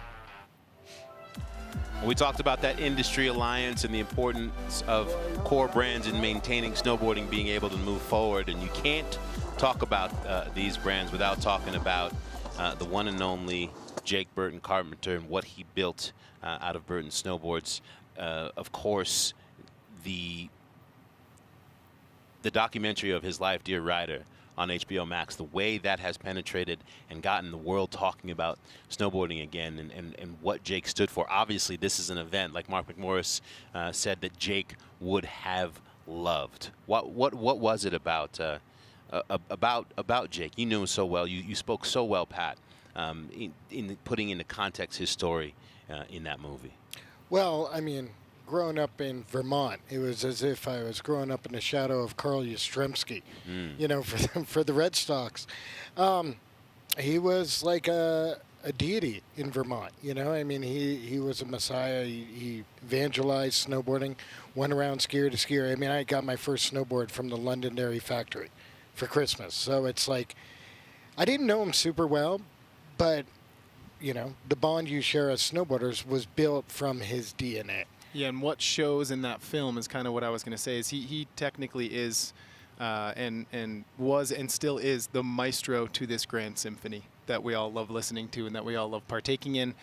This is an event that he would have loved, and I feel like when we come together as a community, as a whole, for the greater good for snowboarding, that is what Jake wanted, no matter what it was. He was always looking out for progressing and furthering our community and welcoming more people in to grow the sport. Yeah, there'll be a screening of Dear Rider in town tomorrow night at the center. Everybody really excited about that. I believe we'll also have an interview with the director.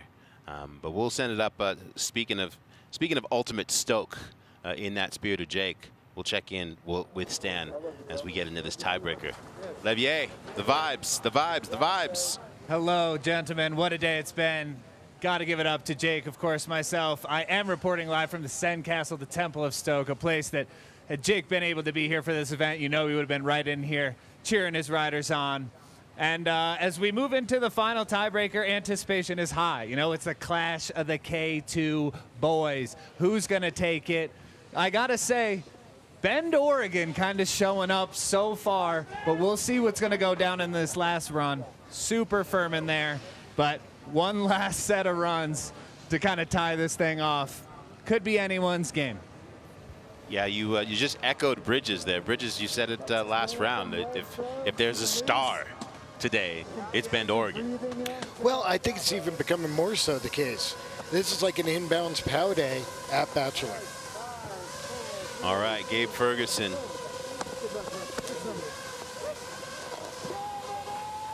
This is a rubber match here. I mean, and right now, if you're Gabe Ferguson, you try to put out of your mind the idea that you left the door open for Sage Kotzenberg to storm through, and you're trying to close it one more time. Front side 540, and then a little setup half cab. Little pillow tap from Gabe Ferguson, the rapid fire features, backside 360. Whoa! That angle gave a really good perception of how fast these riders are coming out of those landings. I got to say, that might be the cleanest line of the day in that zone. Yeah, the flow is off the charts right now for Gabe Ferguson. All the way through the craggy rock spine as well. Big old backflip, and he puts it down, Gabe Ferguson. Wow. That was unbelievable.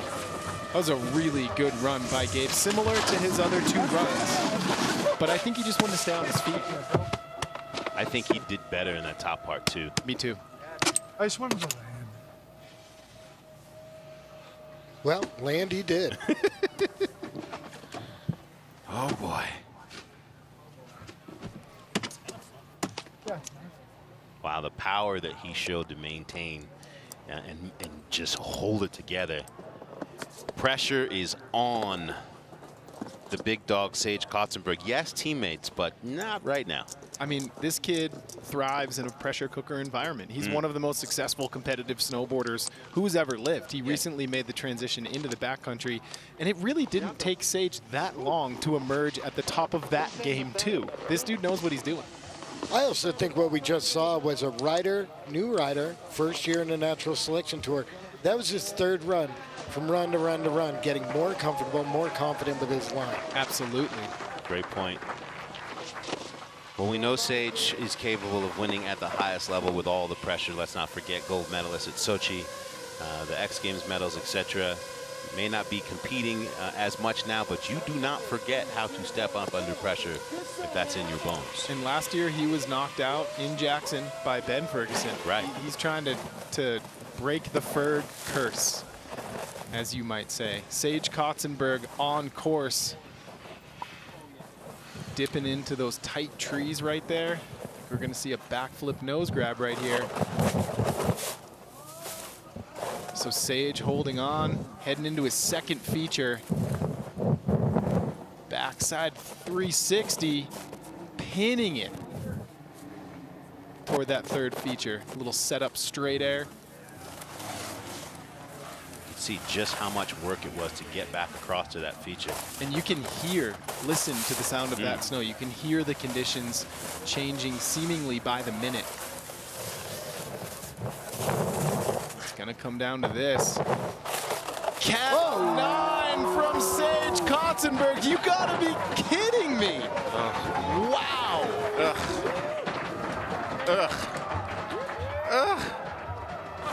Man, that was bomb. What are you doing to me? Oh, good fucking job. Oh, you pushed me to the edge. No! Why? I opened up on that cab, Nizzy. Thank you, guys. I think there was a certain point in that run, coming down toward that bottom feature, where Sage was like, all right, I'm going to have to dig back about 6-7 years, and I'm slope style Sage now. I have to channel all of that energy into this last trick. As we're taking a look at Gabe Ferguson right here, little pillow tap into the backside 360, keeping that rider's right in the landing to kind of direct him away from that band of trees. And there is that signature Eagle Baby backflip.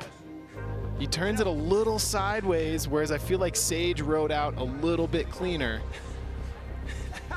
But that was a big boy right there. Fully laid out backflip.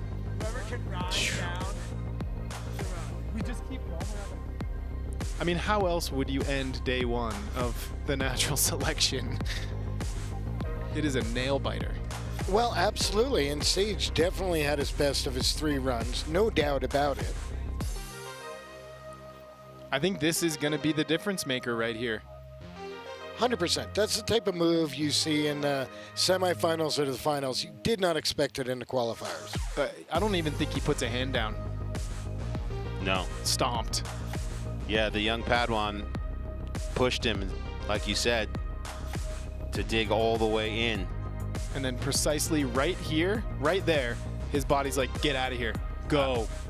Do not turn. I would love to see the joy smile on Tim Swart, the marketing director at K2's face right now with these 2 runs. Really airing it out. Oh my God, you bastard. Good job. Oh. Good job. Yeah, boys. Pulled out the big sword. Sage with the win, and he is with Big Jack. Sage, honestly, congratulations. Both of you guys, congratulations on putting down the 2 best runs of the day. How much respect do you have for this guy? Let's start there. Man, I gotta say, I've been riding with Gabe since we were kids. Me and Ferg filmed the movie together. When Ferg went and filmed for Burton, Gabe got on the squad, and to see him progress, and like he's pushing me, I had to do the Cab 9. So seeing him progress is just unreal. How mad are you at your friend right now? Are you still friends? Oh yeah, we're still friends. I'm not too bummed. I wanted to beat him. He's put me on his back for a couple of years, and it's good riding with him. So I wanted to ride with him, and yeah, wanted to beat his ass. You guys killed him. I mean, what about at the top before you dropped in? What was it like watching him put down that run? That was just insane. Well, that's the thing about dropping second. He put down a heater run, so I knew I just had to land and put everything on the line. So it's the beauty of going second. You get the last say, but him putting down a run put so much pressure on me, and I knew I had to get the Cab 9 at the end, or he was going to get it. What a way to end it. Congratulations to you both. You guys are my heroes. Back to the boys. Could not think of a better way to end the day. That was a show. Congratulations to Sage, dipping in, taking advantage, as he said, of being able to watch and know what he had to do and then access it, pulled out the big sword. Yeah, I mean, it's good and bad, right? It's good to know what your competitor does, but it becomes bad once what your competitor does is incredible. That puts Sage in a lot of pressure. Well, there you see our final moving forwards, Mikkel Bang, Blake Paul, Sage, and Ben Ferguson. I mean, at what point? Right now, big exhale for Sage. But at what point does it occur to Sage that he's got to go against the guy who eliminated him last year? Exactly. Redemption party. We shall see. Congratulations to all of the riders. Knowing that the conditions were going to be challenging, this zone that we were in today, sitting in the sun, the degradation was going to take place, but these riders stepped all the way up, gave us an incredible show. I just got a text from Travis Rice, and he said, the finals venue faces more north. Conditions are going to be much better. Today is the day we get through so we can get off the crust into some better conditions on finals day. Thanks for all of you for watching. Whew. We're going to take a breath and get ready for some natural reflection in our post show here from Yeti Natural Selection Jackson Hole. Stay with us. We'll welcome in Mary Walsh and we'll talk about all of it that went down today as we are in another season of making history and moving this beautiful sport of snowboarding forward into the future.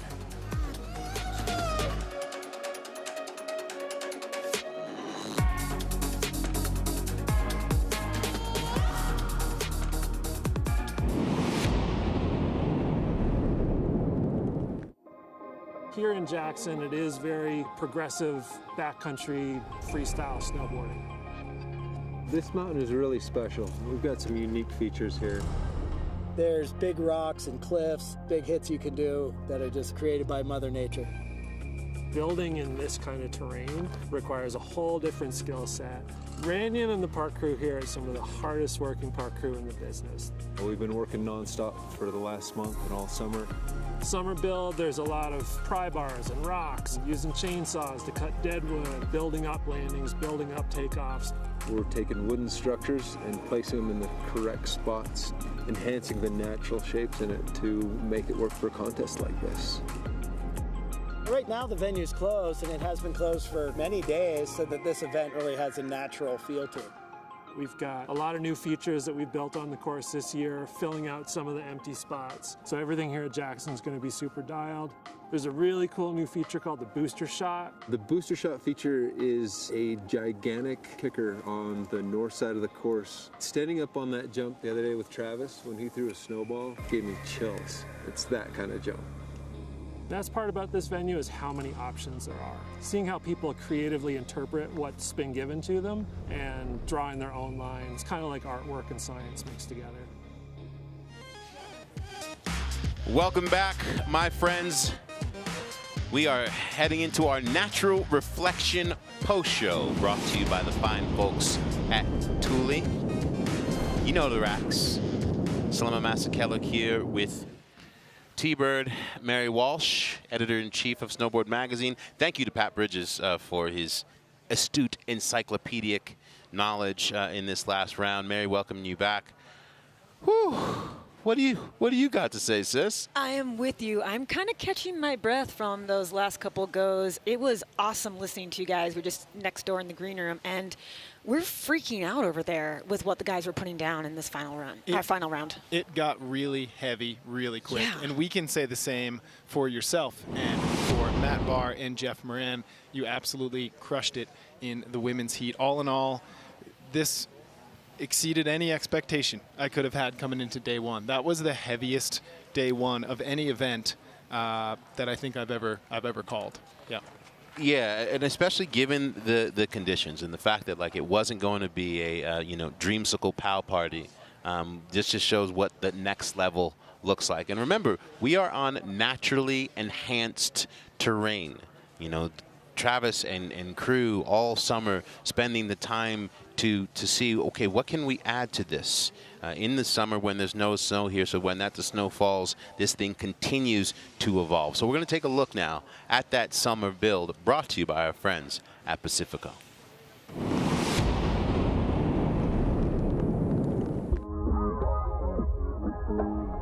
The independent spirit is rooted in snowboarding. We spend our summers preparing for winter.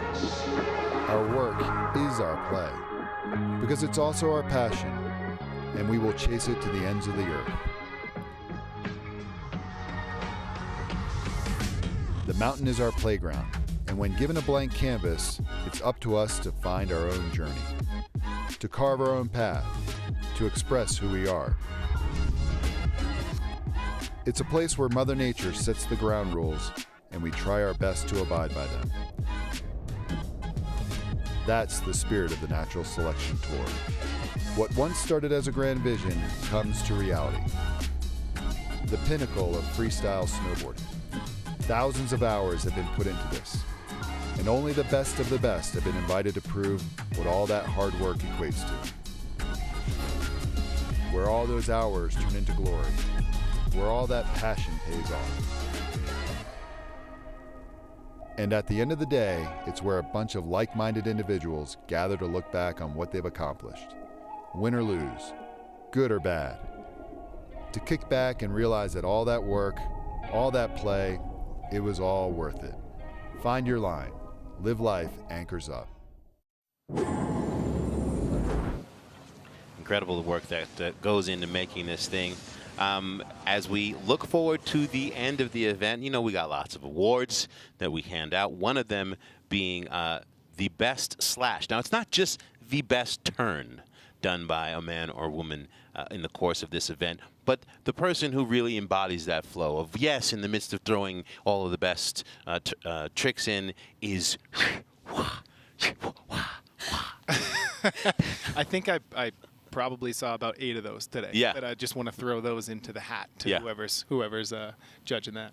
Totally. I mean, that's our favorite part, kind of. I mean, all the big hammers, but it's the creativity that comes through when the riders are able to find those lines and really, you know, just show the stuff that is fun for them to us. Well, in a normal, slope style event, it's rail, rail, rail, jump, jump, jump, straight in between. Yeah. Here, you have all that terrain to play with, and that can help dictate exactly what your line is to the finished crowd. It shows knowledge of how to dance with the fall line to get to do the damn thing. That is the big part of this type of snowboarding. So it's this Quicksilver Surf the Mountain Award, and the winner is going to get a Mark Richards replica twin.